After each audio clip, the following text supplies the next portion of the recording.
X3 deployed. Enemy down!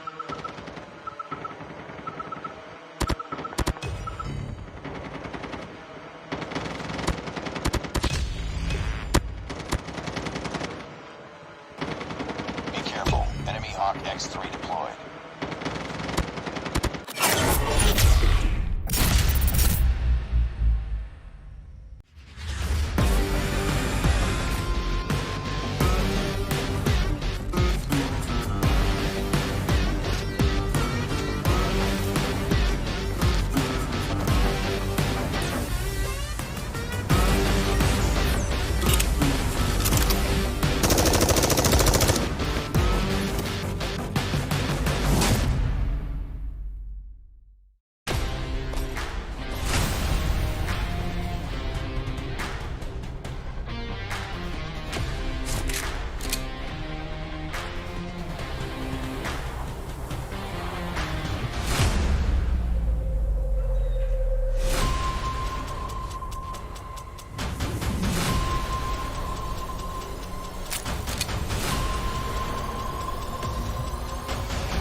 Hawk X3 deployed. Enemy down!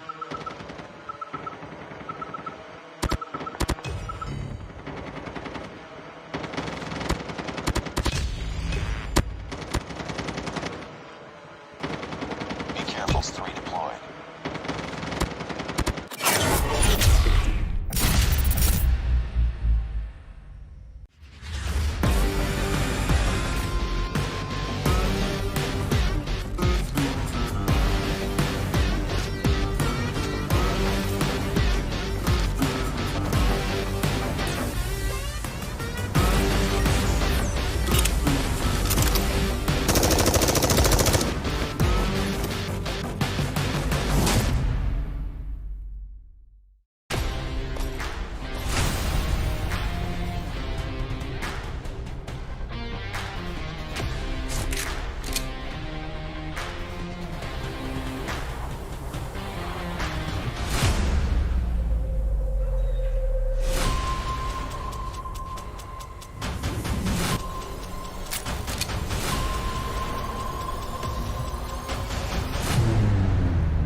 down!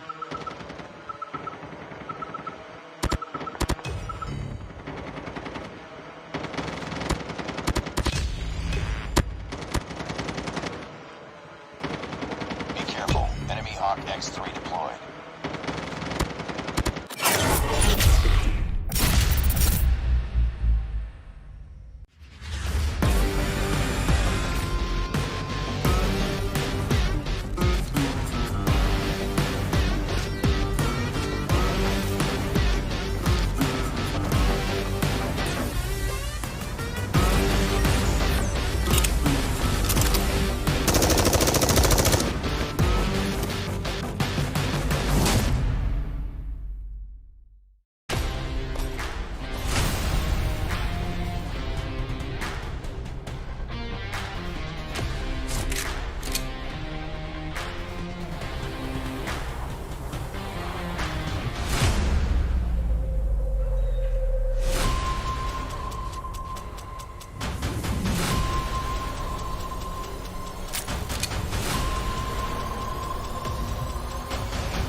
Hawk X3 deployed. Enemy down!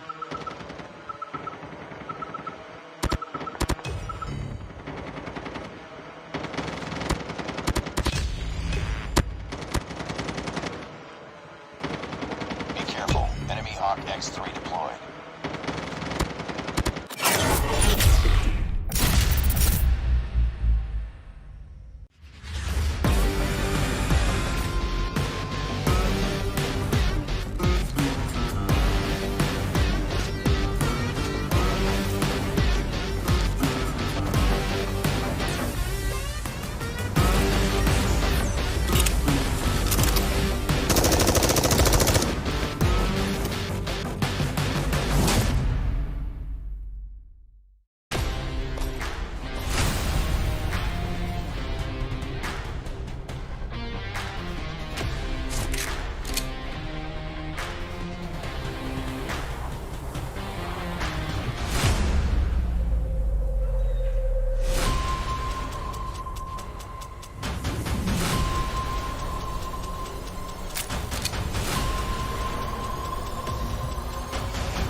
X3 deployed. Enemy down!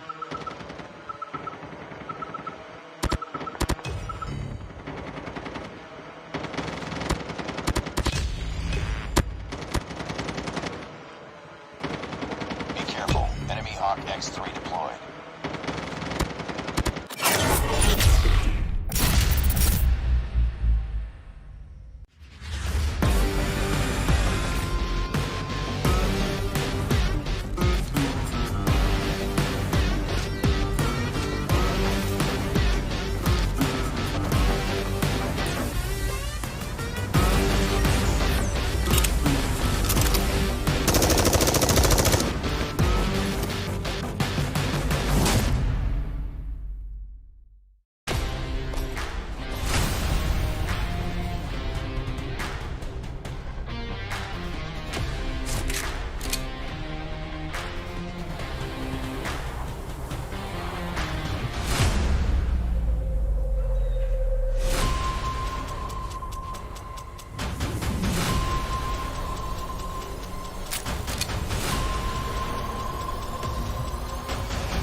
Welcome to the Malaysian Grand Finals of the Plunge, brought to you by Garena Call of Duty Mobile as well as ESL Malaysia. 20 teams will battle it out in 6 fiery rounds for 4 coveted slots at the inaugural Garena Invitationals Battle Royale. My name's AJ, I'm the Mustachio, and with me today is a legendary Malaysian shoutcaster, Husky with a double K. Oh, thank you very much for the introduction. I don't know if legendary is the appropriate term to describe me, but I feel very honored to be sharing the broadcast with you as always, as we have been through multiple previous Battle Royale titles and we are about to witness history again. And just like you mentioned, the inaugural Call of Duty Mobile Invitationals from Garena itself. It is such a blessing to witness all these teams battle it out. Oh, absolutely, man. I mean, the Battle Royale community in Call of Duty Mobile has been begging, pleading with Garena to have something more. Now, I wouldn't say legit, okay, because the Plunge is legit, but they wanted more. And you know, after about a year and a half, we finally get it, Husky. This is the Garena Invitationals Battle Royale, where we will be having MYSG, PH, TH in there, as well as ID battling it out, man. Seeing the best of the best from all of these regions, I absolutely cannot wait. But before we get there, we need to see who will the kings of Malaysia be. Yeah, absolutely. And you know, as the old saying always goes, good things come to those who wait. And I think 1 year is just the enough time for us to get what we finally deserve. And I'm pretty sure all the fans are ecstatic. But like you mentioned, today, 20 of the best teams that the nation of Malaysia has to offer, they're about to find out who's going to be the top 4 to claim that slot in the GIBR. Oh, absolutely, man. I mean, prior to this, of course, to qualify for this stage itself, a lot of great teams did not make it through, right? And that's how heated the battle was. That's how heated all of those, qualifying lobbies were. Many disappointed Malaysians, all of those big names that we don't even see in here. Even the Madias who managed to pick up the 4th spot in the previous plunge did not manage to scrape through this time round. So, and that's the kind of, potential that we are seeing in here from these 20 squads, Husky. Yeah, and one of the things that I always like to see when it comes to a competition, regardless of the skill, is the rise of new faces, the rise of underdogs. Now, I'm not saying that teams who have been around for a long time shouldn't be there, but it's great to see them being pushed to the limits. And despite all the disappointment that the fans might have had to go through because their favorite teams were not there, they would have a breath of fresh air to see more and more talents rise up to the occasion. Absolutely, man. And with the most recent update to the meta itself, right? Season 4, so many changes have been brought in. We've seen the Purifier get nerfed just a little bit. The War Machine has had a severe nerf, more than 55% reduction in damage, which means, this just really changes the gameplay at those airdrops, making whatever you customize within your gunsmith itself make or break your game, Husky. Yeah, absolutely. And speaking about that, the most important element that would make or break the game are the teams. So let's take a look at the teams who have qualified through all the gauntlets to make it into the plunge. It's going to be an interesting list for us to look at. Oh, absolutely, man.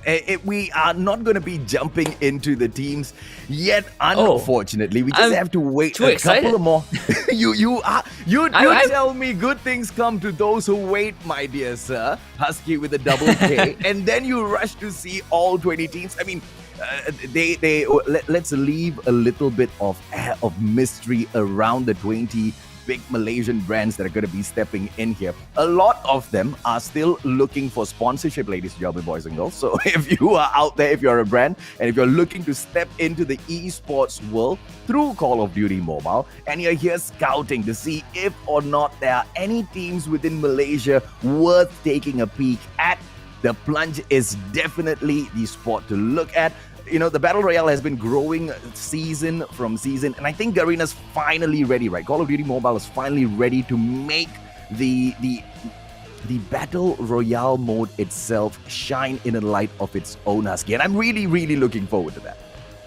Yeah, I mean, when you look at a game traditionally, ever since its inception, this Battle Royale thing always feels like a very alien concept. But now to see Call of Duty Mobile implement that, a game that people can just watch and be excited about having a Battle Royale mode to incorporate multiple teams, I would say that Call of Duty Mobile themselves, they took the plunge and they are making it successful. I love it already, man. That's why I love shoutcasting with you. We are finally ready to see the 20 teams that have made it all the way to this spot, ladies and gentlemen, boys and girls. Who will be the participants at the grand finals? Let's take a quick look, Husky. Yep, and here we go. We're gonna start with EV Angels, Kingsman, EV Princess, Revolution Army 4, Evil Virus, The Immortals Opa, Kami Santai Saja KSS, Existence, PG and Alpha, and of course the Immortals Rampage.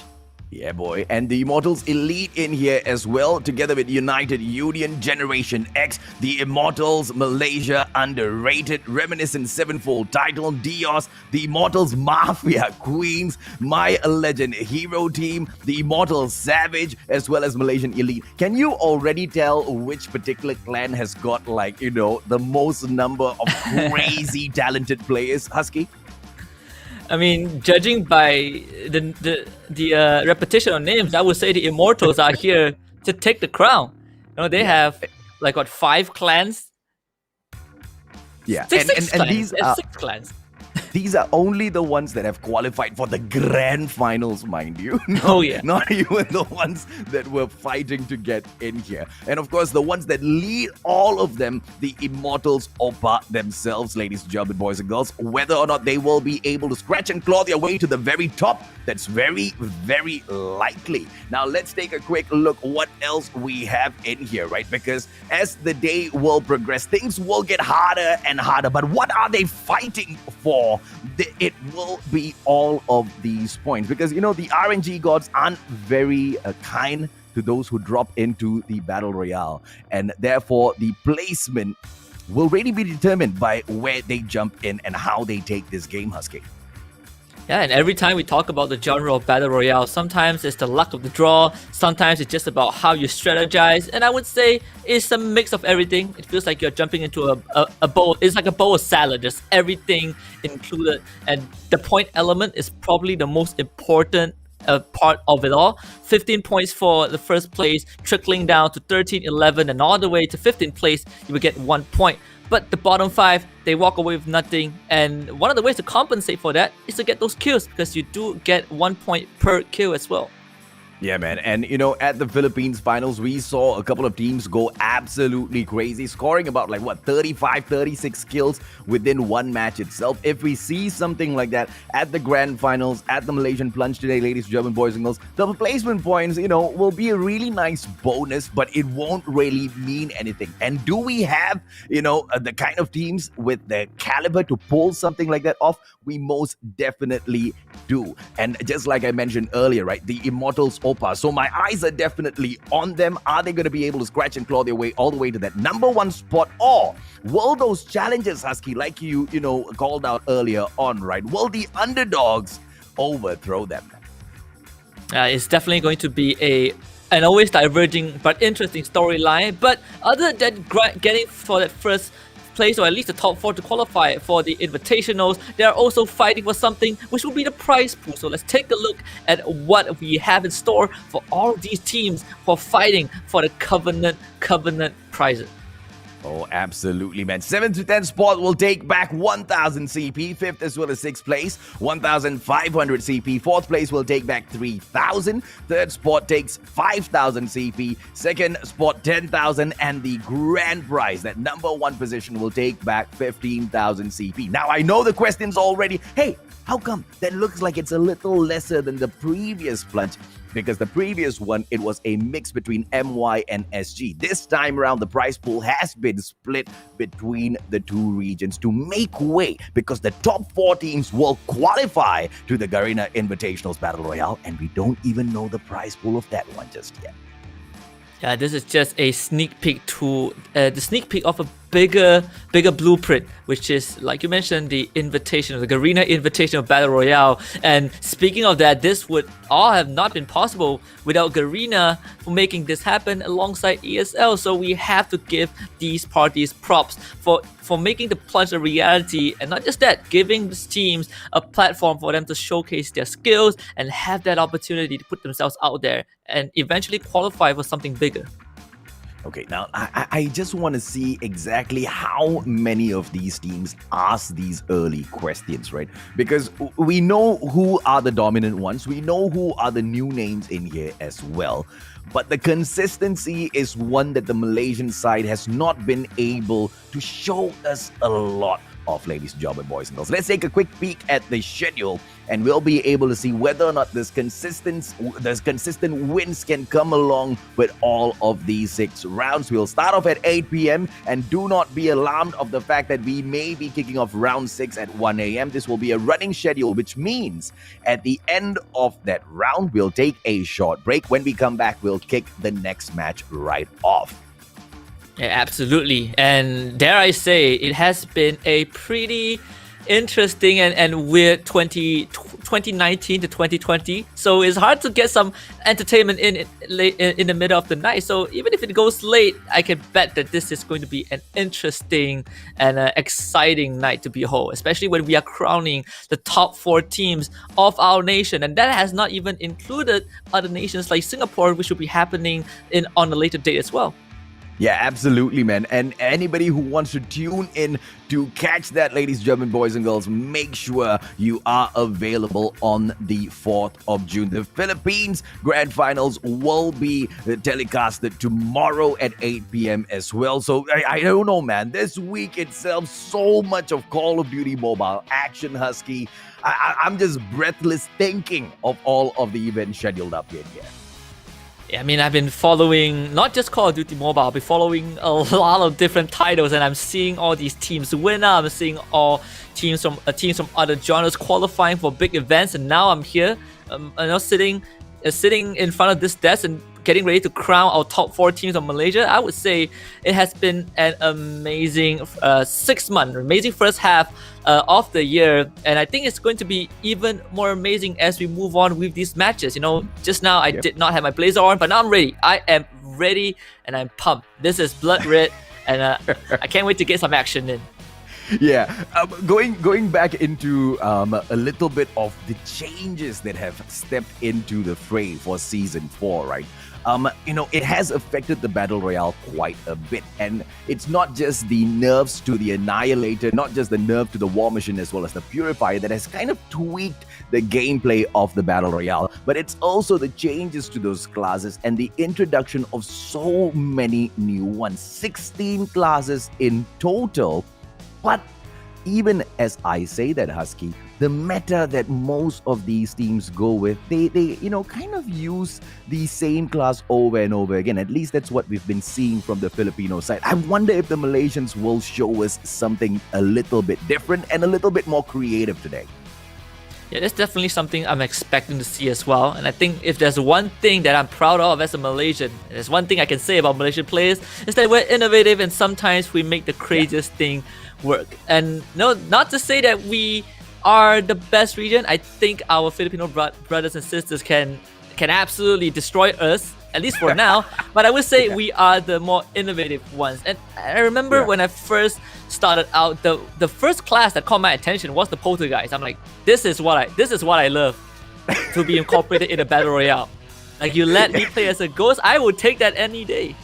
Yeah, exactly right. And the only thing that gives you away is if your opponent is super duper attentive and stares at the screen and has amazing 20/20 vision, or if you accidentally fat finger and fire off a shot and reveal your position, right? And the Poltergeist will be able to cause massive destruction behind defenses as well, Husky. And that's the kind of concoction that we're talking about. But we don't really see the Poltergeist stepping into these battle royales much because, we and especially in squad play, right? Because the meta that a lot of these players play with is they want to stick together. Not many of the teams want to have the Poltergeist break away and, get that backstab and potentially risk losing his life as well. Because when you drop in about 80 of these human players in there, no bots whatsoever, each and every single turn, there's danger waiting, man. Yeah, I definitely agree. And I think, giving someone a slightly more selfish class like the Poltergeist, or I would say to a certain extent the Ninja, you would have to make some sacrifices. And in this case, team play is all is what all our teams are about, and I can respect that. But speaking of team play, we're jumping into our very first match of this amazing evening.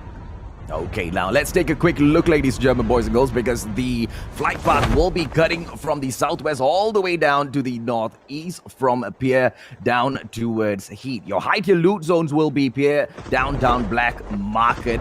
I do not have my eyes on the Sky platform. Not many of these teams dropping into the high tier loot zone, except for team number 9 that you do see in front of you, Team Evil Virus. Yeah, and this is a pretty direct flight path, and I like to see round 1 for any battle royale start off with just teams taking their time. And as I say that, I'm proven wrong because we get an instant first blood right there, as John Blow is going to be the one to draw that. Yeah, and that's like, family feud going on. The Immortals on the Immortals, ladies and gentlemen, boys and girls. And that's just unavoidable based on the number of teams that they've sent in here. We kick things off with Evil Virus. We have talked about the Immortals, Oppa, as well as how strong they are leading the clan of the Immortals into the Malaysian Grand Finals. But we also have to acknowledge who were the champions of the previous Malaysian Grand Finals of the Plunge, and it was the team that you are seeing right in front of you right now, Evil Virus themselves. They ravaged everyone in MYSG, taking 72 kills the last time they competed, Husky. Yeah, I mean, if you put that into perspective, that's almost the entirety of the population in a single lobby, and you know, if you kind of divide it across 6 matches, it is a darn impressive achievement for Evo Virus. You had your eyes on the Immortals Oppa, and you just gave me a team that I should look forward to claim that throne by the end of the day as well. So Ami has been taken out here. Vinny goes in for a quick knock as well as delete on ADM. But not too much to worry about so far because those dog tags still can be picked up. 20 teams that stepped in here are still alive. Those dog tags that allow you to bring back your fallen, comrades into battle at a certain point of time later on, and the revive flight, depending on how they go, it can really turn the luck of your team around. It can really put in the advantage to your side. But of course, if the friend that you bring in on that revive flight happens to drop into the most silliest of places in that map, then GG, my friend. And it's just like what I would say a Gen G likes to say nowadays, it do be like that sometimes. It really do be like that. But we just witnessed the first usage of the airborne class and just a bit of relocation for Vinny and his buddies. But so far, I think they have been able to just lock themselves down in a pretty safe location with that circle not too far away. They are in radar base, though losing that teammate early on is definitely not the opening that they wanted. Definitely not, man. But the revive flight has just dropped in and their team member is on the way back. Army has been scanned through. 67 players are alive. The first team has just fallen in this game, ladies and gentlemen, boys and girls. I do not have information as to which team that is, but I will be bringing you that update shortly. It is team number 16, United Union. Well, they left with a united front, the first team to exit this Battle Royale. Oh, yeah.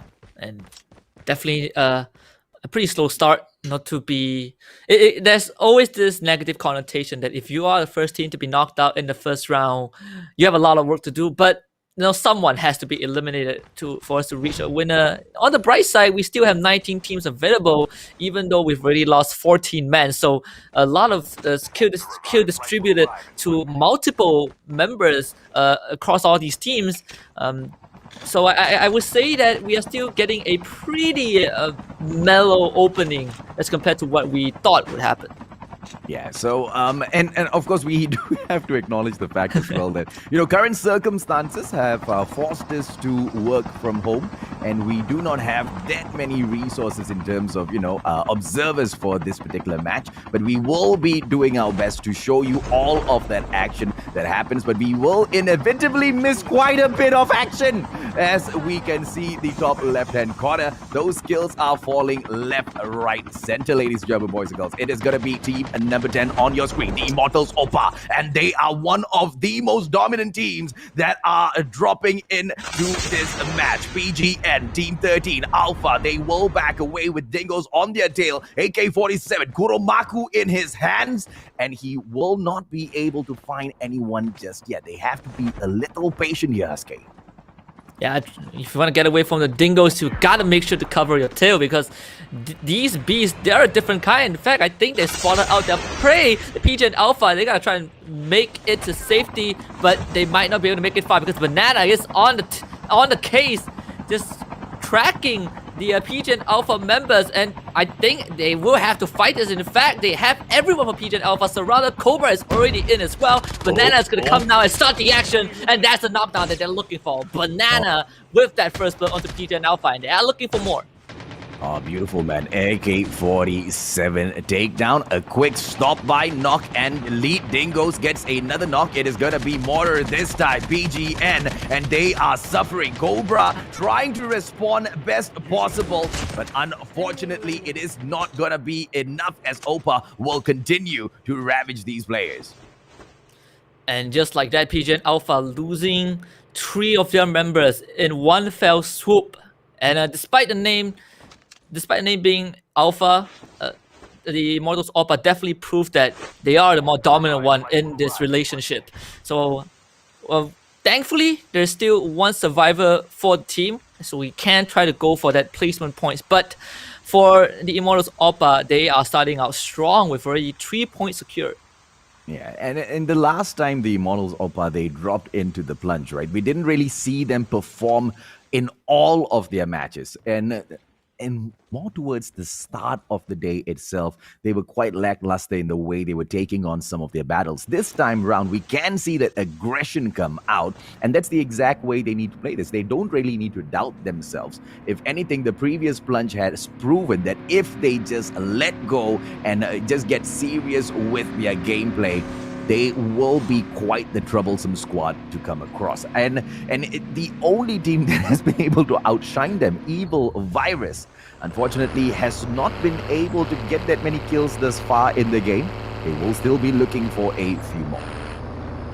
I think the Malaysia legend hero might be spotted out because the Immortals Oppa, they are not gonna stop this momentum, especially not now. So getting those early kills in is going to cement themselves a lot of points going into the later stages of the game. And in fact, they are just sticking together just like a pack of dingoes. They are out for the hunt and they are really, really hungry. Eevee Princess, one player at least in the vicinity, but has backed away already. And team number 10, the Immortals Oppa, will continue to, well, do nothing. They are just running around, sliding, just waiting for company to drop by, or at least for an airdrop in the vicinity. Right now, let's talk a little bit about these airdrops.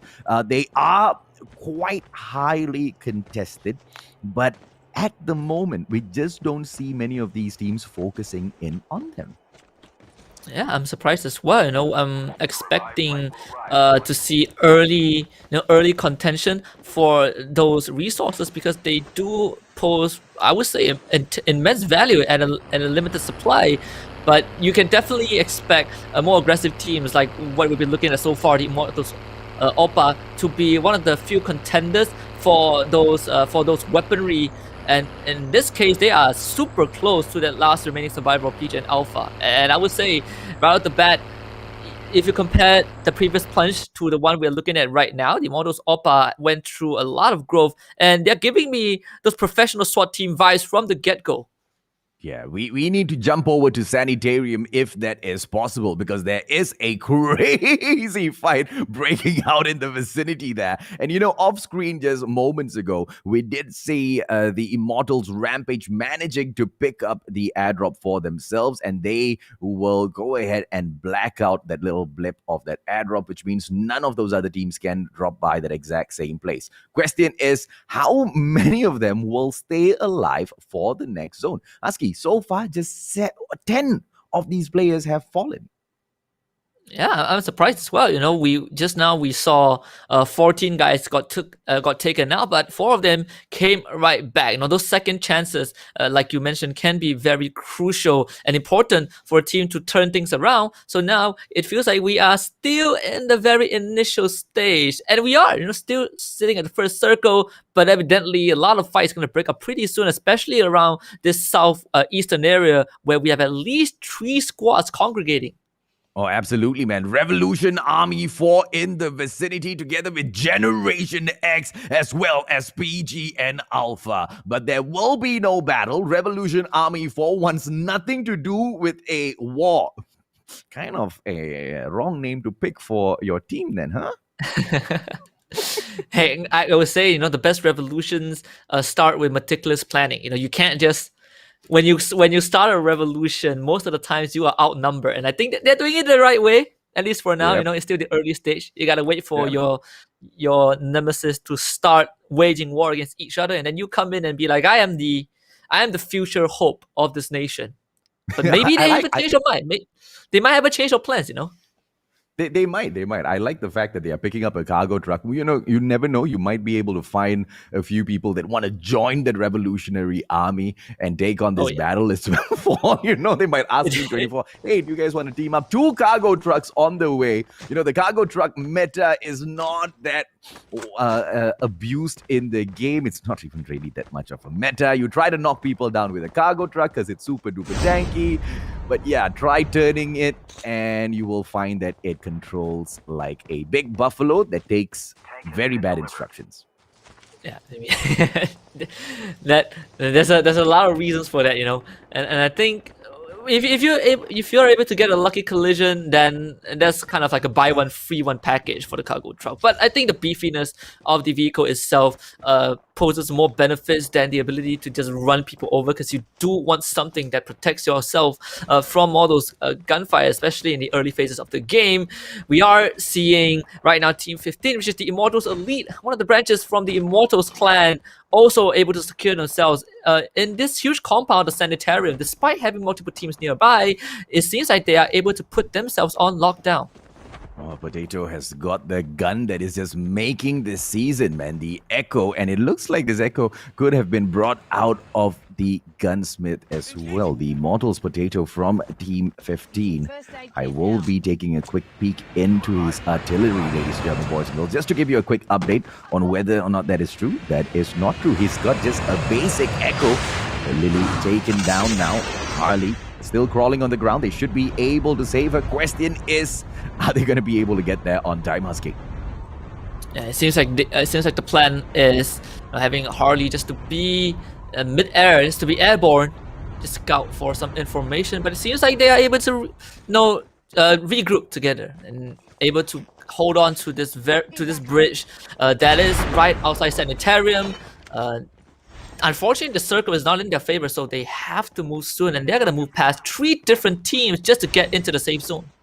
Yeah, 14 minutes have elapsed, barely any action, as you can see on the top left-hand corner. 65 players. As I say that, Wukong as well as Kuntom dropping the players from Dios, one after the other. Jomlo trying to secure a couple of frags from afar, AK-117, but that's not going to be as easy as he thinks. Ami, who got taken down very early on in the game towards Harbor, has come right back into the game. But no upgrades on the chip terminal just yet. So I don't know if or not it'll be a great idea to drop in for this battle. Mami Jane getting taken down there by the Echo.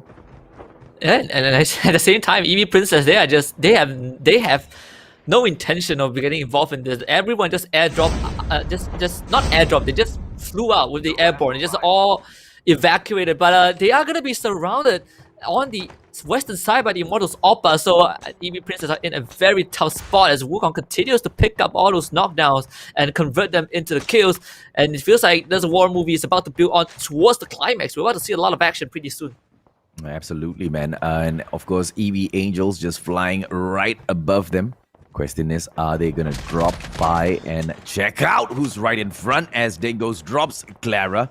EV not really ready for this situation. Team 19 right there in front of them. Reminiscent 7-fold Titan, and this fight is about to begin, Husky. And I think Ice Pick has also been activated, as I believe it was it Revolution Army that could not see their radar. So that is going to be a pretty complicated situation to be in. As Banana just goes for that blow up on the cargo truck.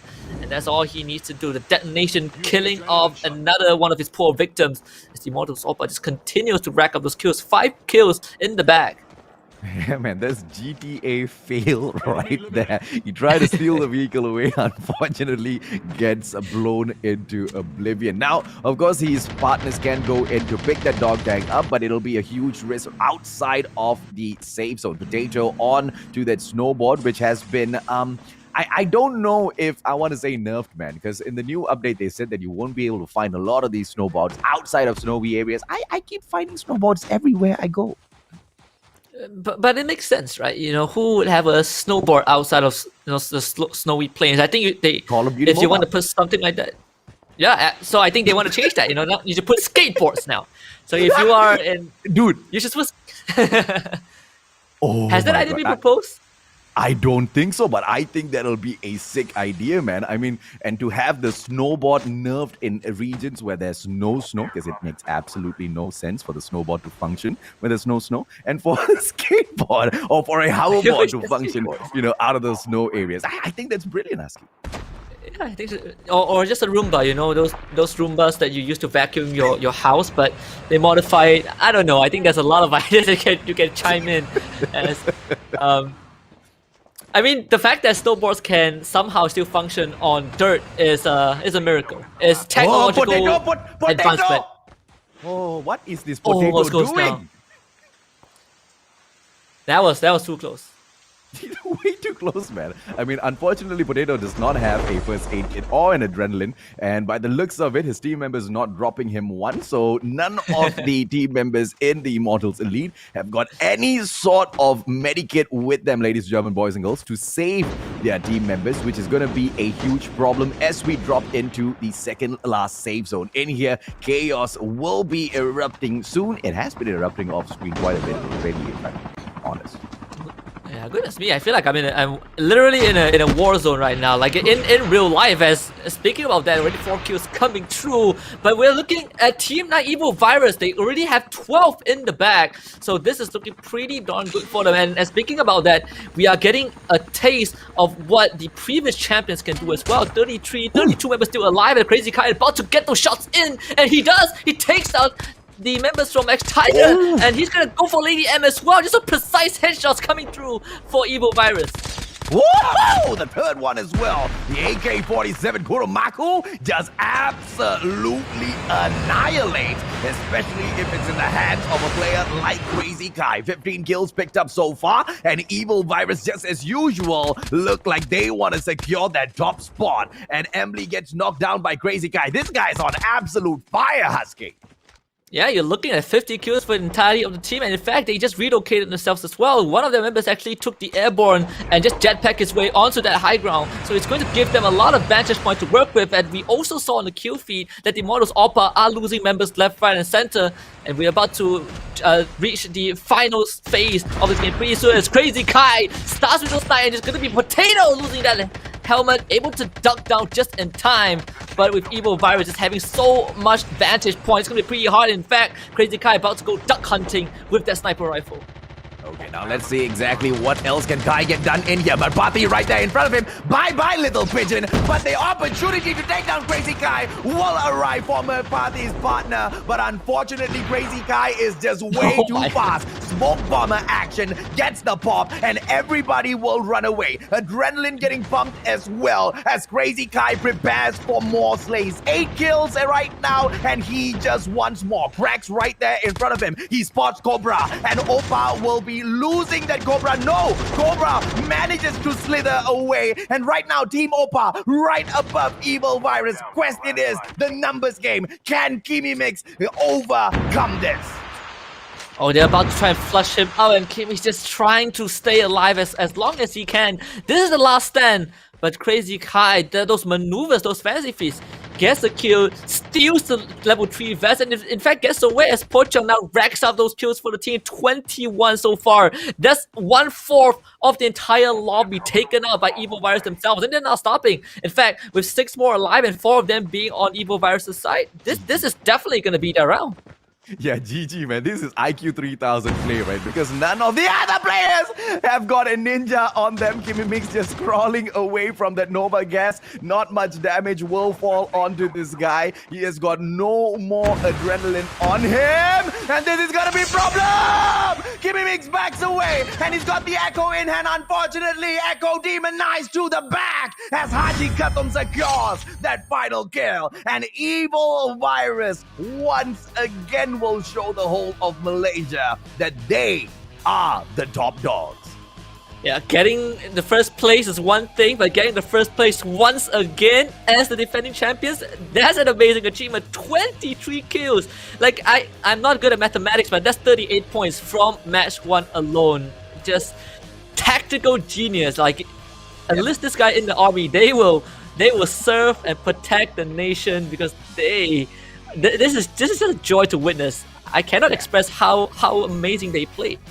Yeah, 22 kills in here in total. Not too shabby at all from the Immortals Oppa getting those 10 kills, but unfortunately they couldn't have the full squad in for that final circle. And you know, going up against a team like Evil Virus without a full squad on your end is just absolute craziness. But the fact that Kimi Mix was able to survive for so long, not to pick up that second spot, but to survive at least for that long was nothing short of impressive, Husky. Yeah, sometimes you just have to take the L and get whatever consolation prize that you can receive. And the Immortals Oppa, they actually were able to rack up a decent amount of kills, albeit not as much as Evil Virus. I don't think even close to that amount, but the second place finish is something that they can be happy about. Just 10 kills the Immortals Opa managed to pick up for themselves. So at the moment, they've allowed Evil Virus to put this gap between themselves and them, right? And here's the thing. In the previous plunge, I believe there were just 4 rounds and not 6.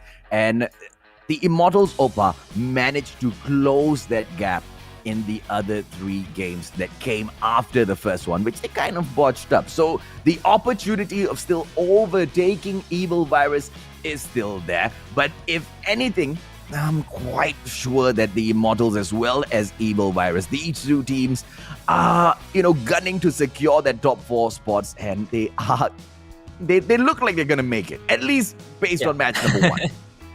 Yeah, I mean, sometimes, not sometimes, I think a lot of times when I look at Battle Royale with multiple spots to be offered up, and I see a team just being absolutely dominant, my mindset would be like, as long as the team was able to qualify, that's enough. That's more than enough. You want to qualify, and the first place is probably a secondary thought. But let's take a look at the results of match number 1, a very action-packed round with Crazy Guy probably being creating his own highlight reel with 8 kills alone, as Evil Virus just takes that first place, no questions asked.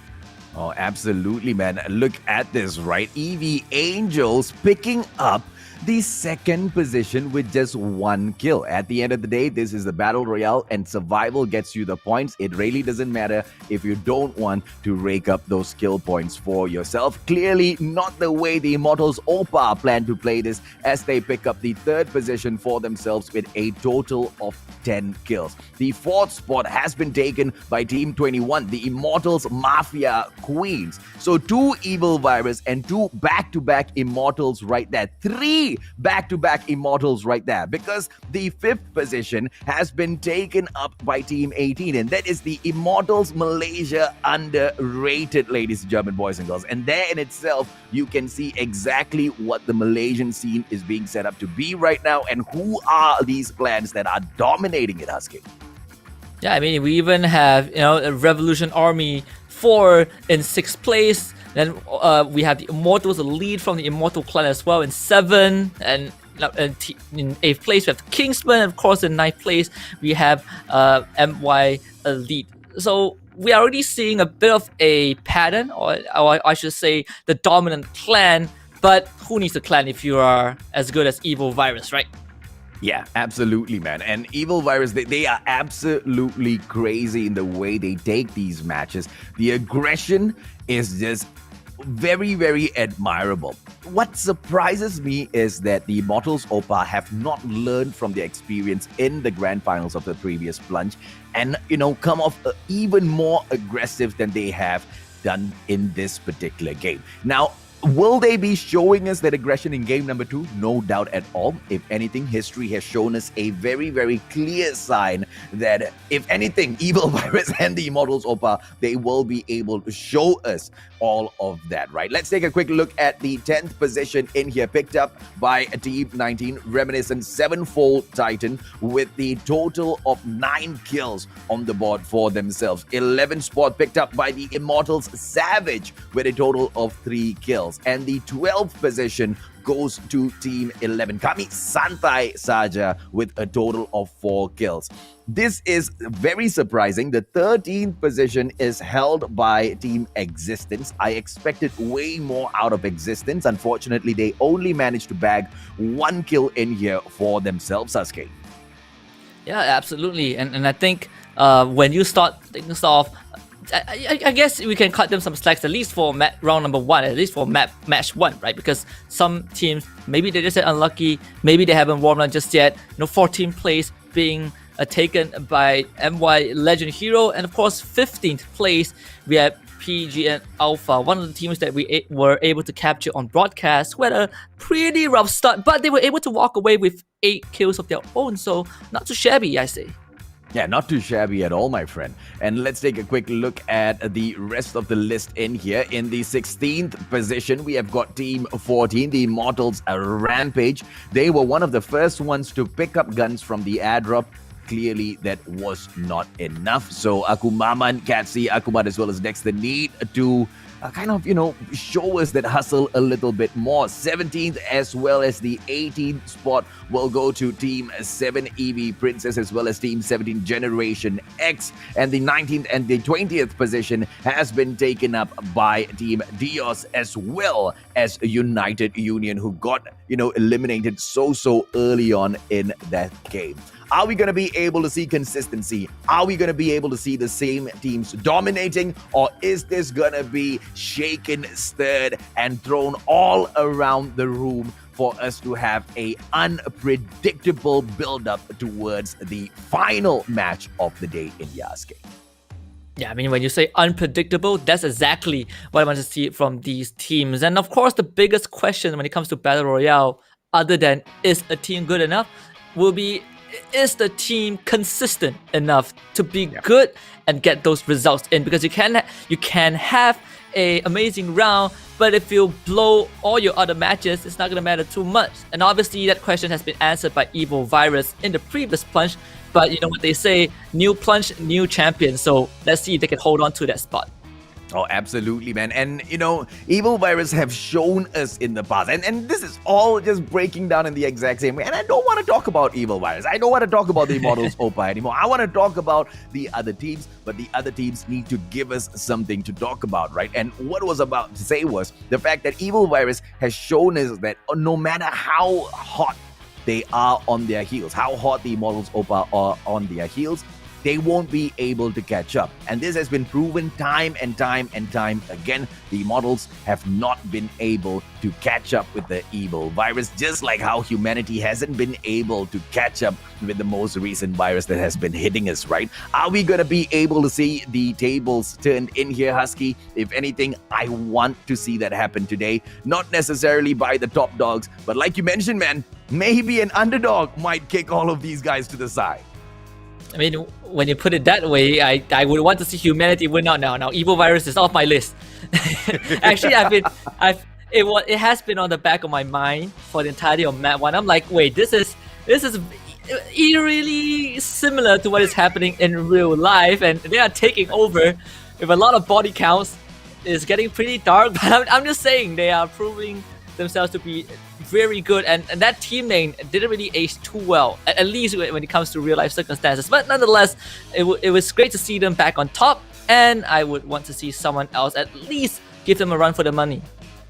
Absolutely, man. And let's break down a little bit more of what we saw in there, right? The classes that were being used were not really varied from all of those teams, did we? We kind of saw a lot of ninjas, not many ninjas in there. We definitely saw some airborns. The trap masters were not being in a lot of use. The defenders definitely were in there. But my question is, are we going to be seeing more of these tricksters, more of the poltergeists that you pointed out earlier as well, Husky? Because, those are the kind of classes that will be able to kind of make these matches a little bit more exciting. Yeah, I mean, for me personally, I am not a guy that can fight really well, right? You give me a gun, I would give it back to you. I would prefer to be a support player. So classes like the poltergeist, like the trap master or the ninja, even the clown to a certain extent, kind of fits my taste buds a bit more, right? You're able to cause distraction, you're able to be a bit sacrificial on top of being selfish, and sometimes being selfish allows you to play more freely and create those openings for your team. So I do want to see that as we proceed throughout the other matches. Yeah, yesterday, right, I witnessed an amazing takeover.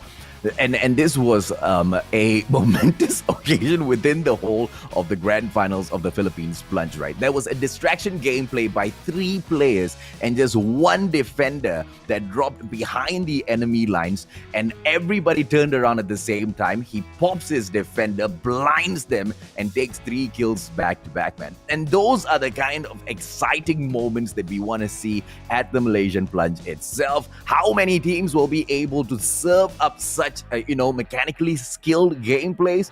I'm not sure. We haven't been able to see a lot of the the gunfights as well as the actions in match number 1, but hopefully more to come in match number 2, Asuke. Yeah, I mean, we have 6 matches. We only went through the very first match, and everything just feels tastier than what I had for dinner. No, I had spicy mac and cheese. If you're curious. I was curious, but just as you were saying that, I heard a little voice whisper in my ear that we are about to go on a break, ladies and gentlemen, boys and girls. So we will take a break so I can grab myself a quick bite, and we will see you guys in about 10 minutes.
Hawk X3 deployed. Enemy down!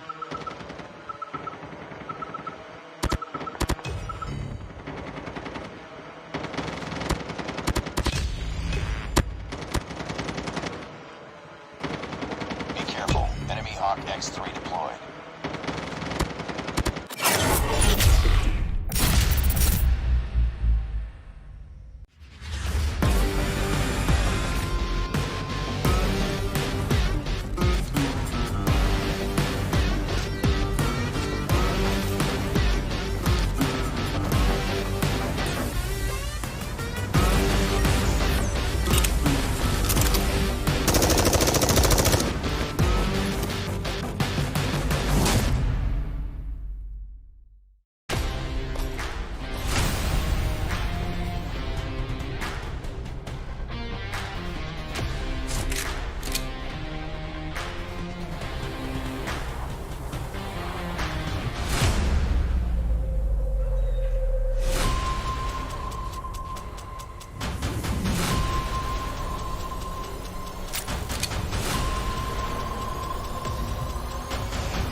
X3 deployed.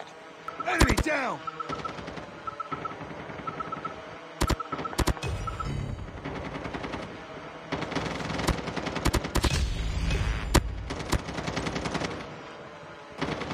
Be careful. Enemy Hawk X3 deployed.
Hawk X3 deployed.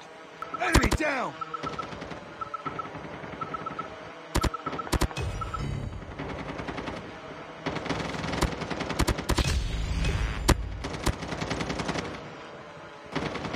Be careful. Enemy Hawk X3 deployed.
The top 20 teams from Malaysia are ready to take the plunge once more as we continue this appropriately named the Plunge Malaysia Grand Finals, where 4 teams will secure the slot in the Garena Invitational Battle Royale. Of course, joining alongside me on this broadcast is the Mustachio AJ as always, and my name is Husky.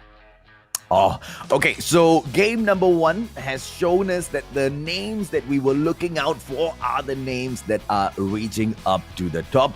One surprised me a little bit. EV Angels picking up that second position purely with placement. So hopefully we see a little bit more firepower coming in from EV Angels second time round, because it's great, right? Being able to secure that second position.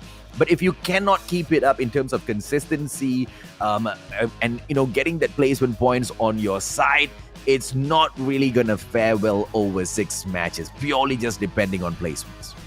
Yeah, as a lot of people would always say, you can't hide forever. And even though you can get those placement points, hypothetically, if they were able to get second place for all 6 matches, that's 13 times 6. And there's not a lot of points compared to teams who got placement points plus a lot of kills. But is it fair to say that there's always been a rivalry between the likes of Evil Virus and the Immortals Oppa?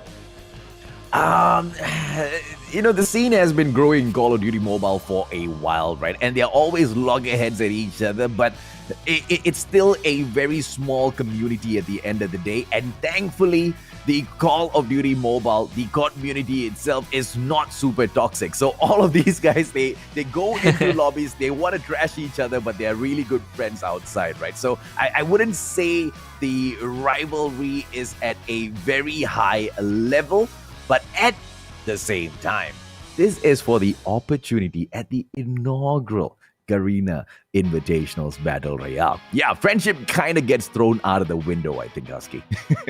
I can't get enough of inaugural. Everything just feels so grand. But I agree. If I meet my best friend in the game, my objective is not to give way. My objective is to smash him, tell him how bad he is, and then we go out for a drink. That is what I would do. If I find Contra in the game, probably what I would do. Contra, my man, we love you, bro. Now, here's the thing, right? Are we going to be able to see a different team step up? Or is it going to be the same old, Because I'm going to start falling asleep if it's going to be the same old, Husky. You sure? I don't think I will. It feels like I think I've mentioned this a lot of times. It feels like I'm watching a war movie, and in fact, all good movies need an encore. So let's look at the post-analysis. Let's look at the highlights from match number 1 and see what we can pick out and identify that gave these teams the performance that they got. Yeah, this was the team number 6 in here, ladies and gentlemen, boys and girls, and I don't really think the Kingsmen have been performing in here all that too well. This was the chase and the hunt for PGN that came through for the Oppa squad. They didn't manage to snuff all of them out though, Husky. Yeah, thankfully, I think PGN Alpha was able to get at least 2 of their members back. So that really did help in the long run, but this is where Banana just gets an easy kill off of that detonation. I mean, you pointed out, right? Fail Grand Theft Auto. I agree. You don't want to escape by stealing a cargo truck. That is the worst vehicle that you can try to drive away with. But we saw a lot of great performances, and I think when we got to this final zone, it's just Evil Virus taking over the game. Yeah, and standard setup by most of these players, right? They bring in the smoke bomber. You've got your defender in there. The airborne is pretty much a must in terms of mobility and getting your teams to all of these prime positions. But we have not seen many of the teams using the spotter. Quite a number of them think that the class is still a little weak. It needs a little bit of a buff because it brings in the cluster strike. The problem is it gives your enemies a warning that there's going to be a cluster strike. So they're playing fair, away. Back in the old days before war, two factions would warn each other that there's going to be a war. So I think the spotter is going down that road. But unfortunately, when you have 20 squads trying to take your head off, that is definitely something that needs to be reconsidered. But I get the sentiment, right? Having such a powerful artillery, you definitely need something to kind of compensate for its power. And I think that warning is just sufficient, but maybe it needs a bit of tuning. Yeah, and this is one very interesting point. The fact of the matter is, when you die and then you get your dog tag scanned, you come right back into the match. At the moment, you are able to choose a different class. So if you drop in and you find that, maybe you're not really doing the damage, maybe, the team composition itself is falling apart and you're not really functioning well in the match, maybe the teams can try to switch it up a little bit. And I want to really see a team exploit the spotter class in the final zone. Because when you bring the spotter into a battle royale in such an open field, you give them a warning as well. They're going to be able to slip and slide away from the cluster strike. In the final zone, my friend, there's nowhere to go. Everybody's there. You're bound to get a couple of frags straight up. That's easy points. Yeah, I mean they're going down together, right? Like if someone is gonna go down, they're going down with the guy with the spotter. So yeah, I did not really thought of that until you mentioned it. So now it gives a whole new perspective of how to navigate into the later stages of the game, and the fact that you can come back as a different class with that second life just gives so much variety on how to tackle this whole battle royale genre. And that's what I've always loved about the franchise. From back in the days, as just a spectator to still a spectator, but always fascinated about what Call of Duty brings. I mean, in other titles that within the same genre, you don't see helicopters. Now, I don't see an Apache helicopter flying at me. I don't see that anywhere. But Call of Duty, they take it up a notch, and I think it's at a very sweet spot right now. Yeah, and it's not just taking it up. It's how do you maintain a balance in that Battle Royale match itself by introducing so many of these OP vehicles, right? You introduce a tank, and you expect a bunch of players in a squad to take on that tank and then win. How do you get a fair balance out of it in a competitive scene as well, right? And that's exactly what Call of Duty Mobile has perfected over time. The game clearly didn't start off at this level of perfection, but season after season, those balances, those tweaks, Husky, has just been perfect, just enough. Oh yeah, absolutely. And even with how I would say, all this nitty-gritty detail that a lot of people might not pay much attention to, they excite me a lot. We look at other titles, everyone dropping from the same airship, but this one, everyone has their own personal carrier. And how cool is that? You don't get this anywhere else. And even though so far for the Battle Royale mode, there's only one map, but you can see that they have been updating it every single season. And we're about to get a clash early on as well. Oh, I was about to say that we are going to get really excited up on the Sky platform because I saw about 5 teams hover over it. Oh, yeah. But 3 squads immediately backing away. But they have the exact same idea. All of them going into the Raider base. Team number 6, 11, as well as 16. And it is going to be a freaking party down there at that Raider base, Husky. And you already heard the announcer calling out first blood, as we already have 2 guys losing their lives early on. So hopefully those dog tags can be recovered, as it is still the early stages of the game. But as you said, we are expecting some action, and we are getting it right off the bat. Ketchik will be the victim of these early conflict, but feels like Radar base, even though with 3 teams, you can see the blackout is already there. Ice pick onto team 12 Existence. Not really able to guide them as information. Muddy will go for that reconnaissance and get the dog tag off his buddy back. Okay, now Muddy's doing really great here so far.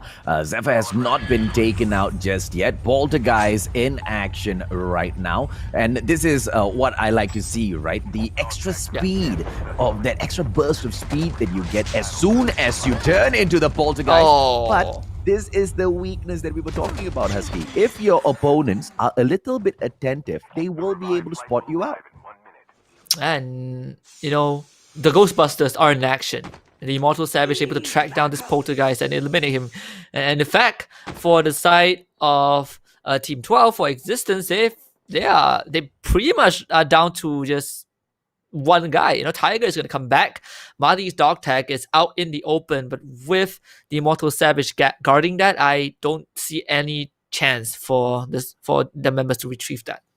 Yeah, not at the moment anyway. And in a few seconds, of course, Muddy's going to expire as well, and the Immortal Savage will be backing away from that dog tag. Basic play coming through. Unfortunate for Team Existence. Yeah, I highly doubt Muddy will be making an appearance back in here, unless they get really lucky, though, because for some odd reason, sometimes these teams just back away from the dog tag. Yeah, and no, there is a good reason to guard those dog tags, but at the same time, if it's in an open area, you don't really want to hang around for too long. And I understand if the Immortal Savage calls the team to back off, because you will be exposed as well. And it seems to be the case. They might just be able to retrieve Muddy.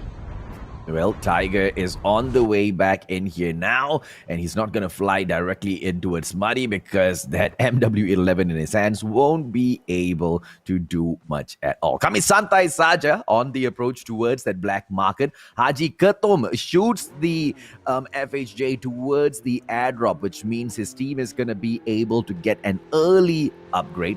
20 teams still in here. I'm very surprised about that, quite honestly, because I expected United Union to get eliminated really early on because they actually shared the same drop with Evil Virus. They were the first team to be completely knocked out in the first match, so you definitely don't want to have the same result.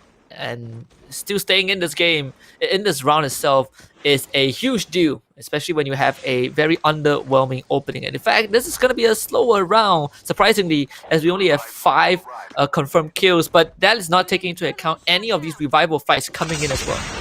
AK-47 Frostbite. The moment this goes on sale, I'm extremely sure so many of the Call of Duty mobile players will be rushing to purchase this crate, man. This gun is just OP on a whole other level, Red Husky. You know, we've discussed the gunsmith at length, and in the gunsmith, you are able to mod your gun. You're able to put on 5 attachments. One of those attachments are the sights on the gun. That particular AK-47 Frostbite comes with a unique iron sight, which means you don't have to put on attachment, which means you get an extra attachment on your gun from the gunsmith. That's OP, my friend. Yeah, absolutely. And Oblivion's about to see Professor going onto the chopper. He's able to, get onto it as well. And it's a pretty interesting interaction. I think they are...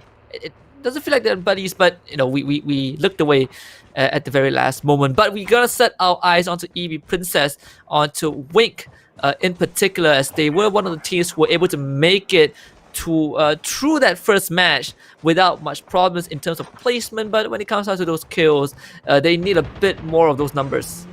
Oh, here comes the action right now. PGN, it's going to be Bollock Tech going in for those shots. Unfortunately, does not get the knock. The motorcycle a little too fast. Mortar does manage to get Merpati down, though. The delete doesn't come through, and PGN will still be going on the hunt. Bollock Tech should have just been a little bit more patient there. He would have been able to get the knock, but he himself understands the urgency of moving because that zone has left them behind. And KFC is about to be fried pretty soon, as they are gonna get absolutely ambushed and surrounded by MY Elites. And that's exactly what's gonna happen. MY Elites coming in to challenge PG and Alpha. In the first match, they were challenged by the Immortals Oppa, but right now, they have a new contender, and they just could not catch the break. Utility is getting caught out by Bollock Tech, as he's coming in to provide those reinforcements for his teammates. Wick also knocked down. They see me, and they were able to get him as well.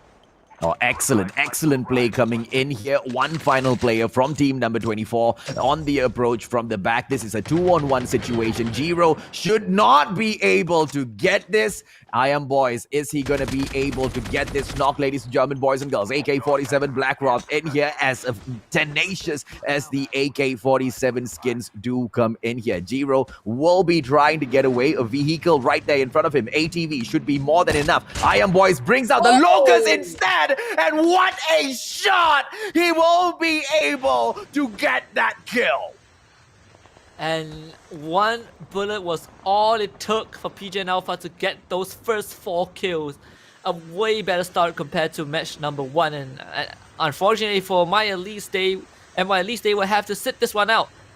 And it never ceases to amaze me that how skateboard on dirt is just faster than bullets from an assault rifle. Like, That's the beauty of the game.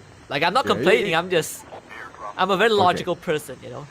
Here is the part where I reveal something so crazy to you, right? It's not. It's not. The snowboard is a meta that is only usable if you can maneuver yourself around on that map flawlessly.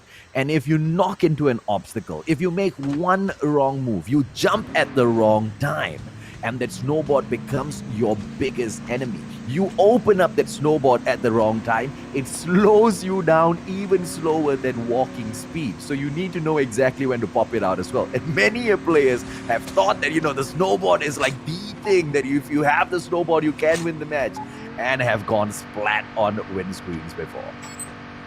And it's going to be a guerrilla warfare set up by Generation X. They are hiding in all this foliage, and this might be a pretty decent decision, because so far they are pretty far from civilization itself. As the second circle has already kicked off. For only 1 minute for these teams to reposition themselves. Yeah, Team 17 just smack dab in the middle of that zone, as they will be waiting for all of the other players to come in and say hello to them as well. Of course, the the highest pressure will be coming in from those airdrops. Virgil going in for the chase, and he should be able to find his player now, but this is just a game of cat and mouse. Echo on that gameplay. Wukong right there behind him. EDM gets taken down, and this is gonna be Team Reminiscent Sevenfold Titan showing off a little bit of what they are made of. And they already knew that Echo was in there from the moment they stepped into the compound. You can see the amount of confidence from Pure Zhao. He didn't even check the second floor. He knew that someone was there. Just pops that grenade, a smoke grenade, just in case. And that was exactly what they found. A free kill and entire control of this area. They will have PGN Alpha close to them, but they're not going to cross path. In fact, they will just take this bridge and relocate themselves into a new place. Yeah, the zone is already closing in, and none of these teams can afford a gunfight outside of that zone. Something of the likes that might happen between team number 6 as well as 5 outside towards Frigid Wetland, ladies and gentlemen, boys and girls. They are coming across each other as they are scurrying in towards that zone. They will go past team 14 as well. Wukong and team on team 19 scurrying towards that zone. Right in front of them will be team 20 Dios. The opportunity of catching them outside the zone is quite great. Getting involved in a gunfight, not that smart. Wink with a beautiful hop over the bridge will continue in towards Sanitarium. Team 18 on the way there. The Immortals Malaysia underrated. Are we going to have a gunfight? We have to wait a few more moments here, SK. Team 19 and 20 just trying to get some space before they go into the circle. It is going to be near Sanitarium, and it seems like Wukong has some ideas of trying to get those vantage points as they are circling around Dios. As the Reminiscent Sevenfold Titans, they do have a better position close to the zone, so they are keeping Team 20 at bay, but PG and Alpha, they're about to join the fight pretty soon as well. Okay, this is Team Evil Virus Princess in the vicinity, and of course right there behind them, Revolutionary Army 4. Dog tag here picked up by Wink. Indra has got 1 dog tag as well, so that's more than okay for Evil Virus Princess. They just need to get away to a safe distance and then go in for the scans. But if they do it now, the team members can come right back in, and it looks like Indra has already scanned. Wink is a little bit late, which means for 2 minutes, Malaysia will not be able to join them. What a unfortunate situation. Going into the next zone with just 3 players, not the best of situations to be stuck in. Yeah, and you don't really want to hot drop straight into a war zone when you come back to life, so this is gonna be a tough position that they have put themselves in. But being able to camp themselves in rigid wetlands should give them a bit of a safe haven, as Team 11 Kamisantai Saja just passes by, and in fact, they might just run straight into the Immortals Rampage because they do have them on their radar. Yeah, the Immortals Rampage right now on the way to meet Evil Virus Princess as well. This is a meeting between these three clans that can happen any moment now. And if we are lucky, EV Angels will drop into the vicinity as well to say hello to all of us. So let's see exactly what breaks down here. Dexter as well as Akuman dropping low on that HP. Maman has not been able to pick them up just yet. Akuman will be safe. Dexter is going to be running out of time and gets turned into a dog tag. Thankfully, 50 seconds more, and they should be able to bring Dexter right back in here. Let's watch this gameplay by the Immortals Rampage as well as the other teams in here, ladies and gentlemen, boys and girls, because they need to start making a move yet again in about 35 seconds as that safe zone will bring them towards the outside regions of Frigid Wetland. It's all about the timing. Akumama really needs his buddy back. We needs Dexter back, and he's able to do it just in time. So they're gonna be they're gonna be fully healthy with all 4 members live for the next circle. Just 10 more seconds until we're about to get into a more chaotic stage of the game with 18 teams still left alive in this game. Crazy guy still torturing all of the other players with his locust. It's going to be Primo in here from the team that I expected to get eliminated so early on. Good on them that they've managed to survive. But look at this, right? The predicament is the fact that 18 teams are still alive in here, which means they really need to struggle to hold on if they want to make anything out of all of their survival skills thus far. Dios Wesley getting taken down by the safe zone there. Not the best of moments for him. Yeah, I would say they're in a pretty decent spot. Finally made it into the circle. They now can kind of just try and keep as many teams as they can. And in fact, they might have to evacuate as those bombardments is going to come through. So unfortunately for United Union, they got to relocate themselves. And in fact, they will be in the compound of PG and Alpha. This is going to be a standoff. And only one team will walk away alive. And immediately, it's going to be YB from Dios taking their first kill. Okay, now 2 of the tanks that have been dropped into this map have been commandeered by team number 8, Revolution Army 4, as well as team number 18, the Immortals Malaysia Underrated. We have been able to see exactly the kind of damage the tank brings into the game, but that will not be possible if some of these teams have got an FHJ runner on their side. A couple of, slugs towards the tank should be more than enough as Danielle brings in that AK-47 and takes out Bollock Tech. This is going to be CJ with the United Union still moving in ever so slowly into the safe zone and surviving every single step of the way. Still 18 teams standing here, Husky. Yeah, and remember early on, PG and Alpha was able to survive against MY Elite, but maybe not this time, as Mortar also gets taken down. So PG and Alpha, they have completely lost 3 of their members. There's still 1 less survivor, but with the circle closing in to a very congested spot, we're about to see those airborne jetpacks being deployed. It's going to be a chaotic one. Oh, Primo, I'm so sorry for you, my man. Primo cannot pick up the airborne and shoot up into the sky, I believe. I think the rock is blocking his way, and he will need to make his way into the circle with just the snowboard. Now, let's bring this in, ladies and gentlemen, boys and girls. Team 16 trying to hold a circumference right outside of the next safe zone. Lily in here already gets a hit off that adrenaline, 150 HP, but just that level 1 West right now on her. That's not going to be enough at all to tank all of these shots. Harley coming in to say hello, and it will be a 2-3% hold on this hut. The Immortals Rampage, Maman right there outside. It can be great to hold on to buildings like this, but a couple of Novas in there and it's game over, Husky.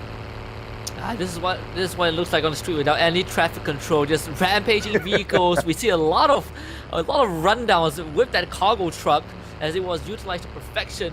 At least for the Immortals Mafia Queens, they have gotten themselves a base. Kizuki just hovering outside from the side of Generation X. This is gonna be a bloodbath, as we can see Revolution Army 4, they're just going around in the cargo truck. Yeah, no doubt about that at all, man. I mean, they are looking for a couple of kills with that truck, but like I've pointed out already, it's not going to be super easy unless all of these players hoard themselves into a very, very small part of the map, right? Look at Akuman just, rubbing shoulders with the ORE and getting away. The vehicles aren't able to turn super fast, especially the cargo truck, right? So very little hope in a lobby with this skill level. And Krax is pretty much gonna bleed out. Don't think his teammates can bring him back to life. So Revolution Army, they just lost one of their buddies. So as Popa is still trying to look for those kills, but around him, this is just carnage everywhere. How long is he going to drive around and miss everybody around him? He gets a beautiful knockdown on goals, ladies and gentlemen, boys and girls. And Papa is on the prowl. Are we going to be able to see him get more with Big Bertha on the toe? It is going to be Rev for Papa with one more opportunity. This time, the Immortals Gaji right there in front of him. It is going to be Kuchin Gila in the truck together with Papa as well, trying to get these knocks. He can jump out of the truck real quick and go in for those takedowns, but we will be switching our attention over to a little bit more action in here. Team 16 still alive and kicking. United Union with Danny on the ground, waiting for Primo to crawl towards him. Cobra just got taken up by Big Bertha as well. How is no one dealing with the cargo truck? Like Revolution Army, they're just given the leeway to just drive around like absolute madmen. So everyone's playing it the right way with those guns, but look at that. Like, how are you not intimidated? Danny L just brushing shoulders with the cargo truck once more. 18 still left alive. Evil Virus, they're not going to be happy with that, especially when they got humiliated with that vehicular accident. They still have their whole squad alive, so this might be another chance for them to secure a second round. Yeah, so in a zone like this, right, you bring in the clusters, right? It's GG, my friend. Who's going to be able to survive it, right? Where are they going to run? Into the hands of another team right in front? It just increases your capability in the matches. Beautiful smoke bomb dropped in here by Danny L. Going in for that shot. Will be able to survive. First aid kit applied as well. 100 HP back in here. And United Union still survives. Oh, Akuma, you did not just do that. He comes in, gets the kill, and he just slides out. He just slides out with his, what do you call this, the snowboard. He just gets away.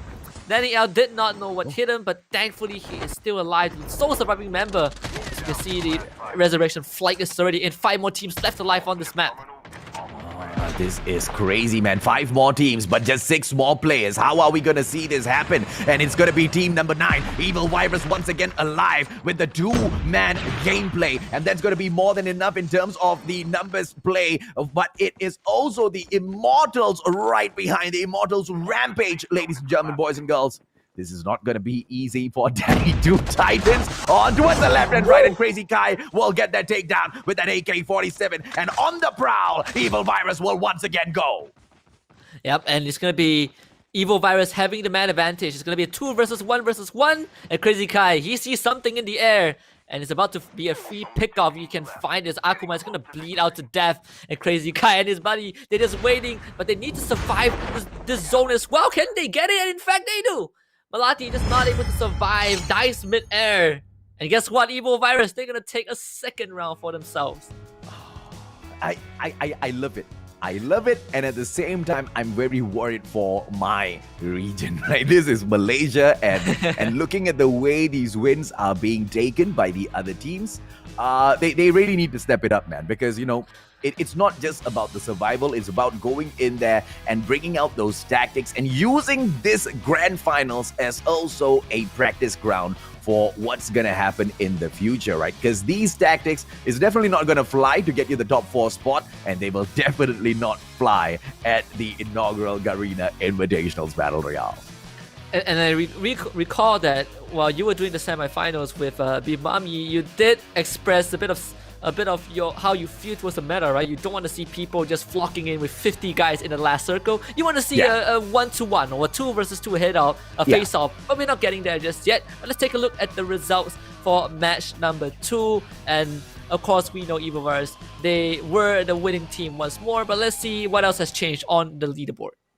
Absolutely, man. Evil freaking Virus with the win once again, and this time they will pick up 11 kills. And it's going to be the Revolution Army 4 in that second position with a total of 8 kills on their side. And the Immortals Rampage with a total of 10 kills for themselves. This time round, the United Union Team 16 does so much more better.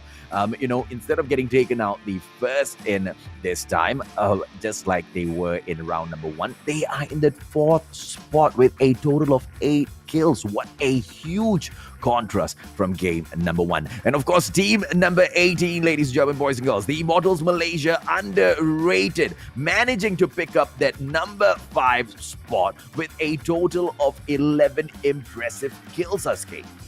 Yeah, absolutely. And let me just quickly point out before we move on that Papa has 6 kills, and I dare say that at least 5 of them were from the cargo truck. Big Bird did a lot of work for Revolution Army 4. But in 6th place, we do have the Immortals Mafia Queen getting themselves 6 kills in the process. In 7th place, we have Team 7 Evo Virus Princess with 5 kills. 8th place, we have Team 23, the Immortal Savage, with 5 kills for themselves as well. In 9th place, it's going to be the Immortals Elite with 3 kills. Yeah, and I don't think, Rev 4 is going to be able to use that particular Rev for Popper's meta that much in the future, because the trip mine is gonna be making its way around the battle royale soon enough, and that's the perfect way to take these big vehicles down. And it's gonna be the Immortals Opa this time around, picking up the 10th position. Not too shabby at all in terms of the kills that they've managed to pick up for themselves, a total of 10. Team number 6 in here, the Kingsmen, in the 11th position with a total of 1 kill. And Team Existence with that 12th spot with a total of 2 kills. In your 13th position, you will have Evil Virus Angels. No kills on the board for themselves. R7 picks up that 14th position with a total of 9 kills. And that 15th spot goes to Kami Santai Saja with a total of 5 kills. Yeah, and I think R7 did I want to say a splendid job, but 14th place does not really reflect doing a good job, but the fact that they were able to get a decent amount of kills does put them in a more comfortable spot to be able to catch up. But we have the bottom 5 teams. We have in 16th place, it's going to be PGN Alpha, a team that has 2 rough rounds so far. They only got 4 kills. In 17th place, rightfully, is Generation X, Team 17 with 2 kills. In 18th place, we have Dios with 1 kill. 19th place, we have MY Legend Hero with no kills. And at the bottom is going to be Team 24, MY Elite, with 2 kills of their own. Okay. Now, did we get what we want? We wanted the board to get shaken up a little bit. We wanted to see different teams up there. And I guess we kind of got to a little bit of that, right? Rev 4 coming in here, and they are shining up a little bit more. The Immortals Rampage picking up a little bit of shine for themselves. The Immortals Opa, on the other hand, not performing. And they're not going to be very happy with that, Husky. I mean, at least Evil Virus didn't walk away with like 22 kills. This is definitely a more bearable result to look at if you are not Evil Virus. If you plan to take over them, at least you know that, okay, they are not going on a rampaging tear. They're not getting a 1/4 of the entire lobby. They're just getting the fair share of what everyone else has get. Popo got 6 kills with a cargo truck, so Evil Virus getting 10, 11 kills is not too big of a deal. Yeah, absolutely, man. And here's the thing, right? We want to see all of them go in here and give it a fight, but it's not just qualifying in for the Garena Invitationals. It's not just the top 4 spot.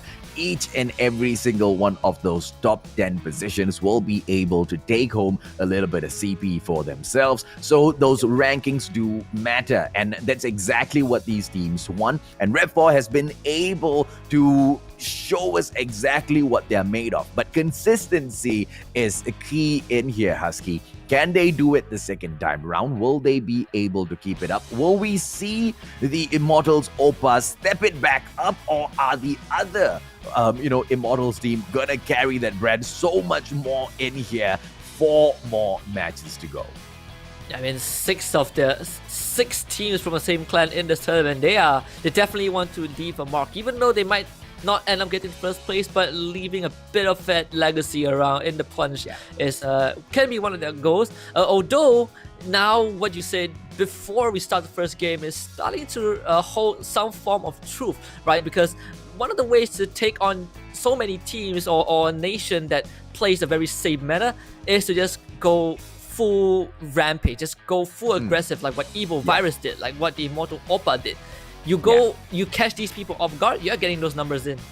Yeah, and clearly all of the other teams are playing it safe, right? As a matter of fact, when we go into that final circle, we don't really see those engagements. We don't really see those gunfights. We don't really see those clutch moments with a 2 versus 1 or 1 versus 4, serious situations.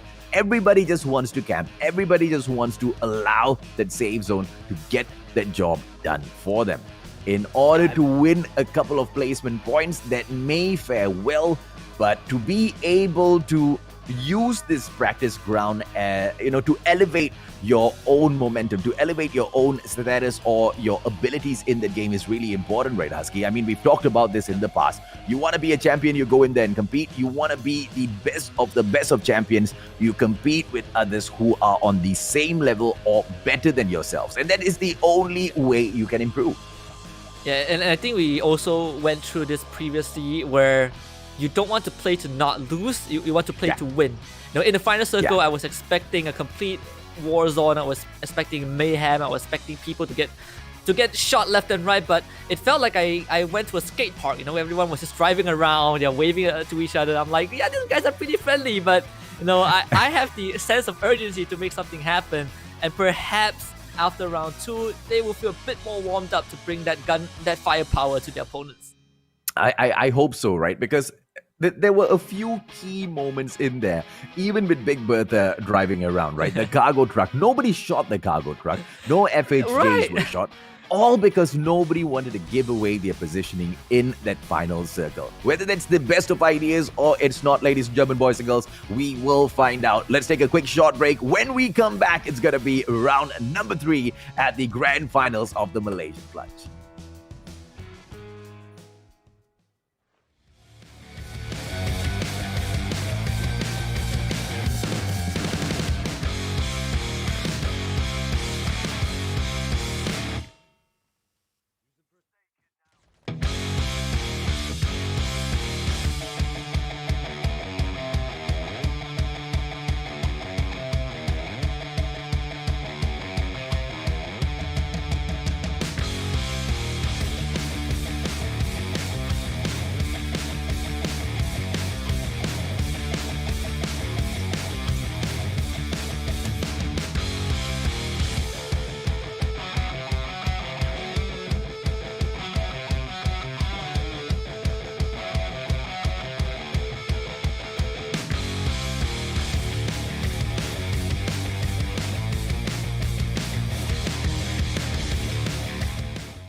X3 deployed.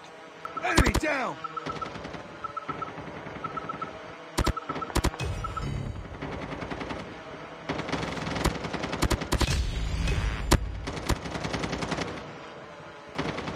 Be careful. Enemy Hawk X3 deployed.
Hawk X3 deployed. Enemy down!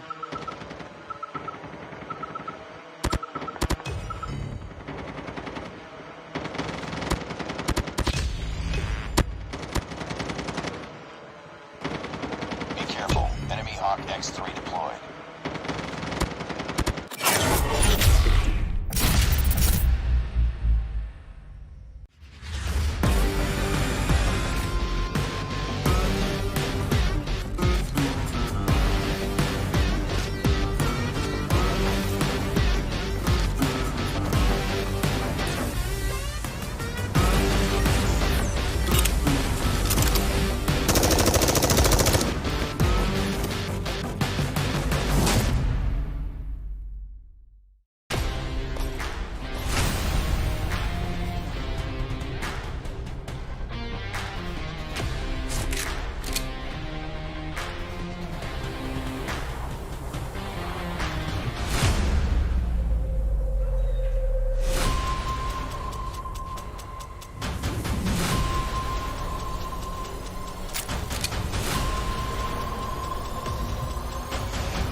X3 deployed.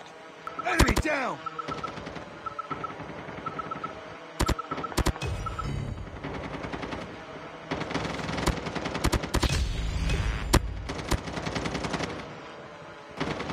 Be careful. Enemy Hawk X3 deployed.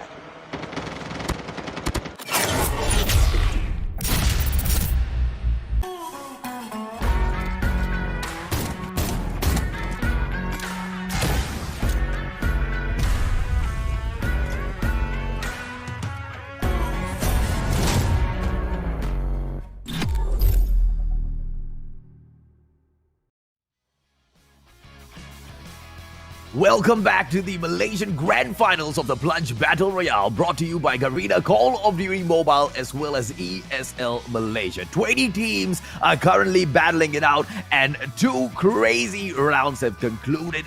Evil Virus are standing on top of them all, victorious 2 times back to back. Will we continue to see this consistency? My name's AJ, I'm the Mustachio down here with the one and only Husky, bringing you all of the hot commentary. Thank you very much. And we are still looking for that one humanitarian effort to come up with a vaccine to finally take down Evil Virus. But so far, we have not found any success. But what we do see in match number 2 is a bit of shake-up in the standings, except for the first place, where some teams have been able to make themselves more dominant. And we also saw some interesting meta with the Revolution Army bringing in the cargo truck, nicknamed Big Bertha, and getting 6 kills on one of their members. Yeah, and that's surprising to me, right? And to see the cargo truck being brought around with none of those teams engaging the truck at all to take it down, allowing the truck to unleash so much of damage in there towards that final zone is just unheard of. I mean, if it's a tank, it's another story, but it was a cargo truck and no FHJs at all. Come on, Malaysia. I know we can step it up even further than that, right? Let's take a quick look at the post-analysis of this match and see the key highlight moments that we can probably break down for you guys. I'm not gonna lie, this is probably the most confusing final circle that I've ever seen, but this is one of the more interesting contact earlier on between PG and Alpha taking on, I believe, MY Elites, where it was PG and Alpha who came out on top, and you have to give Iron Boys a lot of credit for making, for ensuring that his team will survive until the end. Yeah, man, and you know that final shot from the Locust there was just pure perfection. United Union, the one that you just saw flashing across your screen, that was the team that got eliminated early on in game number 1, but survived onto the 4th spot, I believe, in this second game. That Big Bertha gameplay is just like what you mentioned, Husky. Crazy that they didn't take her down even earlier. Yeah, they finally did it, and it was because of Crazy Kai, right? Crazy Kai was like, I think I've seen enough. You know, you've done your job. Here's your pay. Get out of the round. And obviously, Evil Virus, they didn't get the same amount of bodies in match 2. It's obviously way lesser than in match 1, but still, that placement points is going to come in pretty hot for a team that has so far been the most dominant squad in the Plunge. Yeah, and I'm very, very happy to see consistency in terms of the classes being used by these players, right? Because in the past, as far as multiplayer has gone on, we've had so many of these big competitions. We are clearly able to see what these pro players are going in, what they're picking, what is their, choice of preference as far as the meta of the season goes. And when we drop into Battle Royale, especially for Call of Duty Mobile, the classes that you pick really does affect the game in many different ways. And this is a clear message being sent out to Call of Duty Mobile as to what the community, or at least the pro players, actually think what works on that battlefield. And that is a little disappointing if you ask me, because the fact of the matter is 16 classes are available, but we keep seeing those same few being used over and over again. I think some balances are about to come in Season 5, Husky. Yeah, and hopefully that's the case. But I think one of the contributing factors is also how the teams themselves in Malaysia, so far we haven't seen too much of a diversity when it comes to playstyle, right? Sure, we have a couple of aggressive squads, but what we witnessed in the final circle of match number 2 was surprising, but not something that we want to keep seeing, right? Like I expect a lot of action, but when people are driving around in snowboard and high-fiving each other with the cargo truck. It feels very weird that you are so close to your enemies and those are points and you're not going for it. It feels like that they don't have the sense of urgency. Maybe it's just the first 2 rounds, but something needs to change. Quite a number of teams in here as well at the grand finals, I have to say, are new names. And this is a very interesting fact, right? Quite a number of those big names went in for those qualifiers. They were not able to make it through to this day. And yet we get in here, but all of them don't want to show us what got them here in the first place. Don't tell me I'm not saving getting stress. engaged in battles got you this far, because if that is what has managed to get you all of those wins, the teams like Evil, Virus, the Immortals, they are going to punish you. And when I say the Immortals, I don't mention just specifically Oppa, because you've got Rampage, you've got Underrated in there, and they've brought in, so many of these other, elite. They've brought in the girl squad as well. They are in here to absolutely crush the day, right?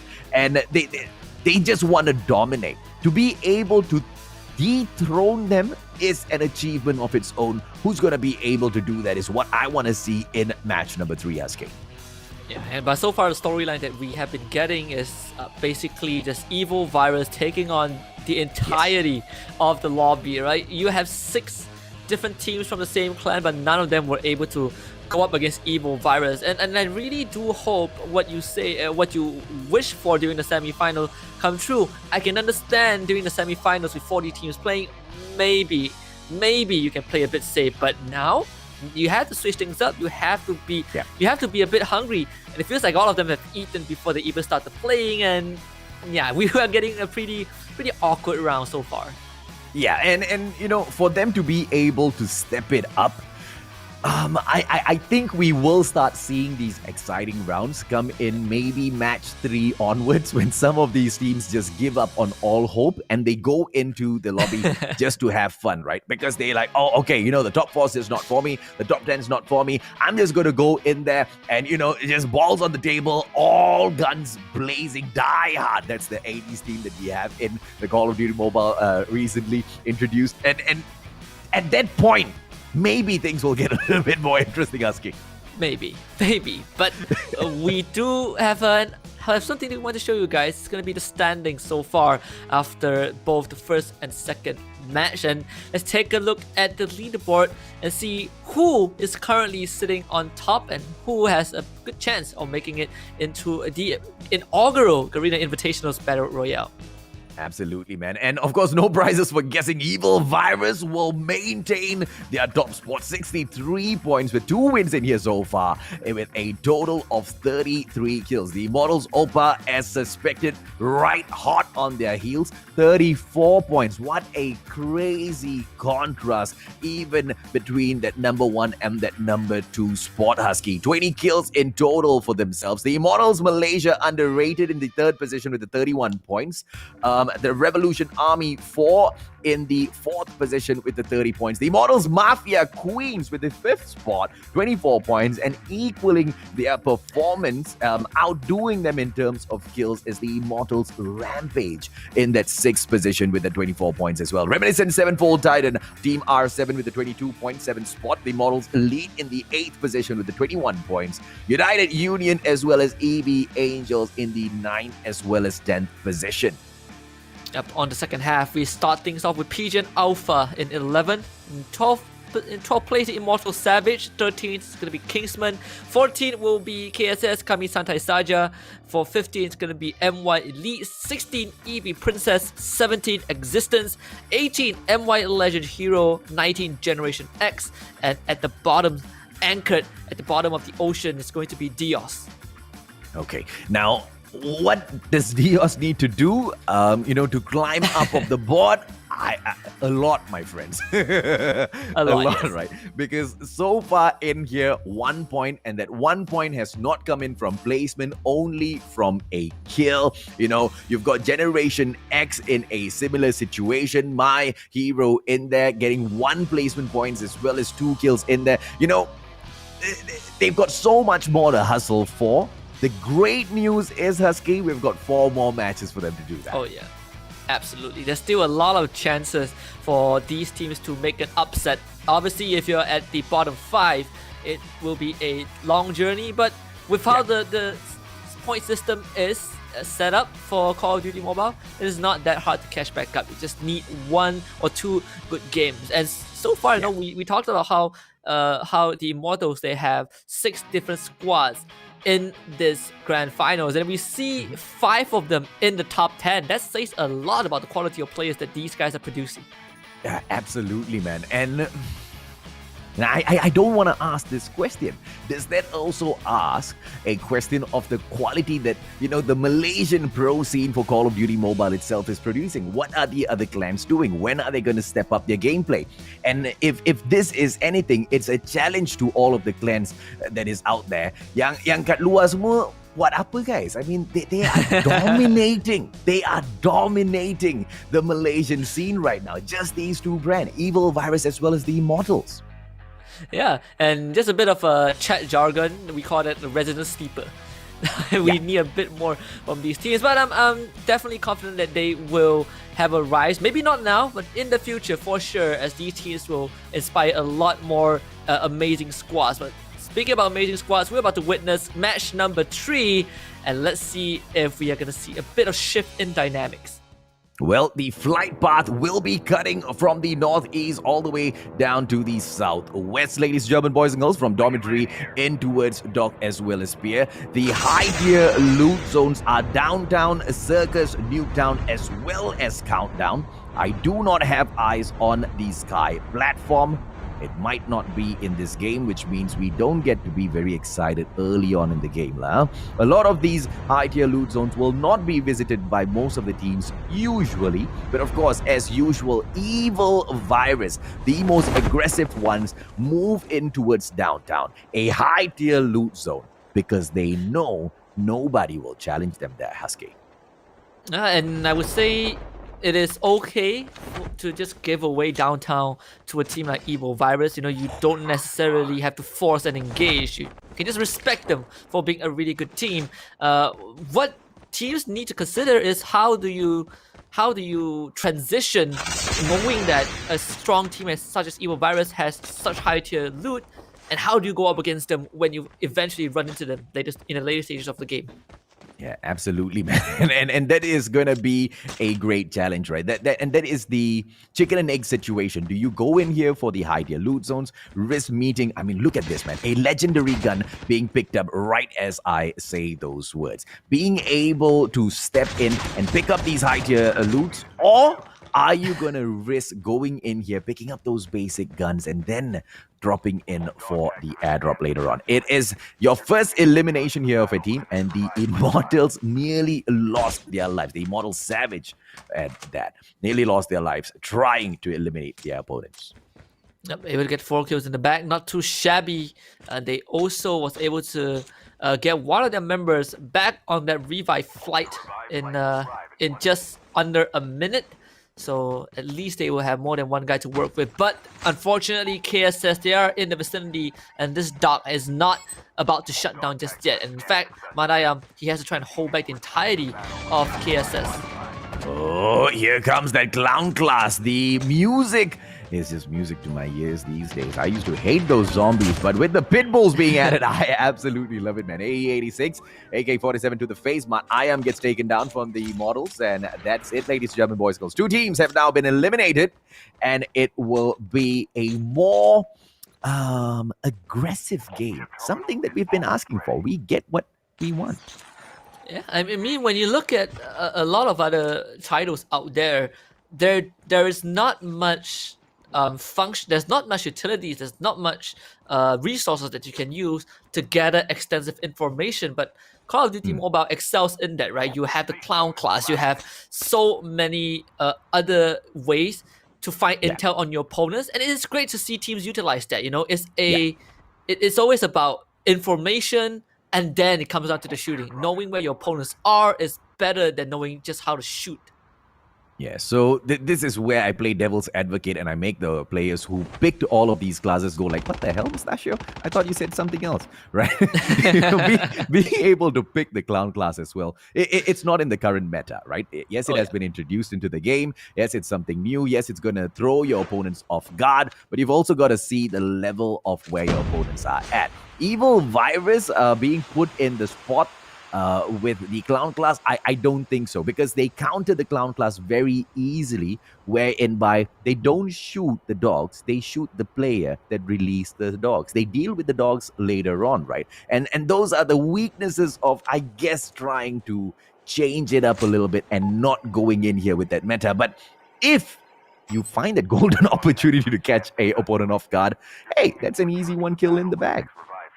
PGN Alpha able to still stay alive, and in fact, Iron Boys doing God's work, bringing his entire team back. So just needs to survive for under a minute outside of Outpost.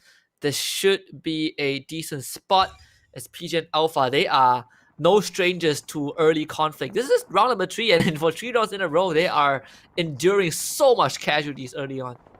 Okay, so Rambo has managed to woo the lady in here, the lady being Danny L. Oh, Rambo's such a gentleman, man. Dropping the first aid kit as well as the shield for her as well. Manta Ray is super duper happy, ladies and gentlemen, boys and girls. This is a love story made in the server of game number 3 by ESL Malaysia. Danny on the way in. This is going to be Pochong on with the shots and knocks down Shukai. It is going to be Zyklon right there above him. Pochong will receive those shots. 47 HP, backs away. Crazy Kai with the damage right up top to ensure they do not get the kill on his friend. They will take the dog out as well. Very interesting tactic, dropping in all of the dogs from up top, Husky. Yeah, and KSS, they don't want to back down. In fact, they're taking the fight straight to Evil Virus, and it's kind of aggressiveness we want to see. But can they make this work, though? They are pretty much isolated as Ade is going in against AE86. He runs out of bullet! He runs out of absolutely all of his ammunitions, and they will pay the price as 3 of the members get knocked down. KSS, they have lost this fight. Yeah, man, Ade has got the combo of gods, alright? He's got the Echo as well as the sniper in his hand. He will be able to take you from far off, and if you ever try to get the surprise drop on him, he pulls that Echo out so fast, couple of shots to the chest. Such a waste taking on Evil Virus in that form and not capitalizing at all. Oh, that was such an unfortunate death as well, you know. AE86, he had the perfect opportunity, and in fact, the entirety of that whole clip, that whole magazine, Adek was in that reload animation, and unfortunately, none of the shots connected. Oh, what a way to go out, and not a good way as well. And to make matters worse, Crazy Kai is gonna come back with that next revival flight. Yeah, man. 48 seconds away. On towards the left. One player from Kami Santai Saja. The surviving one. Who's just going to be sticking around. Why? Because he still needs those dog tags for himself to bring his team members back in here. Haji Ketom finding a level 3 vest. Will he leave it behind? Will he take it for himself? He picks it right up. He's not gonna up. Yeah, he calls his friend as well to pick up the vest that he has left behind. Pochong is very, very thankful as they will continue in here, ladies and gentlemen, boys and girls. Bringing out the medic real quick as they will continue in towards the zone. It's just the first zone, so not too much to fuss about. Yeah, I mean, Evil Virus, they have everything figured out, right? They have a way to protect the team in multiple ways. In fact, you know, they have the medic to heal themselves back up. Of course, we saw the defender being utilized as well. Kadu is the last man left alive for his team, and at least he will be able to bring 2 of the entire team, back to life. AE86 will get another shot at this match, but definitely an underwhelming start for KSS. Yeah, well played by Kadu at the very least. I mean, he held back, he didn't get too aggressive, and he waited just long enough to be able to get safe passage in there, scan What? everyone back through and survive as well. Malati Wukong jumping in here right now. Kuchingila almost got taken down, but he would get dropped off. Why? Because the truck was driving right in towards his team members, and that was a trap laid out. A great call coming in from Wukong of R7, but right now they have to deal with Cracks as well as his Locust. The AK-47 crossband will pop out as well. The important thing here is the airdrop, and that has been fully commanded by the Revolution Army 4. None of the other teams will be dropping in to check in on them. That just means Rev 4 just got revved up. And just what a Revolution need. Extra supplies to facilitate their takeover, but they might have gotten the supply, but right on top is going to be Big Birdie Apache from the Immortals of Malaysia, underrated. Just getting some intel and scouting out the Revolution Army. This might be an unavoidable fight. And in fact, Cracks is about to fire a couple of shots into his enemies. The Immortals usually carry at least one player who drives the FHJ, so Poppa will be in trouble if he does want to stick around, and I believe Rev 4 makes the right call in here. They've already got what they want from that airdrop. No point forcing the issue, especially with a chopper that has a the FHJ on it, right? So they will back away. Question is, will they be allowed to run? EV Angel, the Kingsman right now in the vicinity with the Immortals Malaysia, underrated. Pochong dropping in, AK-47 takes down one Kurao, and this is GX, team number 17 right there in front of their Musket. And Pochong's going to drop the shield from the defender as well. They are going in for the jugular, and unfortunately for the side of Generation X, they might be wiped out pretty soon. Pochong is just leading the charge. They're getting control of this building with the zone closing in. Evil Virus, they can just abandon the kills, and in fact, you can see that Generation X, they really want to get their members back up, but Crazy Kai is waiting. Kizuki is going to also lose his life. It's going to be Evil Virus wiping out almost entirely of Generation X.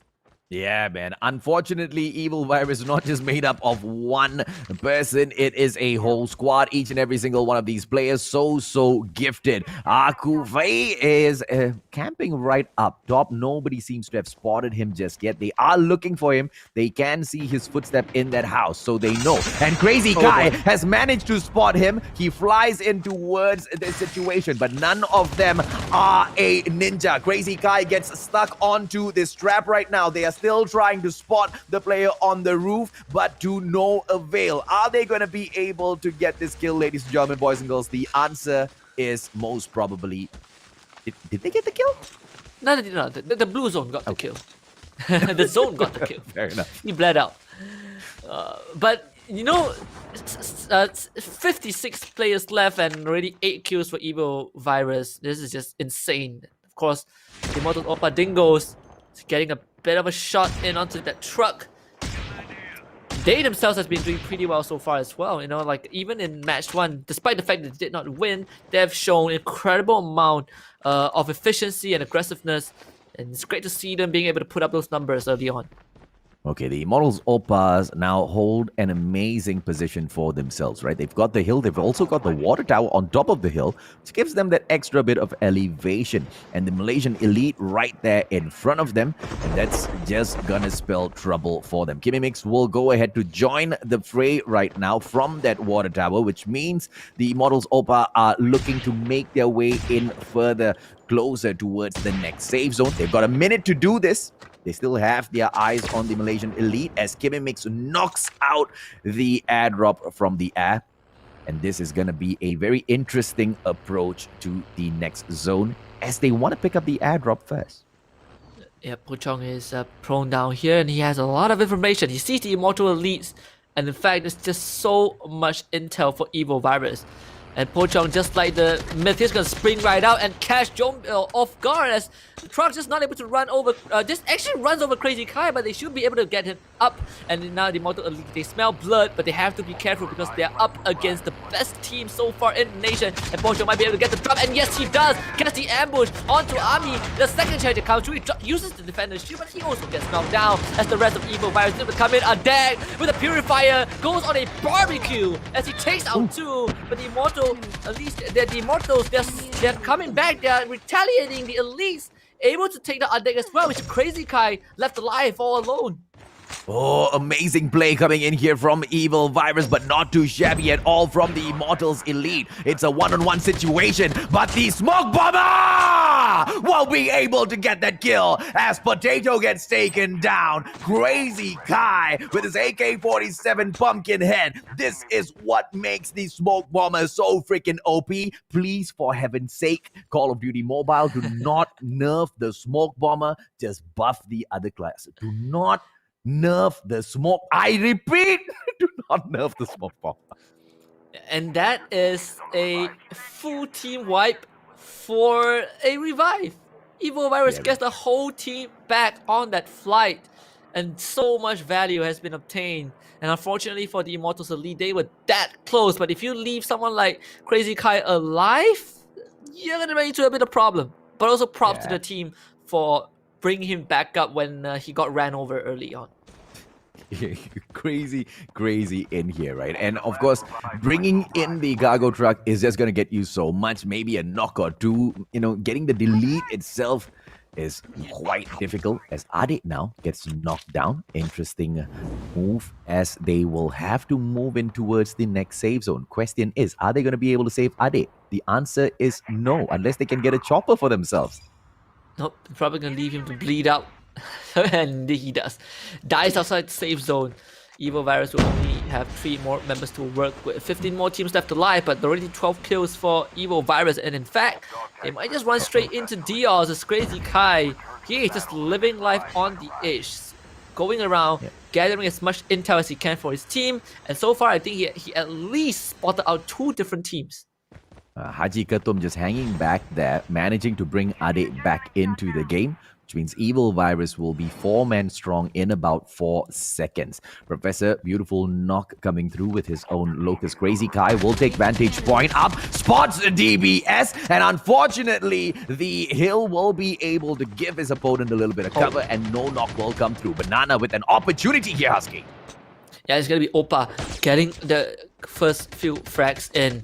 As the Immortals Oppa, just like you said, having this amazing vantage point. This is going to be a shooting gallery for them as they are all just firing on every single cylinder. But we do have Revolution Army coming in as Melati is on that low ground. But guess what KB Mix wants to do? It's going to go for the airborne, about to lift off into enemy territory to get those aggressive kills in. Dingo is going to get Aku Maman, and that is going to be the 7th kill for the team. Yeah, this is, the Oppas showing you that, exactly when you need to start moving in towards the next zone. Because in about 40 seconds, if they don't start now, it's going to be game over, man. You get caught out in a battle with this zone, there's no way you're going to be able to make it out of there unless you've got a vehicle on hand. Dingo's crazy shots coming through with the Arctic 50, gets a couple of knocks, but not much to shout about. They need to start moving in here, Oppas. They were distracted. 20 more seconds on the clock right now as Dingo's will go ahead to call it out, but they are now hacked, which is going to be a problem. They better remember where the next zone is. Yep, and that's the ice pick coming in huge.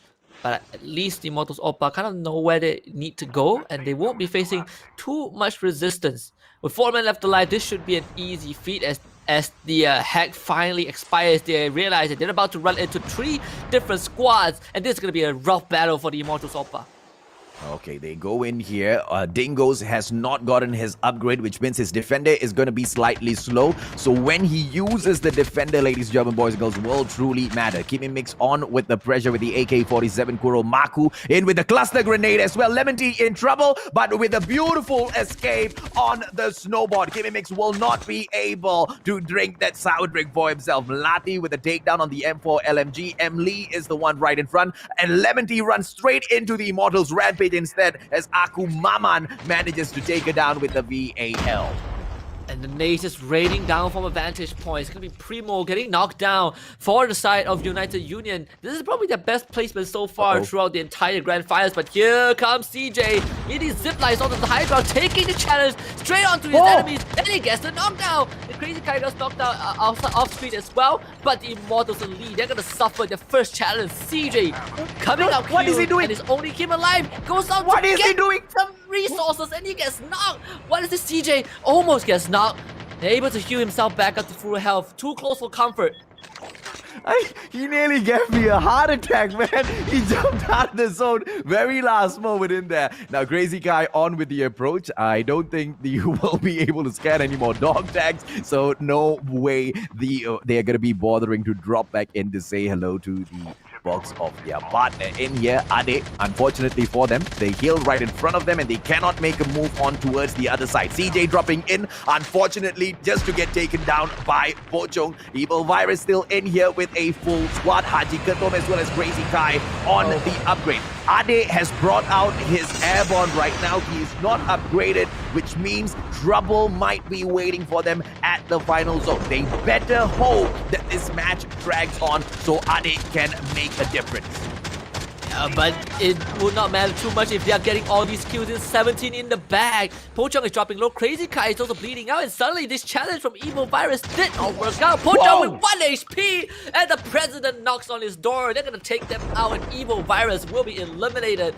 4 more teams in this. And it's going to be the Immortals Oppa with 2 more left. You see Professor on the high ground. Dingo trying to sniff them out. But they're going to turn around and take out Yaya and give themselves 14 frags. Yeah, man, the Immortals are just ravaging the final zone in here. Look at this. It's going to be Dingoes dropping out real quick. President takes down Kimmy Mix. Very surprising. The Oppas themselves losing their lives to all of those that they have trained. Professor bringing on the rain of bullets with an AK-47. Jumps into the fray of the smoke as well. It's Oblivion just blindly shooting into the smoke. President will be joining in. And Kimmy Mix has been taken out of the equation. It's a 3-on-2 right now, Husky. And Dingo's from behind able to get a backstab, and that's going to be President to get that revenge. Secret Service also coming through as well. It's going to be a 2 versus 1, and it will be between the Immortals Malaysia Underrated versus the Immortals Mafia Queen. Now, who's going to win now? It's going to be the good guys on the President's side, or will the Mafias prevail? We're about to find out pretty soon. It's going to be a tough order, though, for the Mafia Queens. Well, either way, both of these teams, the Immortals, whoever their boss is, they will be super happy. Harley getting away on zone! Is Professor gonna get taken down? President right behind! This is crazy! This is absolutely crazy! No! As President manages to get that backstab, Harley does not run away. So close to getting one of the most amazing clutches towards the very end with the help of the zone. I'm not gonna lie, that could have been the biggest juke in Call of Duty mobile history. Almost does it, almost did it, but nonetheless, congratulations to the Immortals Malaysia Underrated, President and his nation was able to bring this back, and in fact the top 3 were all from the Immortals clan, so they are showing that prowess. This is more of the kind of match that we want to see. A lot more aggression, a lot more plays, and a lot more initiative. Evil Virus, they just went balls to the walls, and even though it did not work out, they tried. That was a very bold attempt. Yeah, it was definitely a bold attempt. They took the aggression into the game and they managed to pick up quite a number of kills in here, man. I believe about 17 kills they had scored for themselves. And they were not the only teams that managed to ravage all the way through. Let's take a quick look at the results, ladies and gentlemen, boys and girls. We'll walk you through exactly how these teams went in here to perform. Team 18, the Immortals Malaysia Underrated, picking up a total of 16 kills for themselves as well as that number 1 spot. Team number 21, the Immortals Mafia Queens, with a total of 3 kills and that 2nd position. The Immortals Oppa managing to pick up 15 kills in total with the 3rd spot. Team number 5, EV Angels, in the 4th position with a total of 3 kills. And Team Evil Virus, the ones who have been so consistent in this night so far, did not manage to get into the top 3 this time round, as they will settle for that 5th spot, but with a crazy number 17 kills, Husky. Yeah, I believe they have the most kills in this match, but at least they don't have that first placement point. So for the Immortals Underrated Malaysia, they should be pretty content with the performance. But in 6th place, we do have team number 16, United Union, with only 1 kill. In 7th place, it's going to be Dios with 7 kills. In 8th place, we have the Immortal Rampage with 6. And of course, in 9th place, we have Kingsman with 1 kill. In the 10th position, ladies and gentlemen, boys and girls, who do we have in here? Team Kami Santai Saja with a total of 5 kills for themselves. Your 11th position taken up by Team Rev 4 with a total of 7 kills. And Team Existence in here with the 12th position with a total of just a disappointing, unfortunately, 1 kill for themselves. The Malaysian Elite in the 13th position, 0 kills they've managed to pick up for themselves. Eevee Princess in the 14th position with a total of 2 kills. R7th in the 15th spot with a total of 2 kills. With the 16th spot, you have got none other than PGN. 0 kills in here for themselves. 2 points picked up by the Immortals Elite. 2 points from those kills. And unfortunately, in the 18th position, 0 kills for GX and 0 points, Sasuke. And I thought they would have at least gotten something, but unfortunately for this match, they walked away with nothing at all. The bottom two spots in 19th place, we do have Immortal Savage with 4 kills, and finally the MY Legend Hero with 3 kills in 20th place. A bit of a shake-up in the leaderboard. It's still safe to say that Evil Virus are in first place, but the race is getting a bit more competitive. Yeah, it's definitely getting heated. It's definitely, being thrown up into disarray because all of the other teams are stepping it up little by little. And it is very nice to see the dominating teams not being able to have that consistent win back to back, right? It's nice to see the Immortals Oppa not moving into that #1 position as soon as Evil Virus takes a step back, because if they just keep playing between the two of themselves, what do we need the other 18 teams in here for, right? But they step it up as well, Husky, and game after game it's just getting better and better and better. I mean, I don't know if I should label myself a boomer, but whatever. As what we all like to say, the night is still young. We are at the halfway point of the Plunge Battle Royale Malaysia Finals. There's 3 more matches, and I'm excited. We're finally building up towards the climax. Now, what are your expectations for the last 3 matches? My expectation, or what do I expect to see? I expect to see exactly what we saw in match number 3, for all of the other teams to continuously step it up. But what I think I'm going to see is Evil Virus losing their minds and rampaging in the next few lobbies. The Immortals Oppa, they will try as well, but the skill seems to be spread out pretty evenly throughout all of their teams within the clan. And it seems like they want to secure more than 1 spot in that Garena Invitationals Battle Royale. And that's exactly what they are fighting for. But I don't know if that balance is going to do them a favor or work out the other way for them, because quite a number of teams in here are vying for those spots, Sasuke. Yeah, and I think the same can be said for Evil Virus, right? It's the battle. It feels like the great ninja battle of 2 clans, Clan Evil Virus and Clan the Immortals. Because so far, Immortals, despite them not really getting first place up to this point in the leaderboard, I can safely say there's at least 4 of those squads from the same clan in top 10, and that says a lot about this team. Yeah, absolutely, man. I mean, let's take a quick look at the Immortals. Underrated, right? They, in the second match, managed to fight their way up to the 5th position and took 11 kills for themselves. And to be able to make such a difference, right, in just 1 game, to be able to take the victory, and on top of that, 16 kills, they are improving game after game after game. And this is the momentum that is building in the right way. The question is, can they hold on to this momentum? Can they keep it at an all-time high? Or are they going to start losing steam? Because this is the important moment where they'll be able to shake teams like Evil Virus up, right? Because this is where they start sweating, because the other teams are catching up. But will they be able to continuously hold on the pressure? Yeah, I mean, if your president is popping off, if a professor is providing the right intel, you gotta feel a little bit good about yourself. They were directly challenged by Evil Virus, and they got a full wipeout. That was, even though we didn't get to catch, the full action, but just seeing the bits and pieces of what transpired between these 2 teams, I can safely say that the Immortals Malaysia underrated. they have a lot of potential right there. That match itself has proven that. Yeah, I mean, what an apt name, right? Underrated. They have been underrated for a long, long time. Unfortunately, I think this is just like bad karma coming in from, sometimes people grow into their names, right? And I had this situation at home, whatever names I've given my dogs, and they've all grown into their names. The Immortals, have been underrated for a long time, and they've been underrated for a reason. They show us glimpse of hope, and then they just don't make it at the very end. Hopefully today is the day they change all of that, Husky. And they don't even need to be first to get first place, right? Top four is all they need. You want to make sure you secure that foot, your foot through the door into GIBR, and then that is where you pull out all the stops and show all your hands against the best teams, not just from Malaysia, but from all the other nations that will be participating.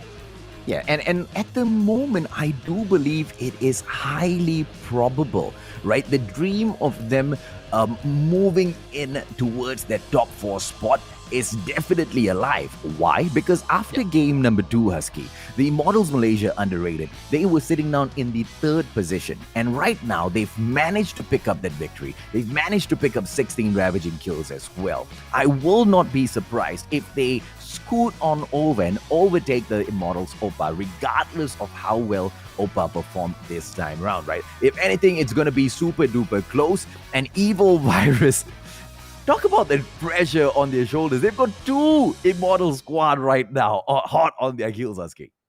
Yeah, I mean, it's just a minor setback for them. I think for them it's where it's like, yeah, we got 5th place, but guess what? 17 kills. Try and beat that.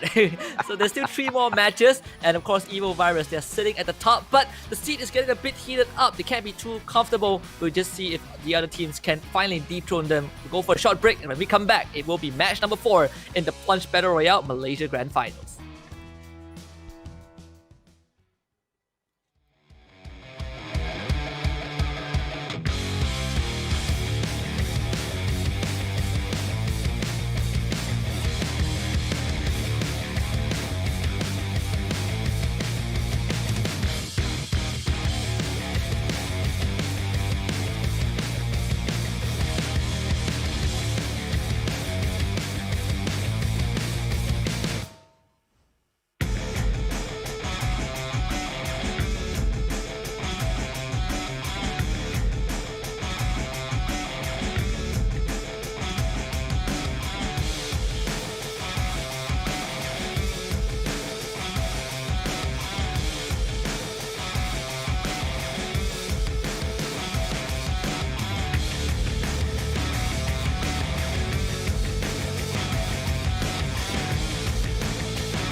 Hawk X3 deployed.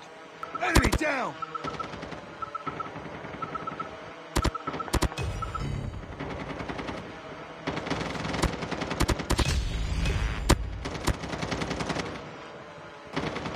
Be careful. Enemy Hawk X3 deployed.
Hawk X3 deployed. Enemy down!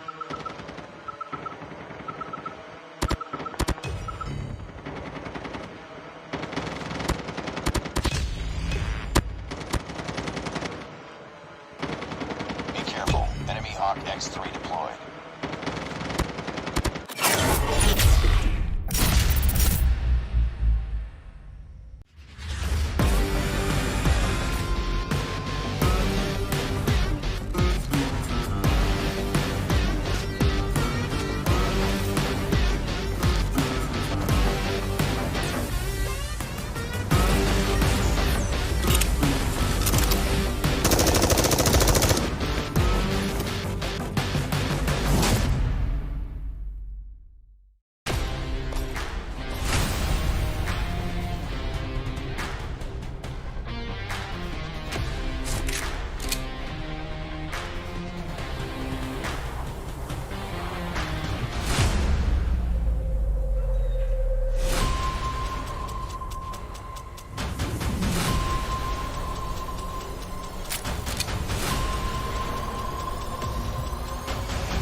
Hawk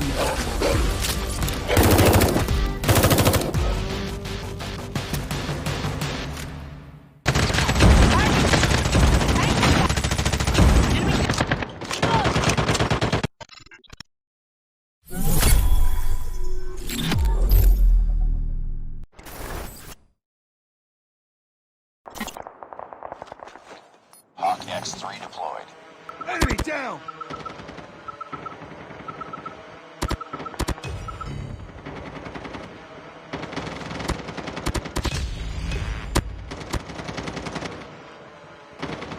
Be careful. Enemy Hawk X3 deployed.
We've just gone past the halfway point for the Plunge Battle Royale Malaysia Grand Finals for Call of Duty Mobile. 3 more matches for us to see who will qualify for the Garena Invitationals Battle Royale. Of course, my name is Husky and I am graced by the presence of the one and only Mustachio AJ.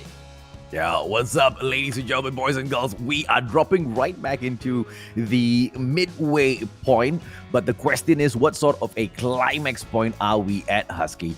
Is this going to be the kind of story where at the climax, the story continues to expand and those who have already kind of garnered that name and love continue to go up in that rankings? Or will everything change? Will everything just get turned upside down, and will all of those top dogs get slain early on and we see some new names move up? Anything can happen. Is it 50-50? I don't know. I mean, I'm not sure either, but this definitely feels like a movie, right? We always have this peak where everything just comes together. We find out who is the better team. But let's take a look at the highlights while we go over what has transpired in match number 3. Because when it comes to the halfway point, it's always the most important to look at who is at the top at that point. Yeah, and this was just unfortunate for team number 22, right? My legend hero. Early on, they were to get eliminated as Evil Virus was just chilling around. Kami Santai Sahaja thought that it would be a great idea to take the fight up against them. They did have the vantage This was the one. but unfortunately, the execution just was so shaky. Yeah, that was the most unfortunate encounter that we saw in that game. And of course, I would say the rest of the game is a bit more action-packed. There's less cheese. As I say that, we saw this miraculous standoff between Evil Virus, and the Immortals, one of the Immortals team as well. When we start off with Evil Virus being on the back foot, right? They have Crazy Kai knocked down, and they were getting absolutely swarmed, but Undig just coming in huge with the open air barbecue machine, and able to get 2 kills for himself, and with Crazy Kai being brought back up and left alive, they were able to just mop the floor with a team 15. you know, a lot of the teams continuously show us the echo gameplay, right? Because just bringing in that shotgun with such a high rate of fire is just crazy, man, to be able to take some of these matches. CJ in there with that final takedown, and then, of course, he went on to give us a small little heart attack by jumping out of the safe zone. But I really love the aggression that has been stepped up by all of these teams as we have progressed in these matches. But will they continue to do so, or are they going to start getting a little bit more careful now? Because as these opportunities run on, they also run out of the exact same thing, the opportunities. Yeah, it's like this. I don't know how to call it. Is it oxymoron? It's like a lighter gets lighter every time you light it. You get Yes, exactly what I meant Exactly with what I just said. But there's a much better way to put it. Okay, now let's jump into the game, ladies and gentlemen, boys and girls, and see exactly what are we going to find in here, right? In about 30 seconds, we will see exactly how these teams go in to turn things around for themselves. The flight path will decide how the jump goes, which are going to be the high-tier loot zones. So far, we've seen the select few, Husky, especially Evil Virus, continuously picking the high-tier loot zones to jump in because it's avoided like the plague by the other teams. Yeah, and you want to avoid the virus for sure, and a lot of teams are giving them that respect. Let's jump into match number 4 right now and see if any more contenders are gonna step up to the occasion. And I want to take this interval quickly to ask you. So I'm pretty sure you watch movies, right? Every now and then. What is your kind of climax in a movie? Do you like it when the two titans go up against each other in an epic fight, or do you like climaxes with a lot of plot twists? I love the plot twist, but I also love the kings going up against each other because the sky platform just got lit up, ladies and gentlemen, boys and girls. Team number 22 in there, my legend hero, but they aren't gonna be heroes if they remain on there for a long time because their opponents are none other than the Immortals Savage. And Dead Joker is going to be a dead Joker if he does not back away real quick. But Team Kachi just gets taken down by the BK-57 EDM going in for that first shot. Question is, are they going to be able to continuously bring on this pressure onto the rest on this platform? And EDM being able to just start things off on a good note. Now just looking for the rest of the enemies. They do have the ice pick applied, so unfortunately radar has gone offline for my legend, for MY legend hero, at least for now. Yeah. At least they were able to get control of the sky platform. And that's the annoying thing about the sky platform, right? I mean, with all the mysterious sounds that it brings on, just because it gives you a couple of high-tier stuff, a couple of extra adrenaline, but it disables your map, so it confuses the crap out of you if you do not know the layout of the sky platform, and the opposition team knows it better than you. They will be able to zip in and out and eliminate all of your squad. Now, EDM doing it quite well by holding on to all of these dog tags. I am just super surprised that the Immortal Savage have not come back in here for their team members. Yeah, no, it seems like they just completely built. They did not want any part of that, and probably that is going. That probably is a better decision. Sometimes it is better to just bail and minimize casualties, but that also means that the Immortal Savage will work with one less team member for the rest of the round, as the first revival flight will come in 40 seconds. Only 7 people getting knocked down. We might see more. Yeah, unfortunately for Kachi as well as Propo YT, that knock. Whoa! And off screen, EDM as well as 33 goes in and takes them out. And the first team to get eliminated, ladies and gentlemen, boys and girls, is Squad, the Immortal Savage. MY Elite will follow suit as well off screen to say bye-bye to everybody else. As we continue downtown with Evil Virus, who's picking up all of the items in here. We cannot see if or not downtown's a high-tier loot zone, but knowing Evil Virus, yeah, is definitely a high-tier loot zone. Now, there you go. The golden gun on the ground gives it away. Yeah, they only settle for the best.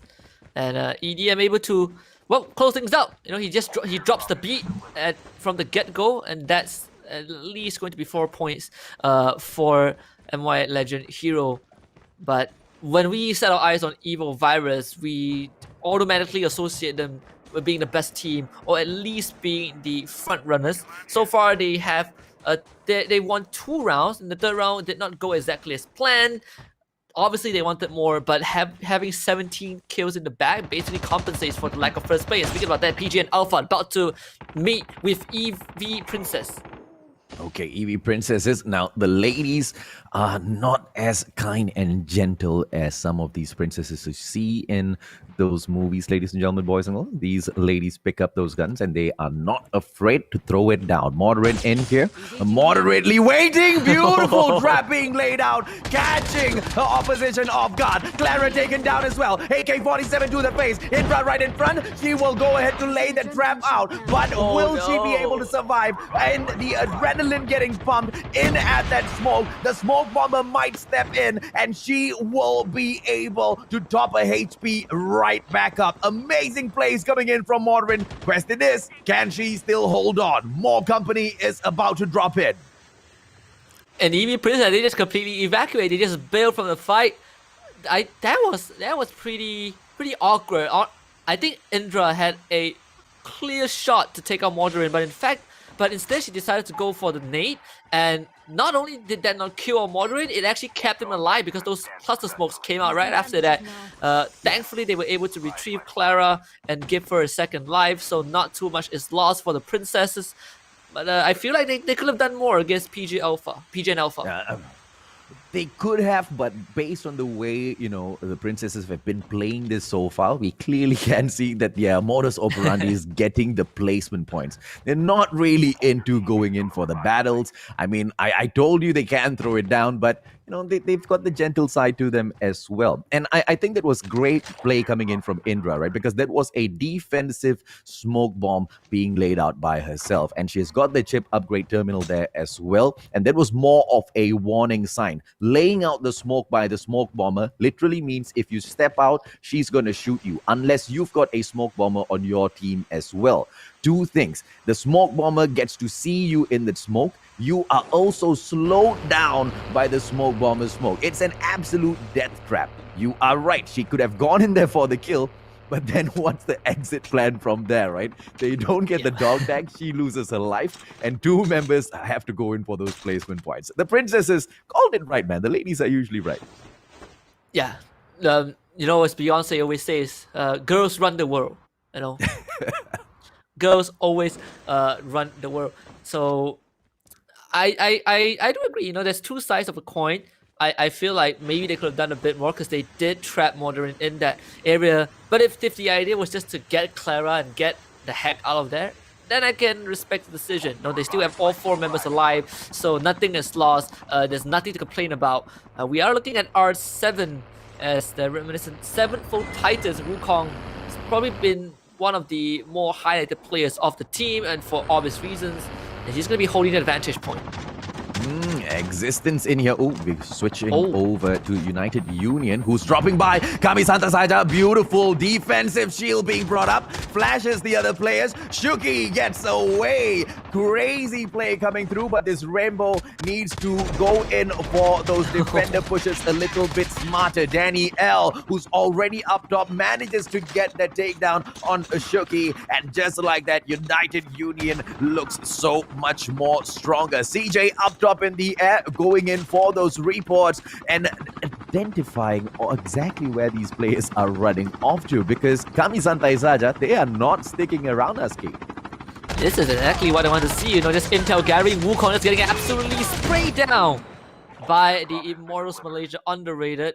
And unfortunately, the Monkey King is not going to see daylight for this round. Are we going to be able to see Evil Virus now pull off a crazy play in here? Opportunity for a chopper takedown. FHJ, that's what I'm talking about! And that was peak perfection. Haji Ketum is not done yet. That's what I'm talking about! And Haji Ketum goes big. That's 4 for Evil Virus, and he's going to drop right down for the cleanup. Bring the damn FHJ into the game. You need to have one player running the FHJ at all freaking times. This is why Evil Virus puts it on display. Amazing double takedown, goes in back-to-back shots fired, and they are on top of their game. 7 kills in here so far, and they want nothing less than that number 1 spot.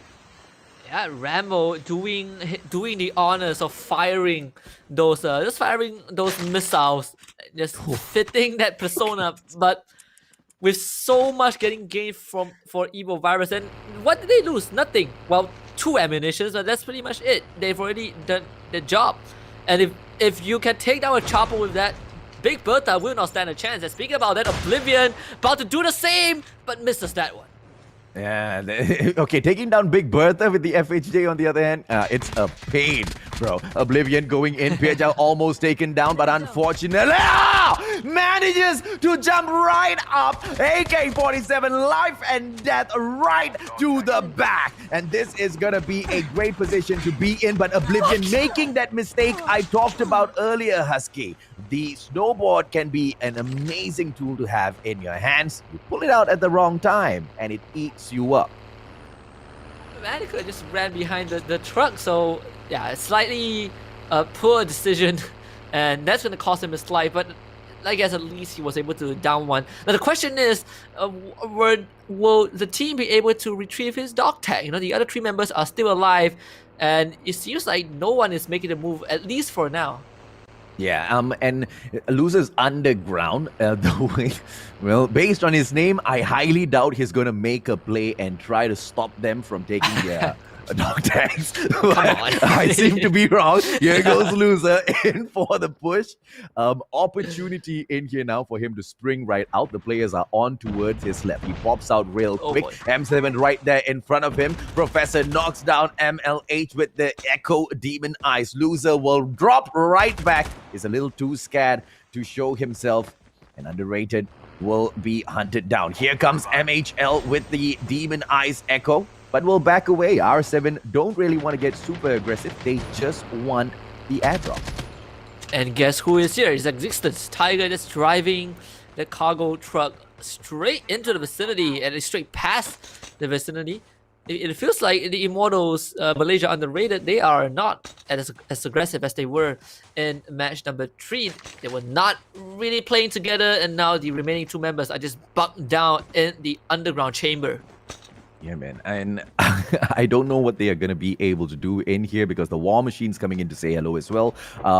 Only possibility is Loser is a Trap Master. No, he's a Defender and he gets taken down. Unfortunate. Elifang in here. Airborne player. He's going to get, he's going to lose his life in a moment. But MHL making a very careless solo push. I hope he has that backup coming through. MHL will lose his life. Wukong dropping in. Wukong opportunity! Takes down Elifang and there you go. Underrated out of it, and Wukong manages to pick up both those dog tags, and his partners are right back in that revive flight. Man, huge contrast between match 3 and match 4. Underrated just felt like they didn't even put up a fight. But at the same time, you can see that the Immortals, I believe Elite, getting 2 kills off screen, but Existence, they finally decided to crash the compound, and R7, they will have a new contender.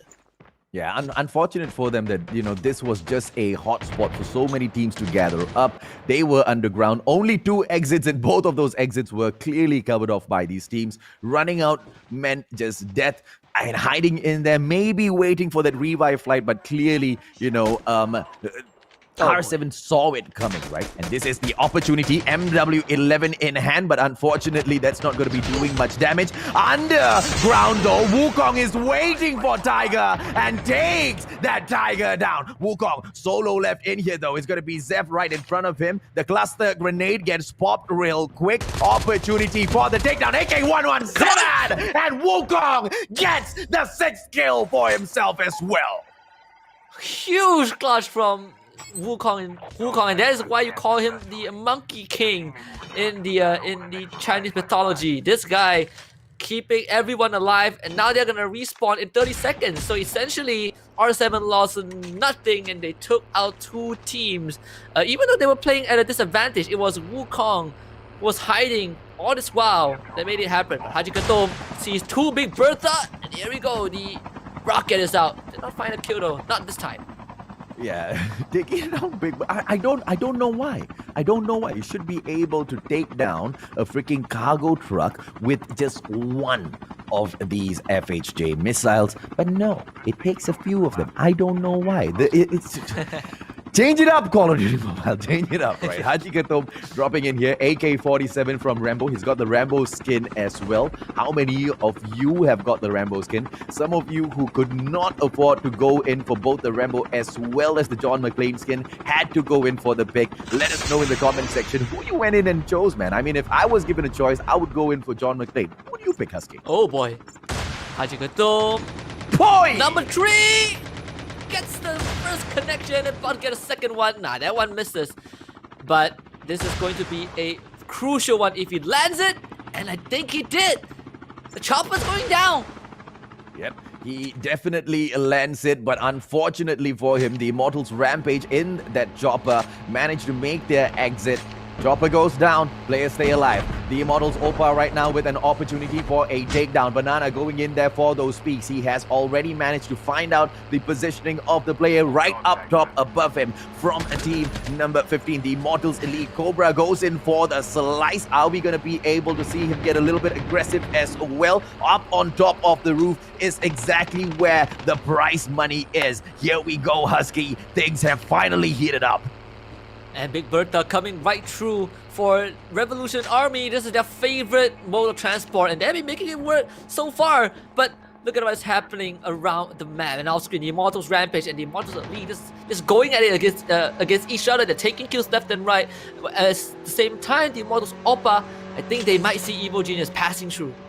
Smart play coming in here from Opa, right? Oh, Kimmy Mix right now dropping in together with him as well. Drops right up, spots that player who gets a little bit aggressive, and then Banana comes in for the knock. Amazing play from the Immortals Opa, ladies and gentlemen, boys and girls. And the discipline from Banana, laying down the trap, not aggressing until the backup arrives, even though his opponent was just up on top on that second floor. That takes guts, and that takes a lot of trust in your team members, Husky. And Crazy Guy going for some free shoots, just trying to spray from this power grid. 2 of these players has escaped. And Audio G wants to be the third. The smoke grenades keeping him alive for now, but Crazy Kai has his sight set on the rest of United Unit. He does not want to let any of them escape, but he also sees Big Bertha for the side of Team 8 and CJ on top of the water tower. And take another. Crazy Kai gets bombed as well.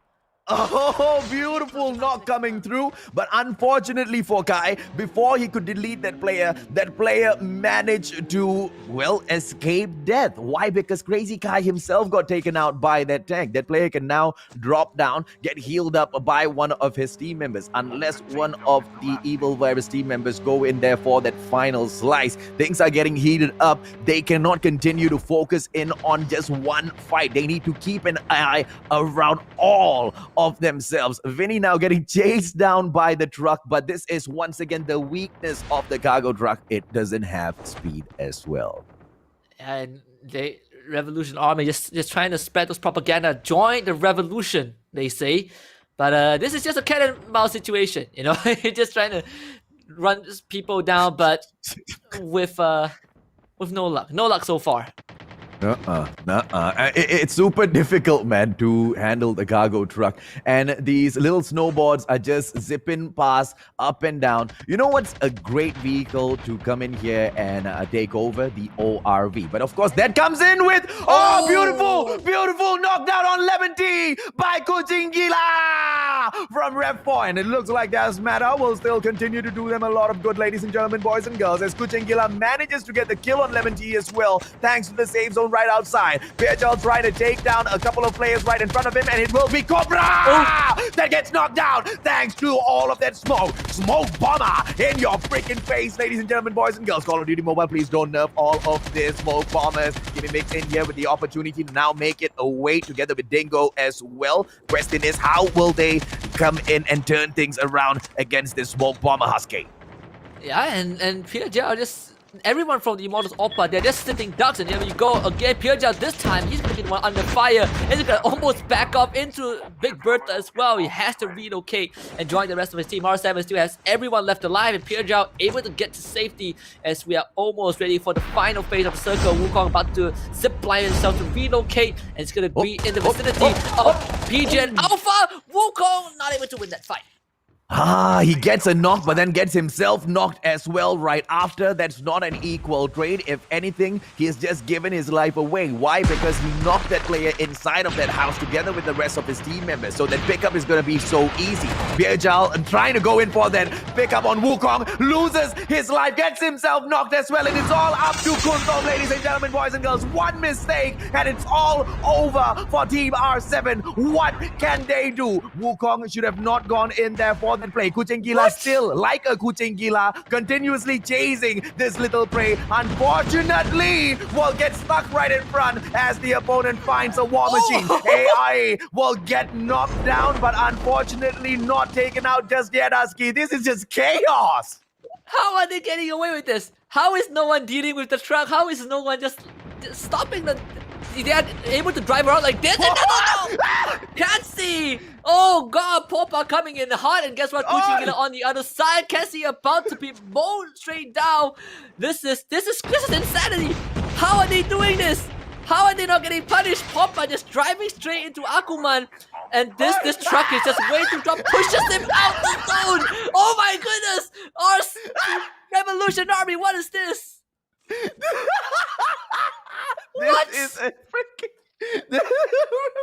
a freaking comedy show, ladies and gentlemen, boys and girls. This is the freaking cargo truck meta Big Bertha in the hands of Kucing Gila as well as Popa, just running rampage all the way through. And right now, Kuntum, one player left, but the safe zone gonna be helping Big Bertha. Kuntum runs in, not enough time. Kuntum manages to get the kill, and Kucing Gila once again manages. What? I refuse to accept the result. No way. No freaking way. That's the FHJ. Nerf the cargo truck club, for heaven's sake. What in the world? Dude. Okay. I refuse to accept the result of match 4. How is this allowed to happen? Like, why is no one dealing? I thought when we saw it in match number 2, you know, it was already a red flag, but it's not in my wildest dream that I expect Revolution Army to do it 3 rounds in a row and win. Like, what? Let's take a look at the results, ladies and gentlemen, boys and girls, and see exactly how well they pull this off. Revolution. The revolution is real. Ladies and gentlemen, boys and girls, Revolution Army 4 managed to pick up the #1 spot. Kucing Gila getting all 4 kills in that final safe zone, I believe, with the cargo truck. Popper as well getting a couple for himself, and one by a pure accident, okay? He was reversing. I highly doubt he was planning that. The other player just snowboards behind the truck and gets himself knocked out of the zone. So damn unfortunate for the Immortals. Opa, I believe that happened to Kimi Mix. Team R7 picks up the 2nd position in here with a total of 16 kills. Very, very impressive. And of course, the Immortals Opa in the 3rd spot with a total of 10 kills. The Immortals Rampage right there behind them, hot on their heels, 4th position with a total of 10 kills for themselves. Kami santai saja, they weren't so santai this time round. They fought all the way up to the 5th position with a total of 6 kills. Yep, and in 6th place, we have Generation X. So far across all 4 rounds, they can get good placements, but not much kills. They have 3 only for match number 4. In 7th place, we have PG and Alpha with 6 kills. In 8th place, we have Team 6, gonna be Kingsman with 1, and in 9th place, we do have the Immortals Elite with only 1 kill. And what's surprising? Yeah. Well, Evil Virus, they're not in the top 10. Ooh, wow, what do you know? That's exactly what we were, speculating. Maybe it could happen. One of the ways the climax could change, ladies and gentlemen, boys and girls, right? Team 21 in the house. The Immortals Mafia Queens will pick up the 10th position with a total of 4 kills for themselves. The United Union this time around, not so shabby, not too great at the same time. Right in the middle, 11th position with a total of 2 kills. Team Evil Virus Angels with a total of 3 kills in the 12th position for themselves. Once again, the kills is something they couldn't expect or depend on. They try to survive. Problem is, so many of these teams survive in towards that zone, that final zone as well. Team Evil Virus will once again step up onto the fray, this time in the version of the Princesses, right behind their comrades EV Angels in the 13th position with a total of 2 kills. And this is 3 EV teams in a row here. Team Evil Virus, the Evil Virus that has been dominating the lobbies so far in terms of the kills. They managed to pick up the first 2 games victory, a total of 11 kills. Not too bad at all in the 14th position, Husky.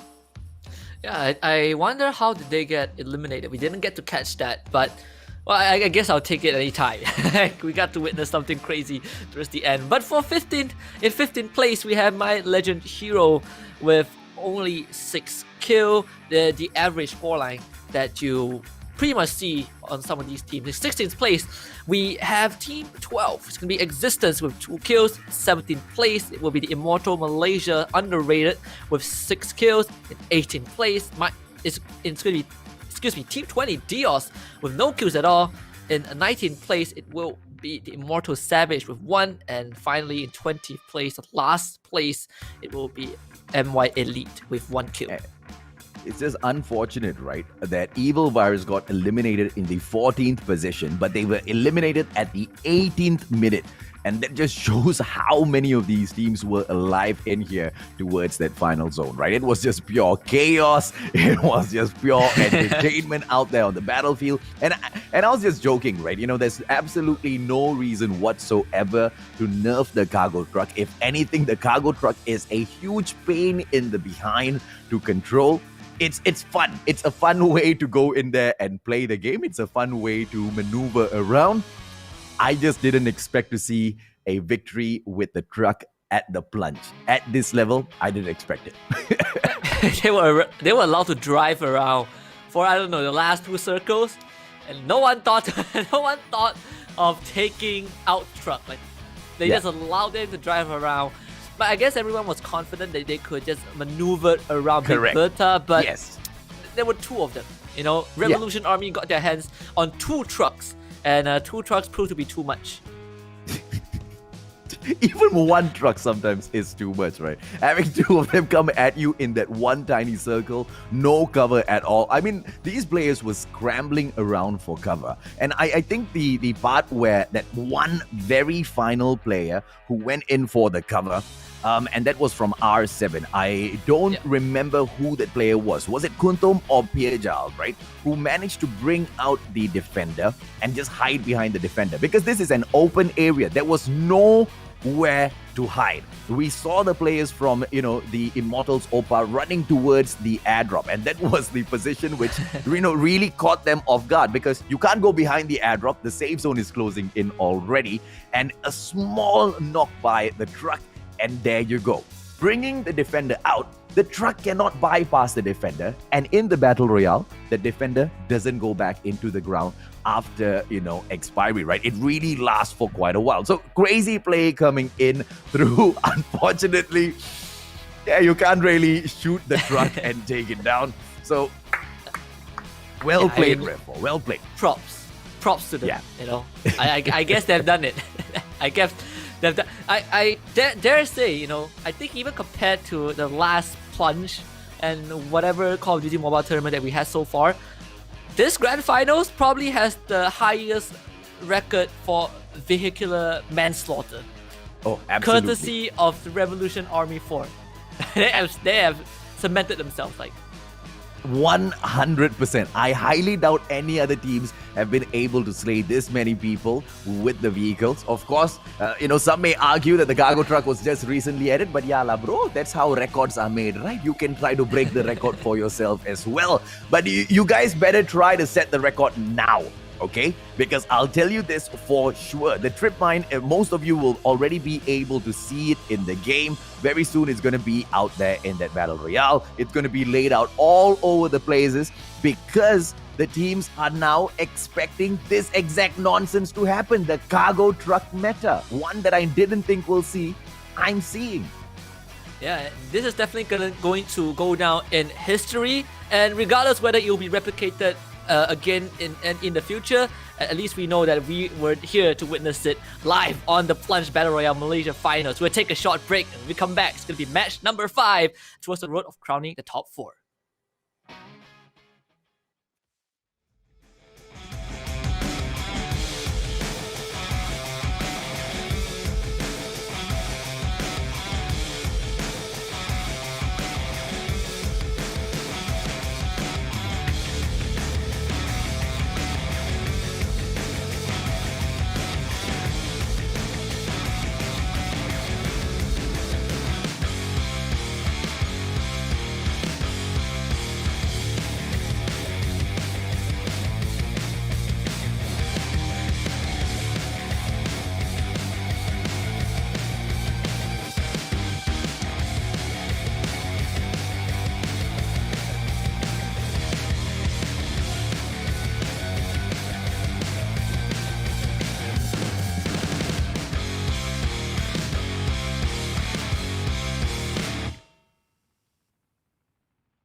Hawk X3 deployed.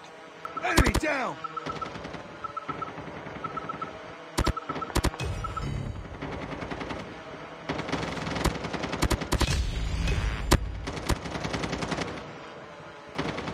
Be careful. Enemy Hawk X3 deployed.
X3 deployed.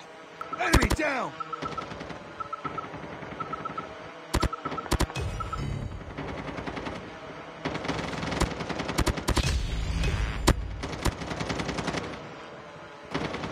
Be careful. Enemy Hawk X3 deployed.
Hawk X3 deployed.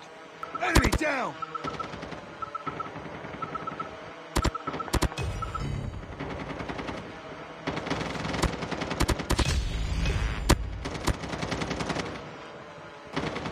Be careful. Enemy Hawk X3 deployed.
Welcome back to the Malaysian Grand Finals of the Plunge Battle Royale, brought to you by Garena Call of Duty Mobile as well as ESL Malaysia. 20 teams in here have been fighting it out so far. 4 rounds have concluded and we've got 2 more to go. So much of action has built up and the drama has intensified, game after game, Husky. We are finally starting to see some fun in here. Ladies and gentlemen, boys and girls, my name's AJ. I'm the Mustachio down here with the legendary Malaysian shoutcaster, Husky himself, with a double K and a double E at the back.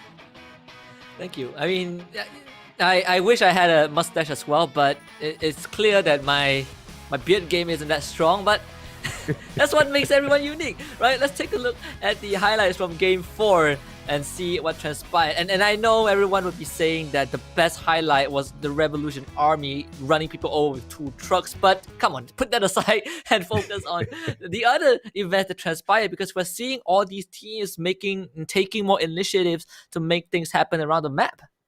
Yeah, and taking that initiative also comes with a huge price tag as well, right? And that is the risk of getting yourself eliminated as well. It is the choice of picking your battles. Haji Khatum with the double takedown of those choppers. Crazy play coming in from him, right? As well as the Opas. Unfortunately, they couldn't pick up that number 1 position, but the Immortals overall have been doing really well in the competition, Husky.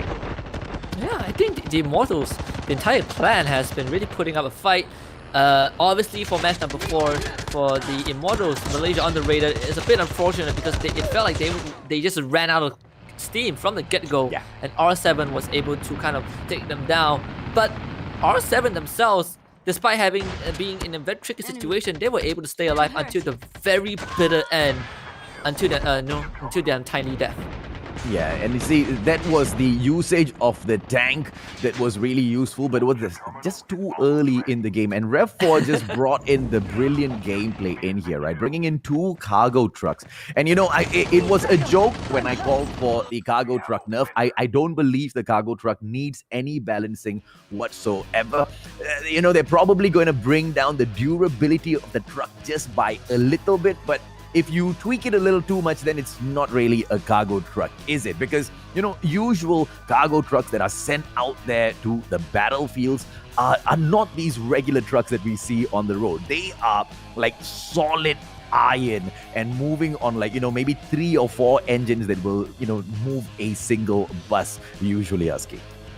Yeah, I'm surprised that, no one tried to take down a truck, and I guess because it's so durable that if it can prevent someone from challenging it with decent weaponry, then we probably will have an issue.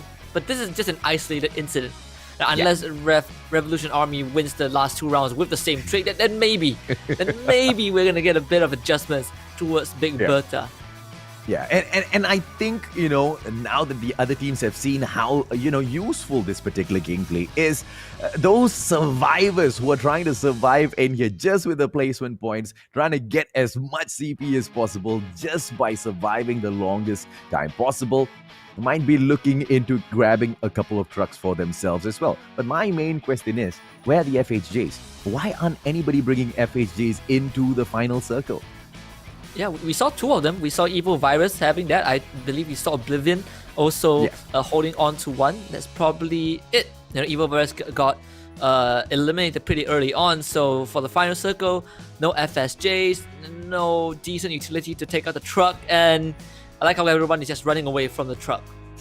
It feels like Tom and Jerry. It feels like Tom and Jerry Jerry got himself a truck, and Tom is just running away.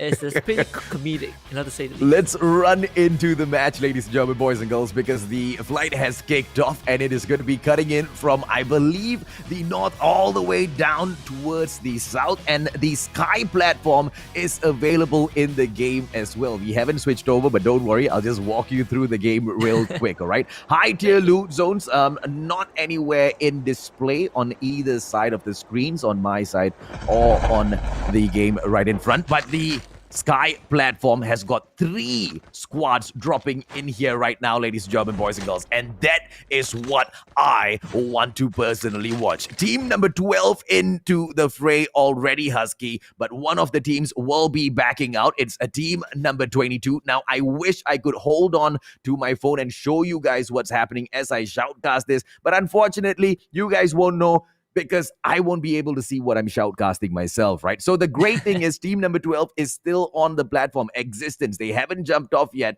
Team number 22 as well as team 23. My Legend Hero and the Immortal Savage have backed away from this fight, which means Existence should be able to loot this high tier loot zone, loot all of whatever that's available onto the Sky platform. And the great thing is the next zone, the very first zone, is going to be coming in towards the Sky platform as well, encircling the Circus Pipeline Estate Crash Diner practice range. So all of the, areas outside there, all of those players and teams, they now need to just try to squeeze in. But the question is, who will survive the first wave? As Team 11 here, Husky, Kami Santai Saja will be meeting MY Elite. Yep, and so far, I think Kami Santai Saja has put on a better performance, I would say, if we are looking at a direct matchup between them and the Immortals Elite. MY Elites. But maybe that's going to change. These two teams are not really placing too high on the leaderboard. So these the opening kills are definitely going to be pretty important. And meanwhile, it's going to be the Existence taken out. After being instantly eliminated as his distance, this is going to take on the Immortal Savage. And the bomb gonna come out, and the Immortal Savage seemingly having the upper hand. But hey, it's coming in from behind now. Decides to just bail from the Sky platform. Does not want to be involved in any more conflict. Yeah, that's just savage coming in here from the Immortals, man. They waited to strike, making Existence think that, the Sky platform truly belongs to them. Nobody else is going to come in here for a challenge. And then the immediate zip line upwards and that backstab gets them that double takedown. Question is, will they be able to finish off that whole squad? Imi right now, AE46 with that spot, tosses a quick grenade. Jiro getting those shots fired up against him. Zyklon in here with the Man of War. Looks like he will not be able to take anyone down just yet, but he has been able to damage Jiro in here. Cyclone B with an opportunity. The wall bang maybe, but doesn't go in for the approach, Husky.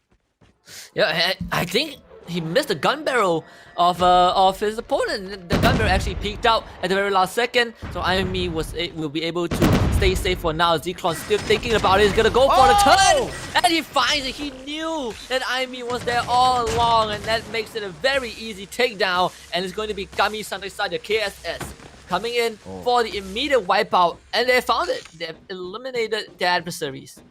Excellent anticipation here from Zyklone B. Drops in real quick, knowing the player is right there behind the door. Has the Echo in hand for the quick shutdown and does exactly that. Well played. First team eliminated. Who will be the next one? This is Team 7 on screen. Evil Virus Princess with one player down, one player on the way back here in that revive flight. Question is, are they going to be able to pick up Nalisha's dog tag, or is Nalisha out of the game for good? This is definitely an important question for the princesses. So far, they have garnered more points in placements compared to kills. They're not particularly aggressive in their approach, and most of the times, even when it feels like they have the opportunity, their focus is on keeping the entire team alive. And in the face of the Immortal Mafia Queens, I think for the Immortals, they will have an easier time dealing with the with Eevee Princess. Yeah, Wink having the exact same bag I have, the backpack, one of the more rarer backpacks in the game, ladies and gentlemen, boys and girls. The newer players, unfortunately, will not be able to get their hands on it.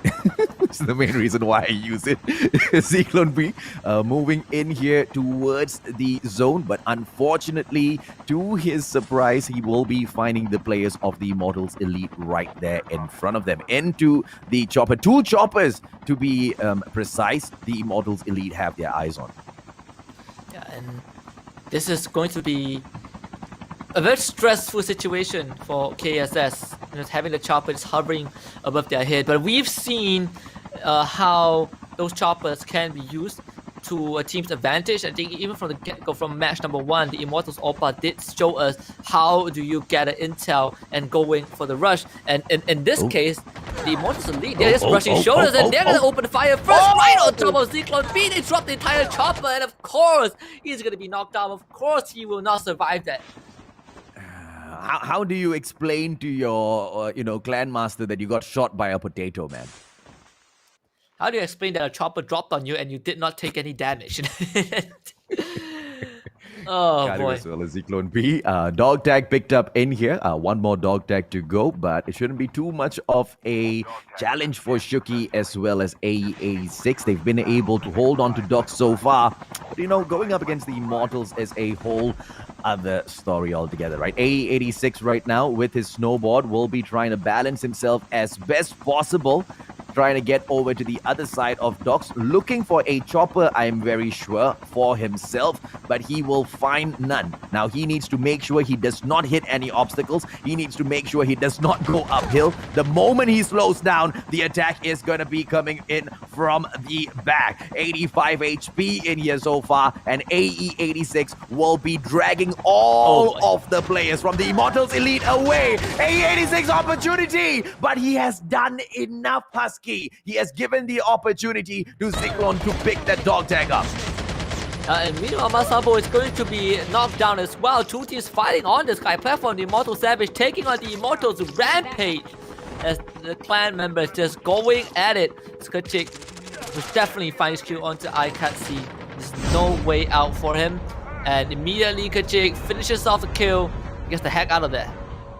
This is what we're talking about, right? As far as we are concerned, the Garena Invitationals Battle Royale is on the line. And it doesn't matter if you're from the same clan. You are toast. As Akuman toasts his opponents with the Purifier. Kachi goes down. But I am in the vicinity. This is an opportunity for him now to go in for the clutch. But unfortunately for him, he is a trap master. He needs to think of how to go in for the approach defensively. Not very easy, is that? Definitely not the easiest class when it comes to being offensive. You don't really have much ways with your gadgets, with your utilities. You can lock down areas, but when you are the one who's trying to find a way to your teammates, sometimes you just gotta wing it. And Mat Ayam will do just that. Able to glide towards this water tower, and now he has to go uphill where Akuman and Dexter are lying in wait. Oh, but he should be able to play the zipline game now. He can cut away and drop right in front, but he doesn't. He goes right up top onto the sky platform, dropping all of the traps first just to steal the chopper away. Amazing gameplay, perfect coming through, but he might lose the chopper though. FHJ coming towards him, he loses the chopper, but I guess he succeeds in putting a small little dent in the plan of his opponents. Well, not able to retrieve the dog tag. It's not what you want. But Hajikatom just got blown up. And speaking of that, it's going to be Pochong getting the drop onto Madi. And there is no way out for Madi. They just immediately eliminate him. But now the question is, can they retrieve the dog tag of their buddy? Yeah, Pochong's just too much, man. He wasn't even looking for Madi. He was just getting away because, his chopper just got blown up. He's like, hey, I see someone here. I'm just going to shoot him. It's a kill. Just walks away from the situation like nothing happened, right? So question is, how will the best team in this lobby go in and pick these two dog tags up, ladies and gentlemen, boys and girls? A core part of the Battle Royale in Call of Duty Mobile is not just going in and winning those fights, is being able to support your team members and bring them back from the brink of death in time, because those dog tags do have an expiry, Husky. Yeah, and still have a pretty decent duration on them, but it's going to be hard for both Crazy Kai and Pochong, even though they are probably the best player in the lobby. Not having a number disadvantage, not knowing where your enemies are, is going to make things a bit more complicated for them. Lemon Tea just gets knocked down by a vehicle. Hopefully that's not the Big Bertha, making its round so early in the game. Cobra off-screen knock on Mary Jane.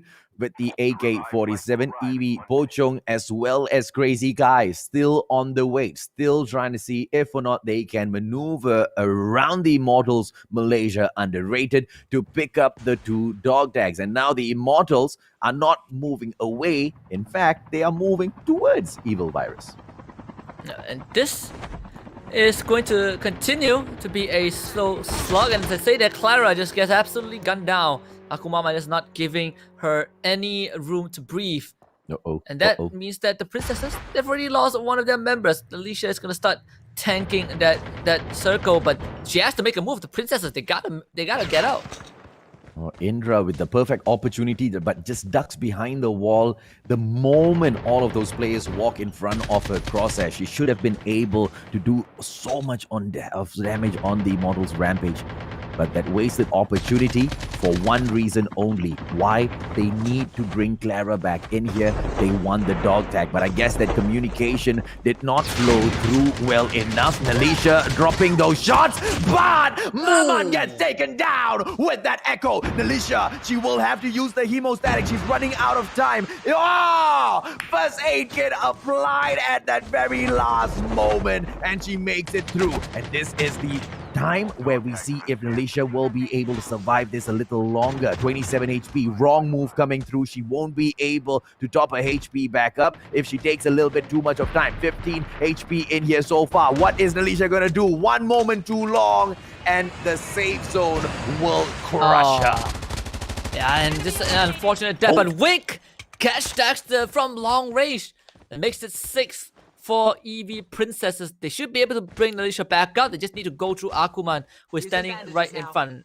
Indra is also coming in from the side as well. It's going to be a 1 versus 2 situation. I don't think the last member of the Immortal Rampage wants to have anything to do with this, especially when the blue zone is already ticking down. Every single one caught in it.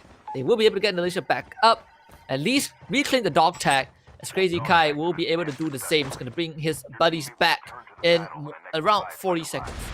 Hopefully, Nalisha will be able to tank the damage from the safe zone once she comes back into the game.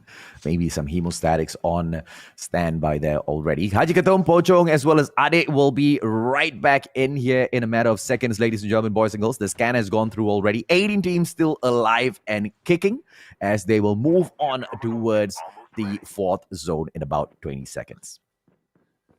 This is just a slower approach from Evil Virus. In fact, Crazy Kai here on top of the roof, and he's ready.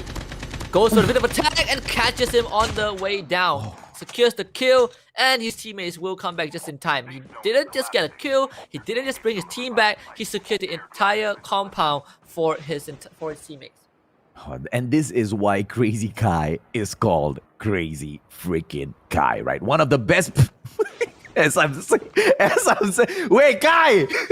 As I'm saying, he's one of the best. He brings his snowboard straight into the tree and it slows his momentum down. But not to worry, because Crazy Kai is as crazy as ever. He should be able to hold his own even against a full-on squad. No, he's not stupid enough to take them all on at the same time. He should be, fast enough to make that getaway. And he makes that approach in towards Haji Katom as well as the rest of the squad, as they are back in for round number 2.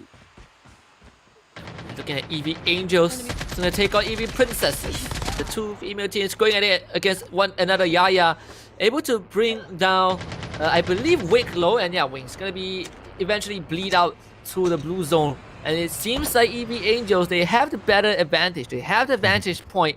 With all 4 members left alive, they should be able to overpower EV Princess.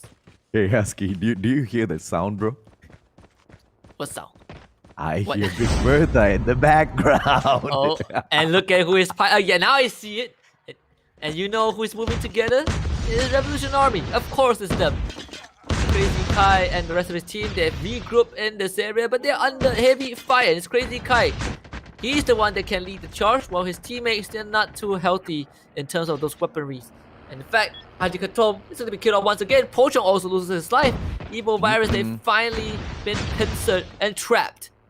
Yep, it is going to be a double Bertha meta coming in here for the side of Rev 4 once again, and they are all set for the final zone. They better not, underestimate their opponents, because a little too early, and that FHJ might just find them. Crazy Kai trying to hold on here. He is the smoke bomber, and this is a wise position to hold. Behind him, nothing to worry about. In front of him, the players step in. He will be able to spot them first, and this is a brilliant defensive move. And of course, Ade will bring the airborne right in front, but unfortunately, immediately get deleted by 33 from existence. It's again Crazy Kai, left alive, all alone for the second time in this match. And Grief can be a very dangerous weapon when used correctly, and I think Crazy Kai probably is going to be the best guy to utilize that as the lone survivor. He is in the circle, but with 17 teams left alive, I don't know how he's going to do this.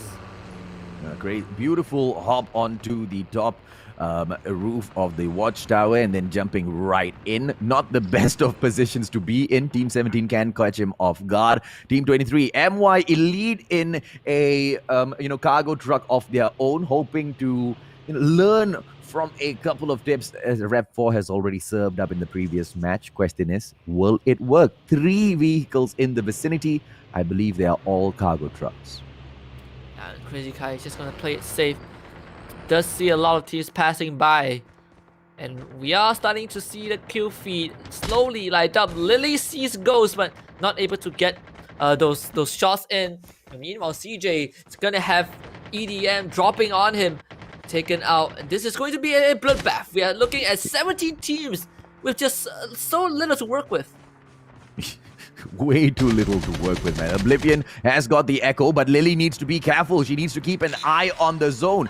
10 HP per tick. That's not going to be easy as well. Potato! Beautiful knock by Lily. Question is, can this medic hold on? 50 HP now. She will need to make a move. 28 HP. Lily makes that mistake and does not make it into the zone. And unfortunately for her, there's no revives available as well. Oh boy, this time it's not Rev Army, it's PGN Alpha. At least dodging the truck driven by Sophie. But this cargo truck is not as tenacious as the other one, as it gets stuck and it's gonna be under fire. They gotta abandon that net, and it blows up and Sophie dies. Meanwhile, Harley, what? Just ducks under that truck and he dies of water. This is carnage. Again, Rev Army doing the same trick. Oh, this is just bumper car action right now. Oh, I love this. The Immortals rampage. Instead of bringing in a cargo truck, they went IQ 300 above Rev 4. They bring in the Antelope A20 with the railgun, ladies and gentlemen, boys and girls. Yes, there will be a cooldown, but it can shoot. The cargo truck cannot shoot. But they have to abandon the vehicles immediately as it gets light up. I can see it's gonna be the poltergeist trying to put himself in a safer position, or at least a position to make something happen. Almost gets run over by Rev Army, and he is now out in the open. And that means he gotta re-evacuate, duck, dive, weave around the cargo truck. In fact, it's gonna find Crack straight out in the open with his pants down. And that is gonna be a huge punish from Ikesi. And at the same time, YX is not looking. What are you doing? Ikesi takes it down, but Ikesi also dies. Yeah, Melati already spotted Ikatsi a long time ago because he took his her teammate down, and of course that backstab was not questionable at all. Kucing gila, macam kucing gila sudah kena tangkap. Sepandai-pandai itu tupai melompat, akhirnya tersangkut juga. I remember this very funny English translation for that proverb. Squirrel jump, it will fall to the ground, something like that. It was on the news and it was hilarious. I don't know if you remember that, but it circulated around Malaysia for a period of time. But at least we won't be seeing Big Bertha. I'm happy that it got stuck. Like now Rev Army win the proper way. Come on. So the comment section, they went into a wave of, this is crazy, man. These guys are trolling the final circle. Yeah, of course, man. Certain conditions need to be met for you to be able to bring the truck in and ravage. And you need an open zone like earlier. This is not that open zone. 63 HP in here. Akufir! Oh no! Dropping right outside of the zone. Zone 9 HP. Moves right past the player. EDM uses the echo instead. Gets the kill. But Akufir gets the kill with the what chaos? we have big first time match 4 and we have tripwire match 5. I don't even know what's happening with this game anymore, but what I do know is that in this game is crazy. I'm actually losing my mind just watching all of this happen. Can you imagine pulling out the clutch of the round only to die because you stepped on a tripwire? Oh man, what an unfortunate way to go. But Akuman saving the game for his team. Maybe this is the game that will bring his team close to the top 4. The team that got the win, R7, did not get the final kill. Okay, that's all I want to say. Akufir just threw a random trap on the ground and then got echoed out into oblivion because of a very, very bad flight, right? So we've seen some of these teams go in, jump up onto that water tower, jump up onto these vantage points for those, bird eye view as well as the advantage in these fights. But you also need to know when to make a move. And the move just came in a couple of seconds too slow, right outside of the zone. Flying outside of the zone is one thing, jumping outside of the zone is a whole other thing. 3 HP, 1 echo shot. But at least the trap was laid out first, Husky. Yeah, from the grave, from beyond the realms of the living, he was still able to screw his opponents up. I mean, that is retribution. I will be happy. I'll be delighted if I get to take someone who killed me out from beyond the grave.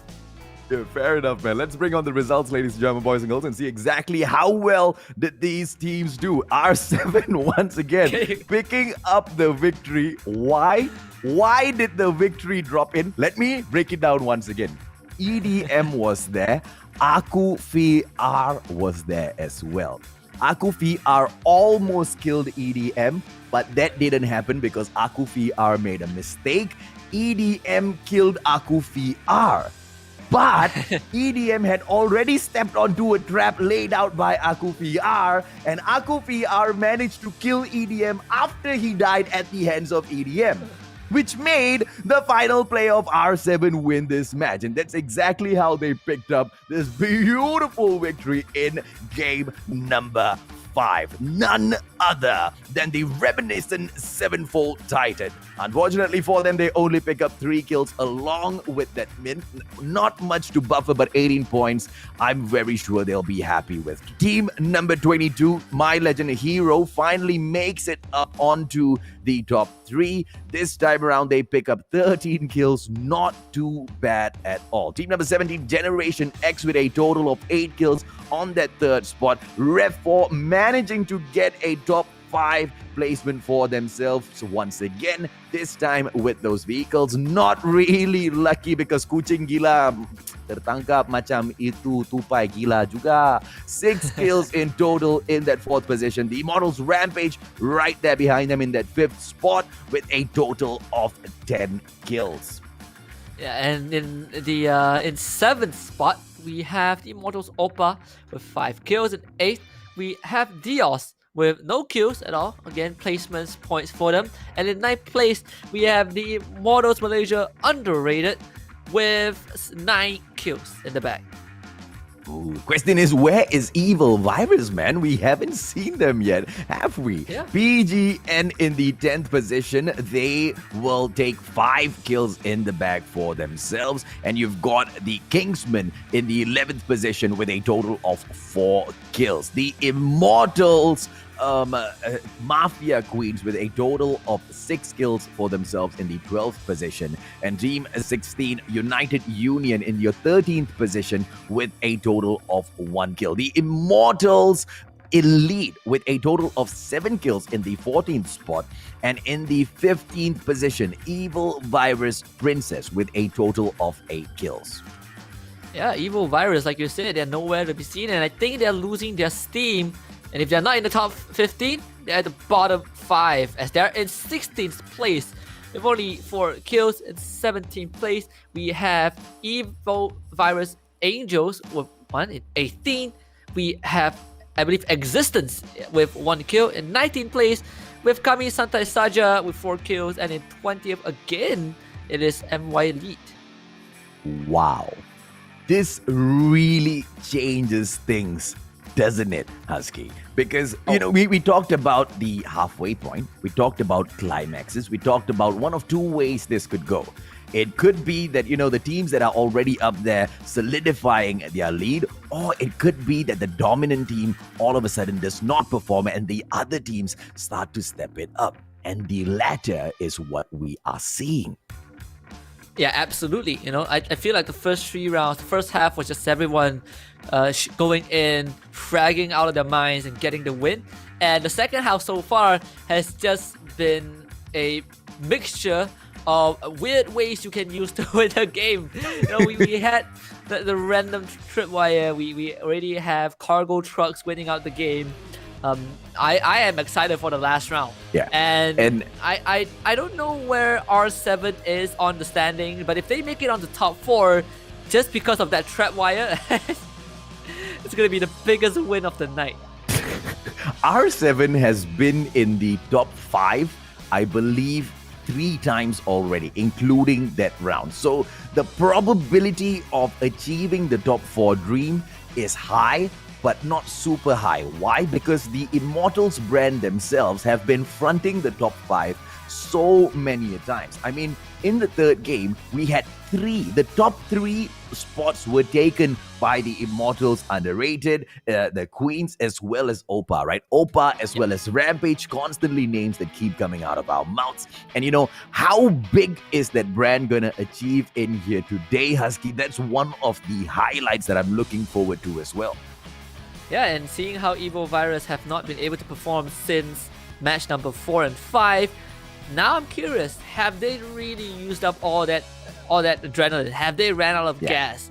What happened to the consistency? Is it Evo Virus or is it other teams who are catching up? Well, you wanted someone to find the cure, and I believe the cure has been found. The cure? Yeah. Cargo trucks and trap masters. Yes, cargo truck and trap masters. Exactly. We should start electrocuting everyone and running them over with trucks. I mean, the versatility, right? You don't get this in any other battle royale. And I think, what's next? What else do we have? What else do we have that these teams have yet to show us? In order to win a game, I believe we've seen most of it, but maybe the last round will be won by the Clown's Pitbull.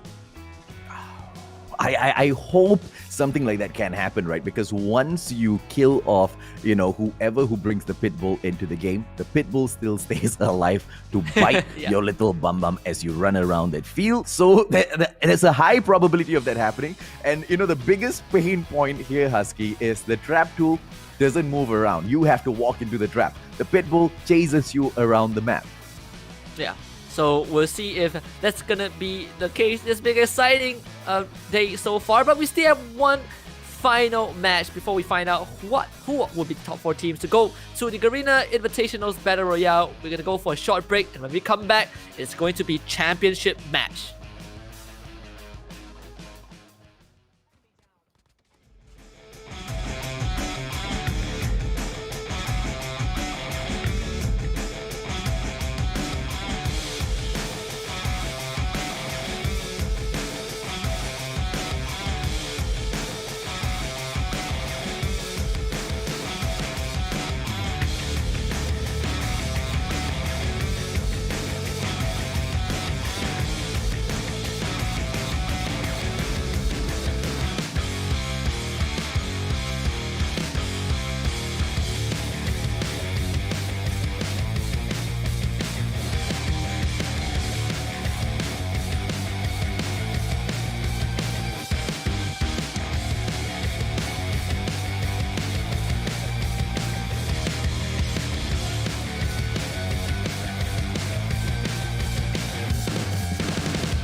Hawk X3 deployed. Enemy down!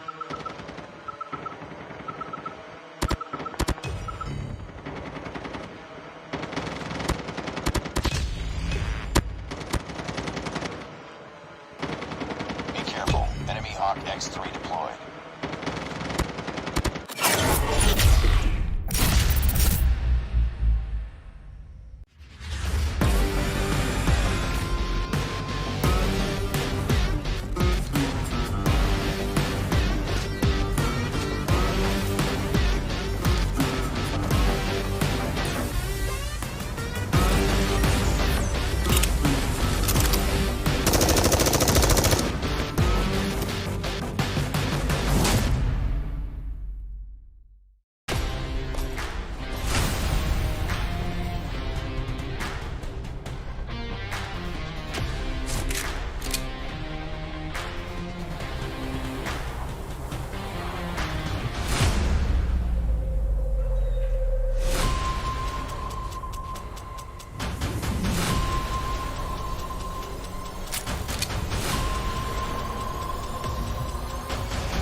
Hawk X3 deployed. Enemy down!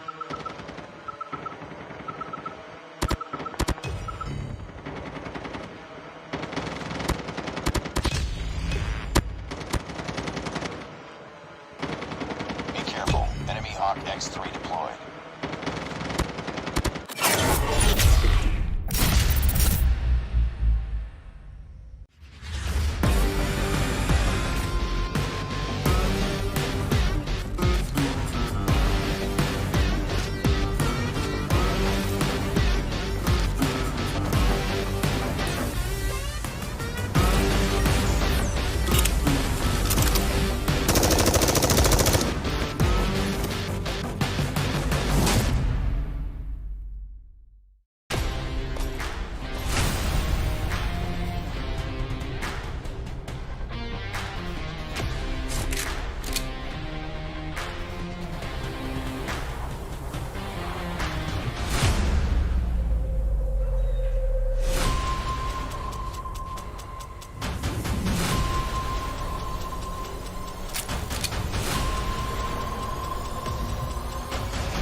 down!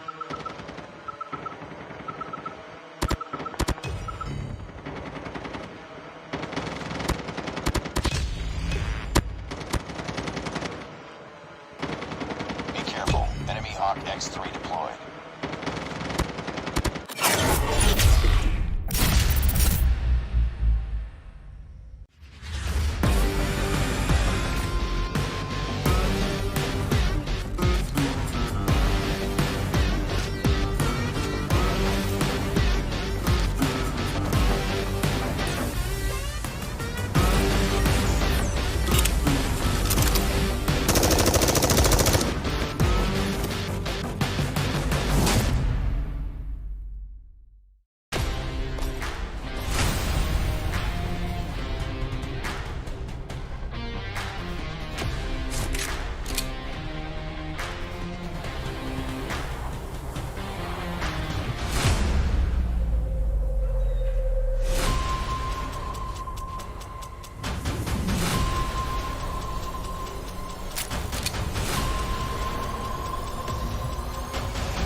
As we prepare for the final round of the Plunge Battle Royale for Call of Duty Mobile Malaysia Grand Finals, we're about to warm our hands up before we jump in to savor the final action that we'll see for this evening. My name is Husky, and of course, this will not be completed without the one and only Mustachio AJ. Welcome back, everybody. So far, Husky, I'm so happy, man. I mean, if how we started the day is how we were to end the day, I would be very disappointed and sad because I would not want your debut to be that boring, okay? If the day started off slow, it was dry. And oh my, did it pick up some pace, and we are getting exactly what we want. We have that aggression coming in from teams. We are seeing, out of the norm, strategies being brought in to capture these wins. This is what we want to see, and we get all of it. Yeah, Call of Duty Mobile in a nutshell. Let's take a look at the highlights from match number 5. Another match with a lot of twists and turns, possibly the most unexpected ending. And here's the thing, right? As things kind of started, they were a little slow. Crazy, anticipation coming in here from Zyklon B. And he was, kind of lucky as well that the chip terminal upgrade had not been activated yet at that point of time. Because, the outcome of that match after he got trapped would have been slightly different, right? But Evil Virus, as usual, showing their dominance, which didn't really last that long. Just a wonderful flash by Pochong. He doesn't need line of sight, You blind him, you still go down. That is why this guy is probably one of the best teams in the region. But of course, Evil Virus, their run was cut pretty short in this match. They were in 16th place with 24 kills. We finally get to see, a different set of vehicle being brought out. That did not have much screen time though. Yes, because and that's what differentiates the cargo truck from the Antelope A20, right? The Antelope will be able to give you that railgun, but it's also not as tanky as that huge cargo truck that you drop in.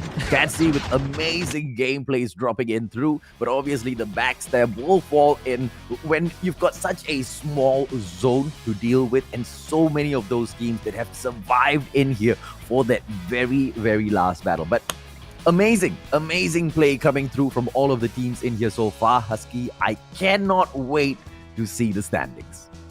Yeah, especially when, you know, it's gonna set the pace, set the tone for the final match. Speaking about standing, let's bring it up on the screen and see who we've got in the running for the top 4 spot. Ooh, let's just break it down straight up. We will start from the #1 spot, yo. Evil Virus still holding on strong. 104 points in here so far. 66 kills they've managed to pick up for themselves. Even if they have not performed in the past 2 matches, nothing has changed at all. The Immortals Opa in that second position with the 90 points. Underrated has not been able to overtake them just yet, but it doesn't matter. They're right there at their heels with that 80 points. Revolution Army 4 has managed to stay up top and to be able, dude, if they qualify, man, if they qualify, it will be a highlight. They have to, you know, I don't know, start a cargo truck donation, you know, fund or something to support the making of more cargo trucks in the world. Reminiscent Sevenfold Titan in the 5th position, ladies and gentlemen, boys and girls. 72 points. Still a lot of chances to sneak up into that 4th position, Husky. Yeah, absolutely. And of course, also one of the teams that somehow kind of meme their way. Okay, I see meme their way is an understatement. I think they had memeable moments, but they definitely put in the effort, right? They're just 2 points away from overtaking Revolution Army 4. But in 6th place, we have the Immortal Rampage, also 2 points behind R7. In 7th place, we have the Immortals Mafia Queens with 54 points. 8th place is MY Legend Heroes with 39. In 9th place is Kami Santai Saja or KSS with 36 points. Of course, in 10th place, the Immortal Elites with 35 points. Oh, now let's see the other side of the board, because not only are they fighting for the top 4 positions in here, which, you know, let's just analyze real quick. Reminiscent 7-4, R7, the Immortals Rampage, Mafia Queens, definitely in strong standing for that fight, right? It's not too far away. For Mafia Queens, a little bit difficult, but for R7 as well as the Immortals Rampage, it's just within reach. But the top 10 has got a prize pool in here as well that a lot of teams, you know, have got their eyes on. EV Angels, not too shabby at all. And, you know, all the way down there towards the 17th position, they still all have a chance. United Union, PGN Alpha, the Immortal Savage, Generation X, Kingsman, AV Princess, Adios, My Elite, as well as Existence. Unfortunately, they haven't been able to step up their games, you know, in the past 5 rounds. And I highly doubt, you know, a lot of difference is going to be seen in this final game. But of course, I am to be proven wrong, Husky. Yeah, it kind of is the end of the road for some of these teams. But hey, when you know that you're not going to have too much of a chance, it's time to play free, play wild, go crazy, and probably, you know, play the game of your life. But I do agree, I think the cutoff point for top 4 is the Immortals Mafia Queens. That's pretty much it. Unless My Legend Hero, KSS, or the Immortal Elite have, I don't know, a miraculous game with like 30 kills, and somehow the top 7 teams do not make it to top 10, then maybe yes, we will see a redemption arc. But until then, I think with the most we are gonna get is the Immortals Mafia Queens breaking into the top 4. Yeah, you know, this is something that we have to look into as well. Don't move away from this page just yet, right? Because the Immortals, look at the left-hand side of the screen. They are not anywhere on the right-hand side. The top 10 has been flooded with the Immortals. 6 of their teams stand in there, Husky. Yeah, only Immortal Savage is on the second page, but you're right, you know, if you bring in Damn. 6 teams, I- 5 of them How did I miss that? is on the first page. That's, I don't know, an 85% success rate. Yeah.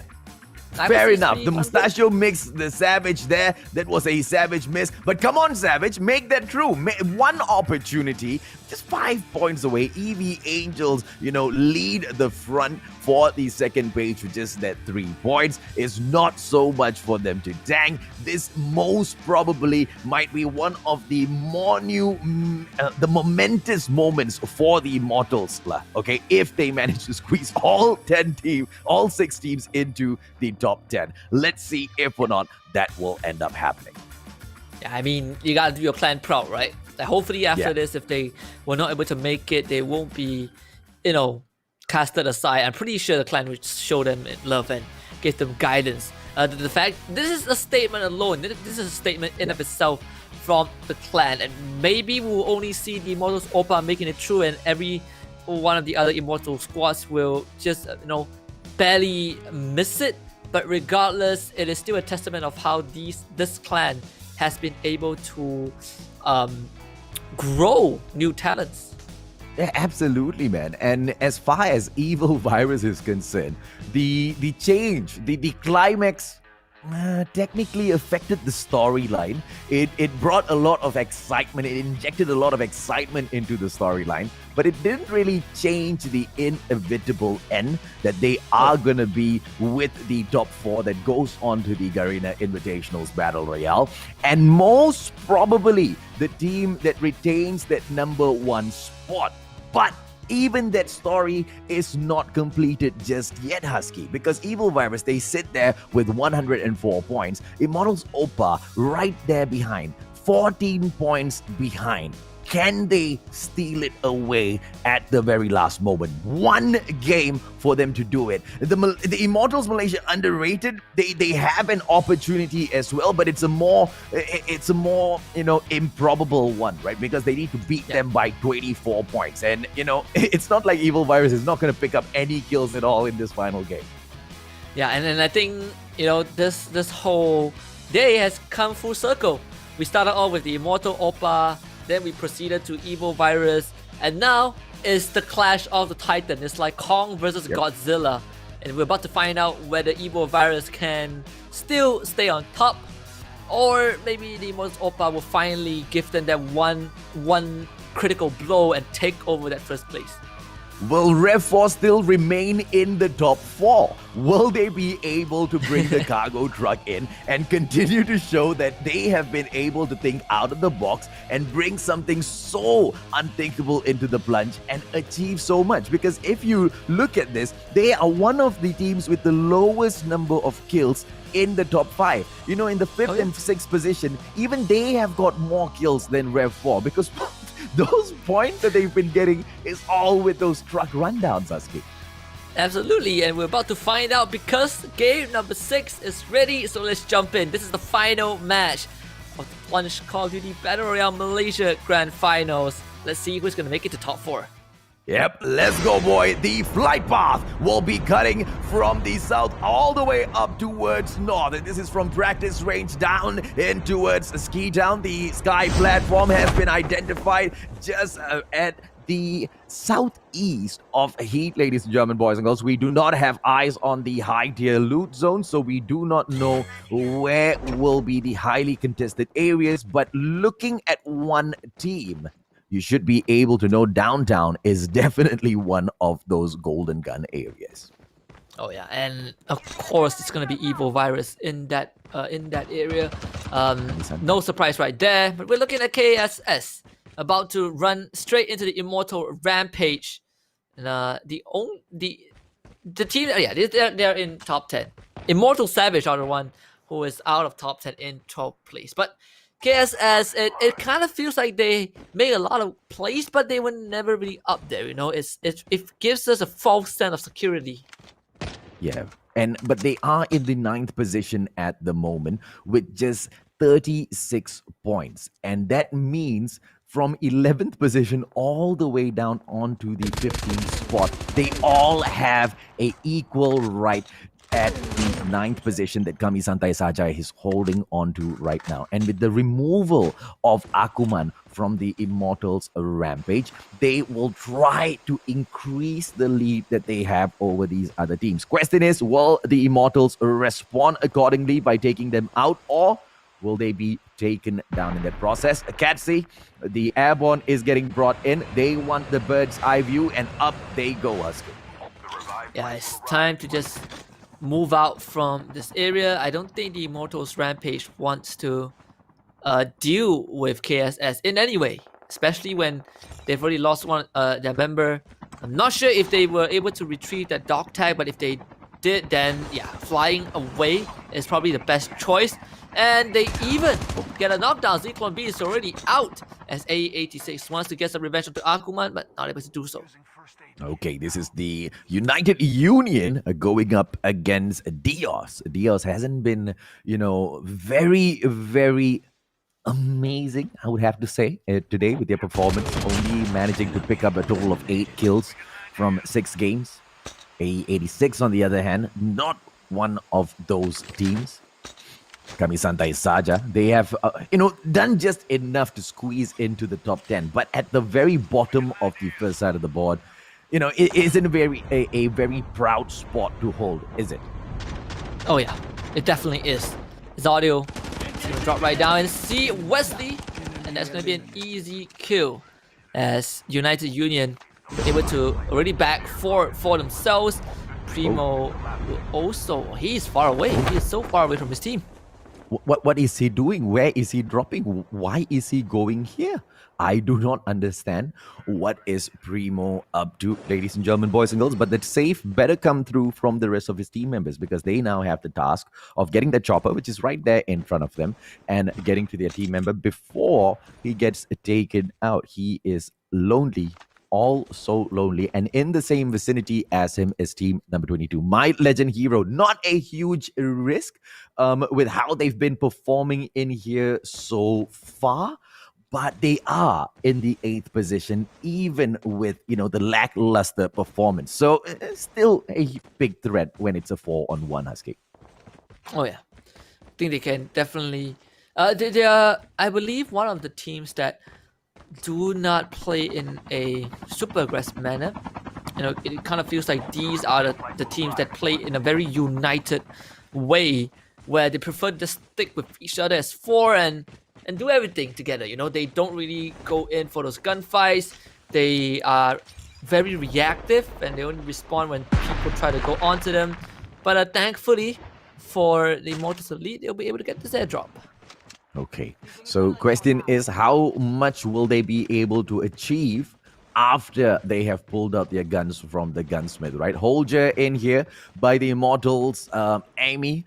Question is also whether or not the Immortals Elite will be able to hold on to their position on the board. They are in the 10th spot with 35 points. They, just like Kamisantai Saja, are at risk as well of losing their position in the top 10. So it's all, so many narratives in here, right? And all of these teams are still fighting for something all the way down in here towards the final match. Only 3 out of the 20, I would say, kind of have no hope now.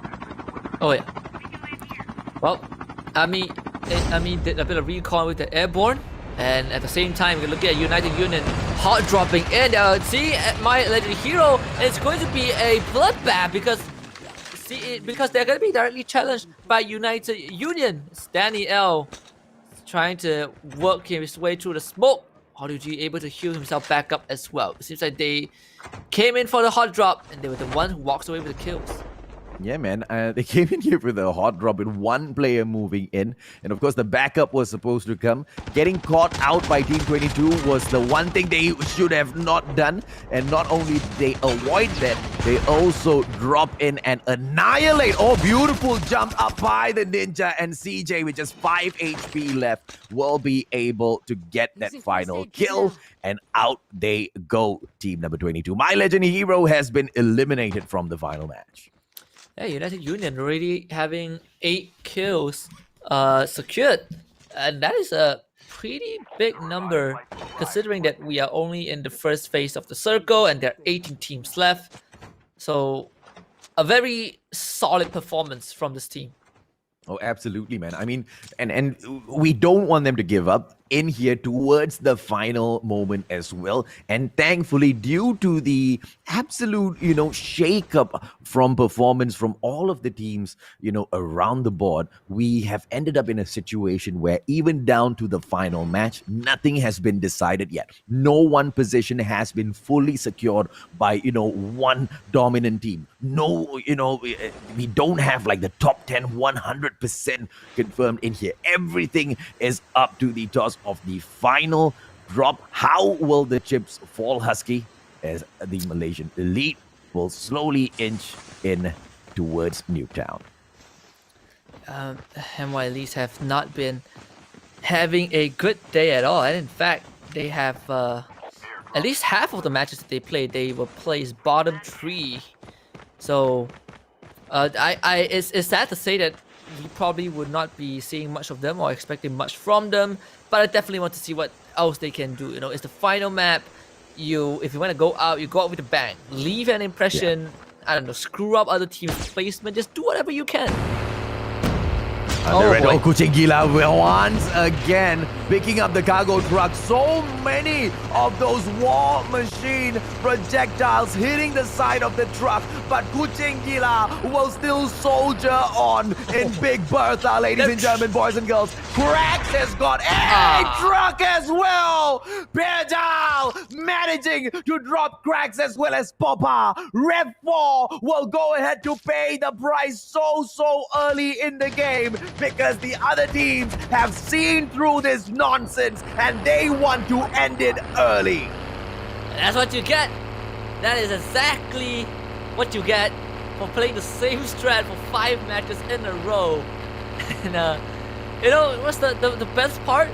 The team that took out 2 members from Ref 4 was R7, a team that is just 2 points behind them, and now they've equalized the score. Okay, here's the important point of what just happened to Rev 4. They had, I believe, 3 trucks on them. 1 exploded. 2 more is being driven around. They should be able to pick those dog tags up. And having 2 trucks with them, even Evil Virus has managed to pick up on this truck gameplay. They have got 1 on them as well. This is going to be a crazy final zone, a crazy final match at the Malaysian Grand Finals. I will swear to God, I did not expect to enjoy the Malaysian Grand Finals more than I enjoyed the Filipino Grand Finals. I swear to God, I did not expect that, but that's exactly what is happening right now, Husky. I mean, we went from Call of Duty Mobile to bumper car.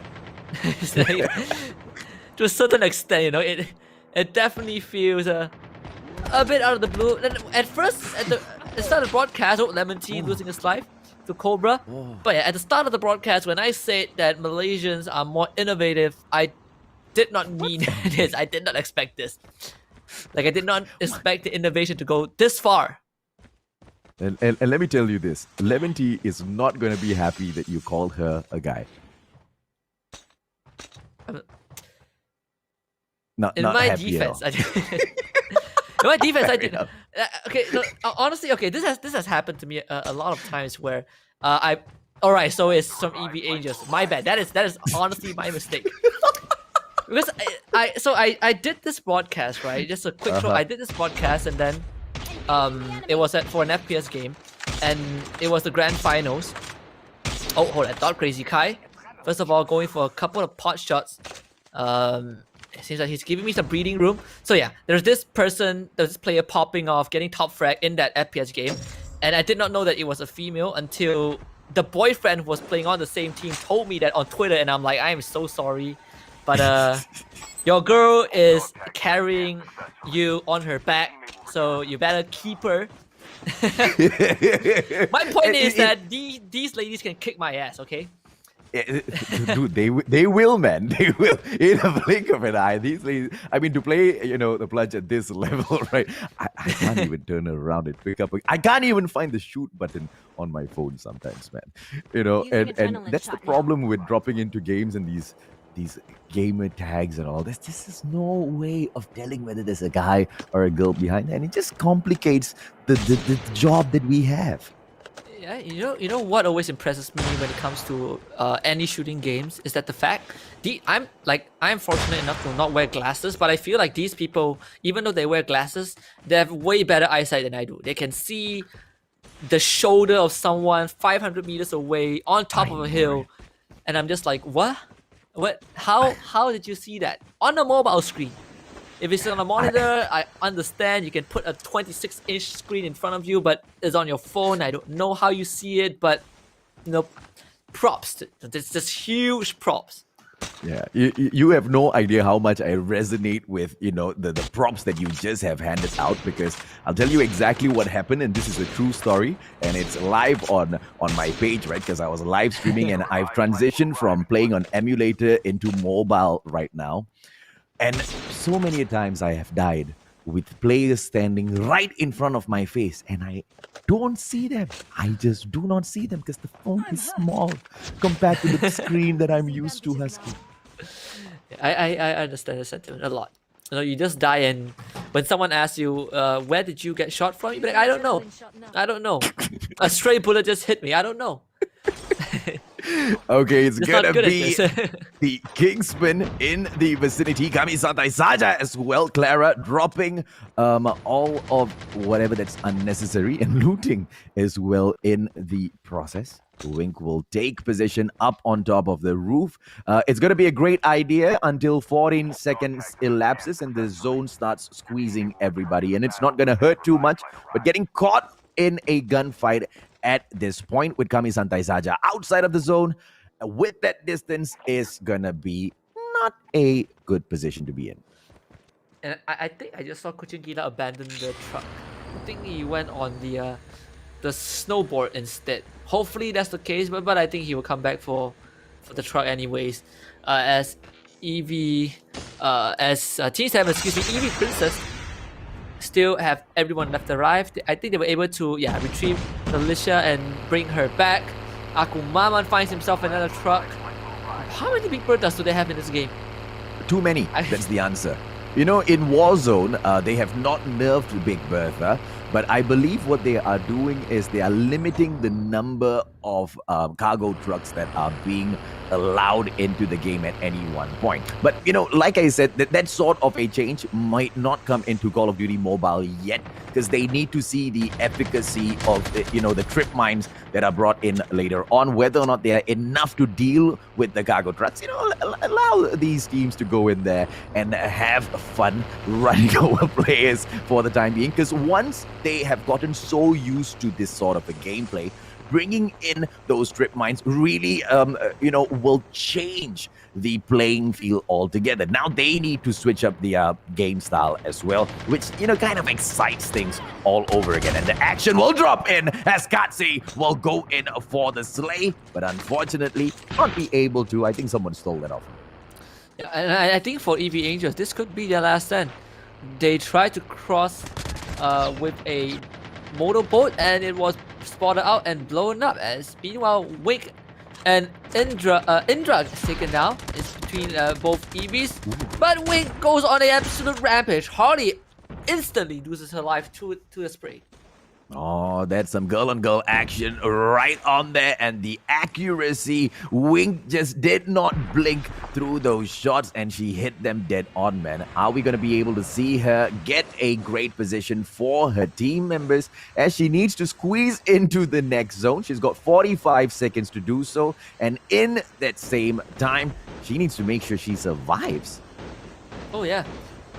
And we've seen a couple of instances where, you go for the revive at, with 30-20 seconds left, and you just hold on for a very short amount of time. So I believe that's exactly what they do. But look at this circle. Oh my goodness, it's under the bridge, and we're about to have a very interesting ending to this very final match. Where is the tank? I see the tank on the map. It's the tank in the water. Did the game drop the? Why did you drop the tank in the water? I think the tank. Or is the tank on the bridge? I don't know, but someone needs to go in and grab the tank and make use of it, right? Because the Big Berthas are going to be like cheesecake in front of those tank shells. Oh, yeah, absolutely. I mean, you don't have much areas to work with. Everyone's going to be cramped on the bridge and under the bridge. It seems like the Immortal Rampage have solidified their position, but they just got slightly challenged by Revolution Army, who is desperately wanting to get into that top 4, as Dingos will be the first one to get knocked down by his own clan member, as Perjao also gets a knock onto Mary Jane. Seems like it's going to be more of a tussle between R7 and Rev 4. Okay, this is a very risky position to hold for Evil Virus, but they know exactly what they are doing. They do not have a Trap Master in here. Ade needs to make sure his airborne recharges, and whilst it recharges, they need to make sure they survive. As soon as that recharge drops in, Ade is going to bring in his airborne. They're going to shoot up into the sky. Crazy Kai has got that recharge onto his smoke bomb, but he's not going to waste it too early, making use of all of the lethals that he has on himself. The Nova gases, they get popped now because there's no use saving it. Crazy Kai popping that AK-47 Kurobaku as well, hunting for those kills as they will wait 45 more seconds. The zone is closing in, but that airborne is getting recharged as well, Husky. Half of the final zone is in the water. This is gonna be pretty intense between these two teams. Ade and Haji Ketum, they're already down, so it's up to Crazy Kai and Pochong to kind of hold the fort, but they gotta move. They actually have to move right now. Yep, they have to move, man. 20 seconds to go. Crazy Kai might be able to pick Ade up. Ade is needed. Ade is key to this plan. And Ade needs to bring in the airborne as soon as he is standing up. And then after, stab himself with the adrenaline. Because they're running out of time. 5 more seconds. Pochong has just lost his life trying to hold the fort for Haji Ketum, Crazy Kai, as well as Ade. Ade has taken a little bit too much of time, but the time is just enough. The airborne is in the game. And Evil Virus might be able to survive this and get into the next zone for the next battle. Yeah, they're playing it close. They're cutting it very close in terms of time, as Professor just having that score alongside his teammates. This is going to be putting them in a very good position. They're not contested on the bridge at all. They've laid down all those traps. No one can just run into them. And all the other teams, they're fighting down there. R7, they've lost their lives, but Perjo is still alive. And in fact, he's going to fight too. Haji Ketum is going to be knocked down by Oblivion as they are playing on the low ground, and it means that the Immortal Malaysia underrated. They have the best position. Crazy Kai gets shot from the back, and he's going to lose his head, and is now down to the final 3 teams, and it seems like the underrated is going to have the best position to take this win. Yeah, Wukong just sneaks right under the bridge, and the Immortals underrated, obviously the ones who look so much in the position to get this win. R7 needs to bring Piejol back, but traps all around. Wukong tries to delete all of it from existence real quick. AK-117 in hand, the Locust as well will go in there for a real quick switch up. Question is, will they be able to hold the fort down when the attack is rained upon them in a few moments? Yeah, and with Rev 4 knocked out, this might be R7's chance. They just need to stay alive for a bit more. They have 9 kills in the bag. They might have just done it. Maybe blowing out the Big Bertha of Rev 4 earlier on was the key to winning this. They're getting absolutely bombarded from on top of the bridge. This safe zone is closing in. They gotta try and make something happen, and YB is definitely gonna lose his life. He's trying to swim right in, but R7, they're getting bombarded from above, and here comes the fly. The final run from the Immortals of Malaysia underrated. Elefang is in, and I think they found it. They got the round. Ah, the Immortals, underrated indeed. And what I asked, oh, no way, man. I asked a very simple question at a certain point in this competition on whether or not underrated is gonna catch up and overtake their senpais, the Immortals Oppa. And that might have happened. They might. I'm not sure if they can make it to first place. Maybe not. But second place, I think, is very probable. And what a way to go out with a bang! Just getting the best possible position.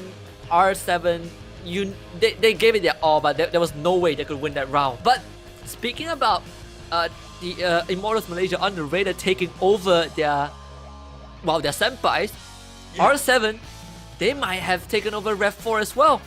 And it all started with one tripwire.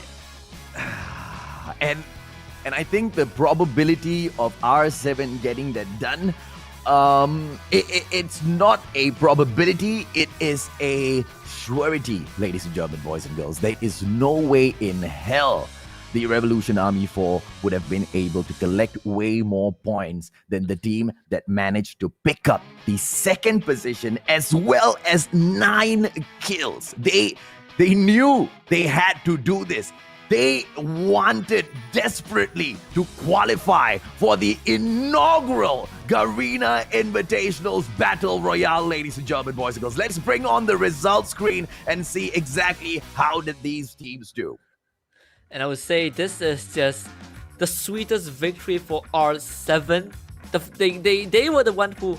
This is the difference between playing to win and playing not to lose. I think Rev 4 were playing not to lose, so they kept sticking with Big Bertha, but R7, they are here to win.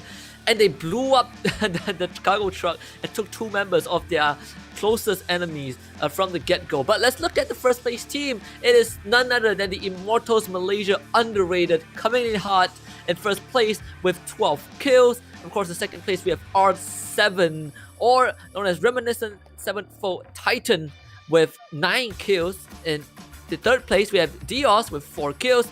Fourth place we have Evil Virus with 8 kills, and 5th place is none other than the Immortals Rampage with 8 kills.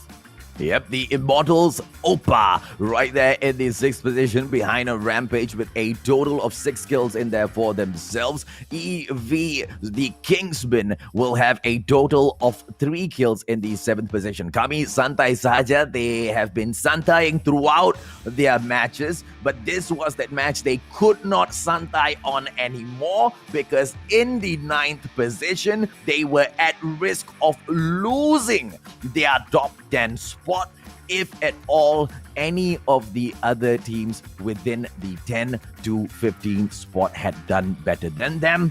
Did they manage to do better, ladies and gentlemen, boys and girls? I don't know just yet, man. A total of 9 kills in the 8th position might have been enough. PGN in that 9th position, they will be able to pick up a total of 6 kills in here for themselves.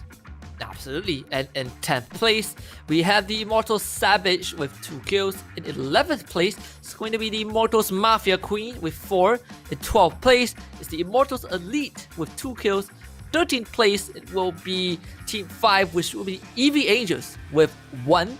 14th place, it will be EV Princess with 5 kills. And lastly, in 15th place, we will have Team 16, United Union, bagging themselves a very impressive 10 kills. And the rest of these 5 teams down below, they do not get any positioning points, but they will be able to pick up kill points for themselves. But obviously, we won't be able to see what teams they are until we scroll. There you go. MYE in the 16th position, nothing for them. Rev 4. This is the problem. They showed such a beautiful meta to pick up the win, and they did exactly what I asked them not to do.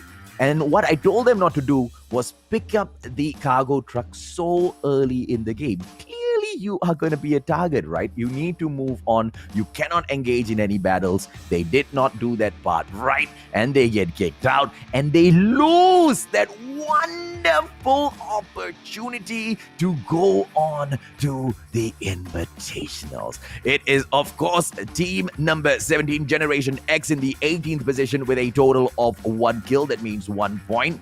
You've got team 22 in here, My Legend Hero team. They take away nothing. And of course, you've got Existence in the 20th position, taking away 2 kill points in here. So much of drama, Husky, because the top 10 definitely changes, my friend.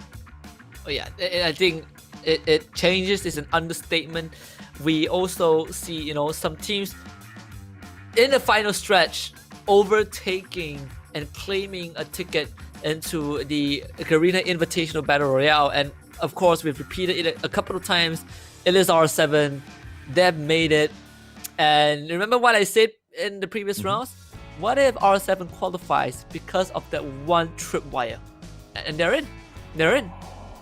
And I think that there is a high probability of that happening, right? And the question was, of course, on whether or not the Immortals Elite can hold on to their top 10 spot.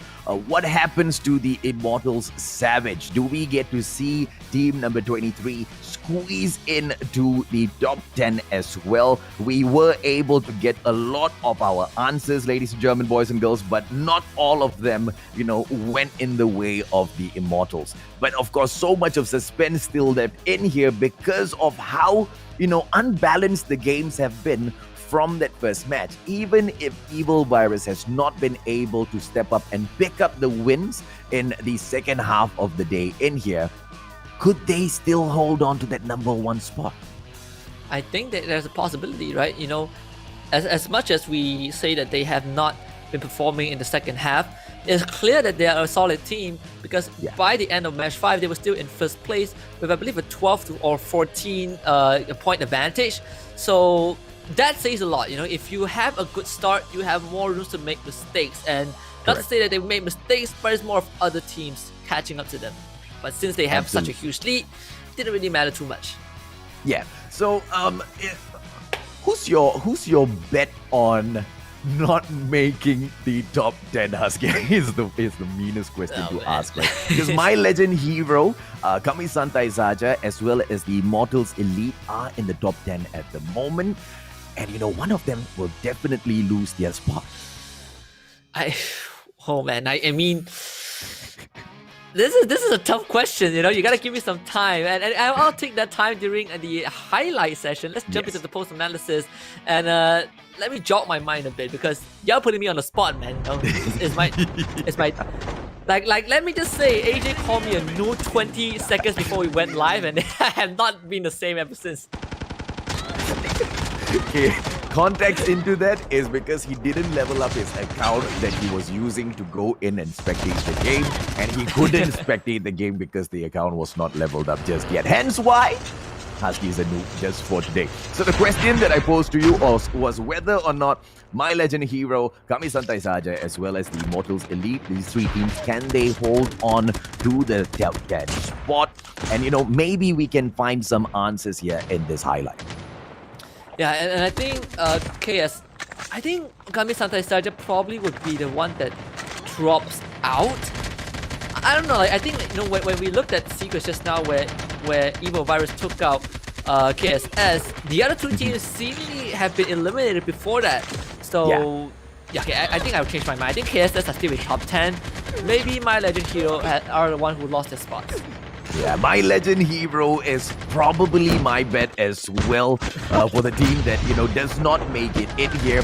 But, it's not just a position of whether or not these teams did not do well. There's also a question of whether or not the other teams did extremely well to pick up maybe some extra points on those skills to squeeze in here towards the top 10, ladies and gentlemen, boys and girls. Now, I have got the top 20, the leaderboard, just before we went into that match on a screenshot on a monitor here, because I want to see exactly which are these teams who have managed to twist their fate at that very last moment, Husky.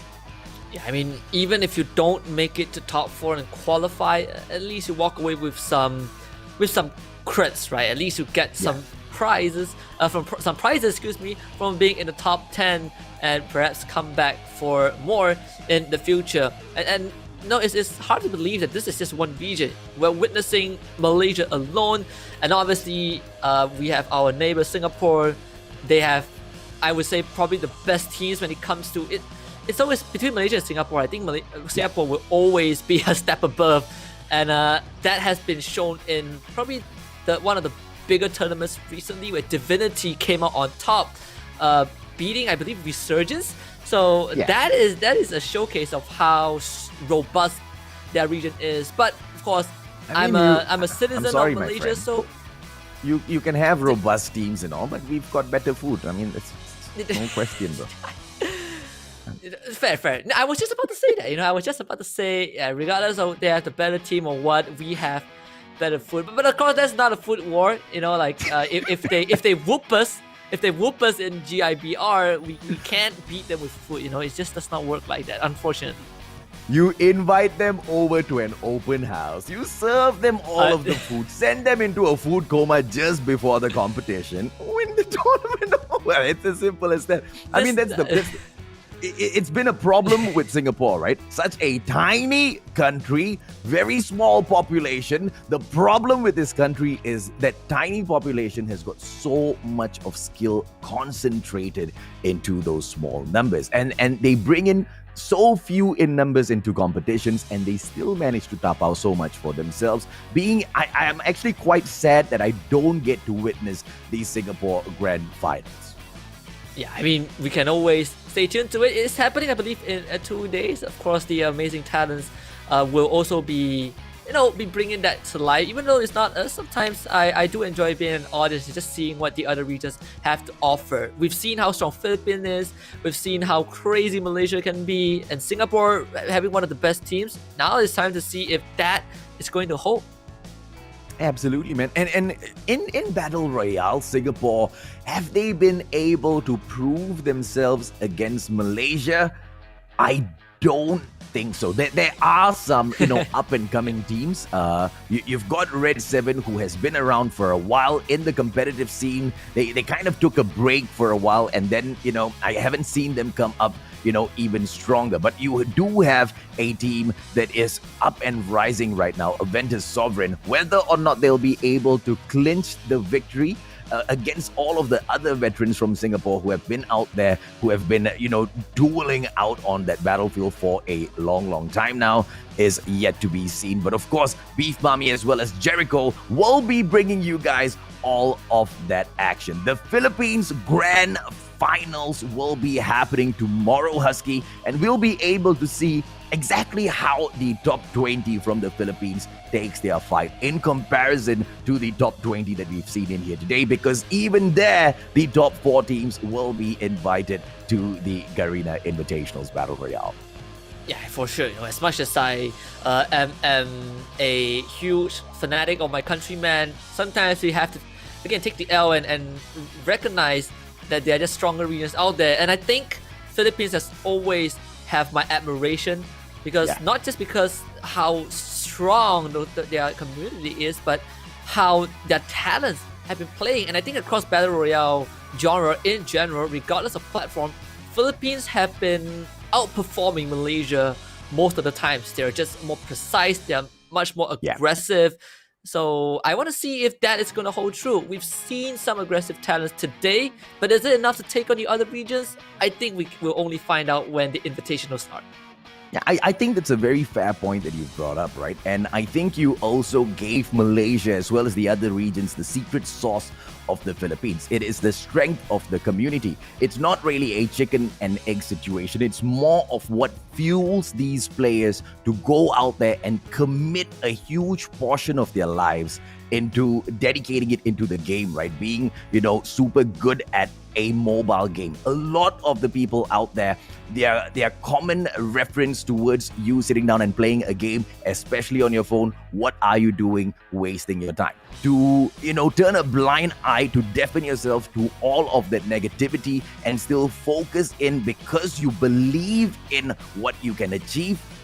That all comes through not just with your own effort, but by the support of the people around you. And I feel like that's something that Malaysia can definitely learn from, because if we can get our community to support our players as well as content creators the exact same way, Philippines better watch out, my friend. It's going to be a long journey, but I'm excited to see what it holds. And now, the moment of truth. We're about to witness the standings. And without further ado, let's bring it up and see who is going to make it to the Garena Invitational Battle Royale. And there you go, ladies and gentlemen, boys and girls. Evil Virus, as usual, classic, dominating the standings at Malaysia. The Immortals Malaysia, underrated, overcoming all odds to outshine the Immortals Oppa. They are senpais, not by much, but just 6 points, taking that number 2 spot, qualifying in here, together with the Immortals Oppa, of course, in that 3rd position, and Reminiscent, 7-4 Titan, stealing away, just ripping it out of the cold, dead hands of the Revolution Army 4 from the wreckage of all of those cargo trucks. The 4th and final team from Malaysia to get the ticket to the inaugural Garena Invitational Battle Royale. Yeah, and in 5th place, still within the top 10 and walking away with some crits. It's going to be the Immortal Rampage, followed by the Revolution Army. It's finally put to an end by R7 in 6th place. The Immortal Mafia Queens in 7th place. Kami Santai Saja KSS in 8th place. United Union squeezing themselves into top 10 in 9th place. And of course, finally in 10th place will be My Legend Hero.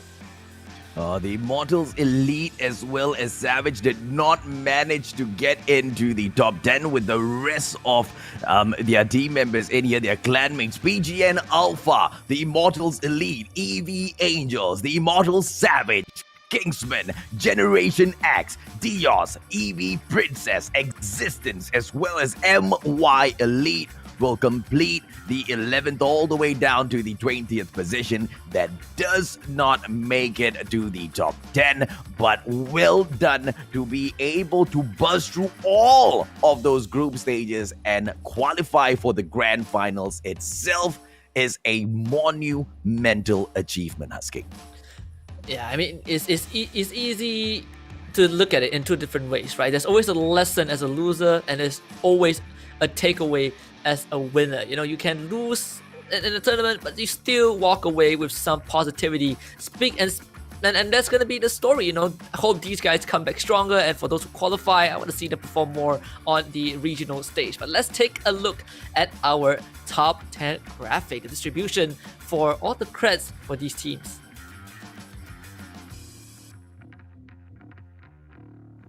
We'll start from the very bottom once again in the 10th spot. My Legend Hero team scraping through, getting that 1000 CP. United Union in your 9th position with that 1000 CP. Kami Santai Saja managed to save their spot in that 8th spot with that 1000 CP as well. And the Immortals Mafia Queens managed to pick the 7th position for themselves. 1000 CP as well. 5th and 6th position taken by the Immortals Rampage as well as the Revolution Army 4. They each take 1500 CP home.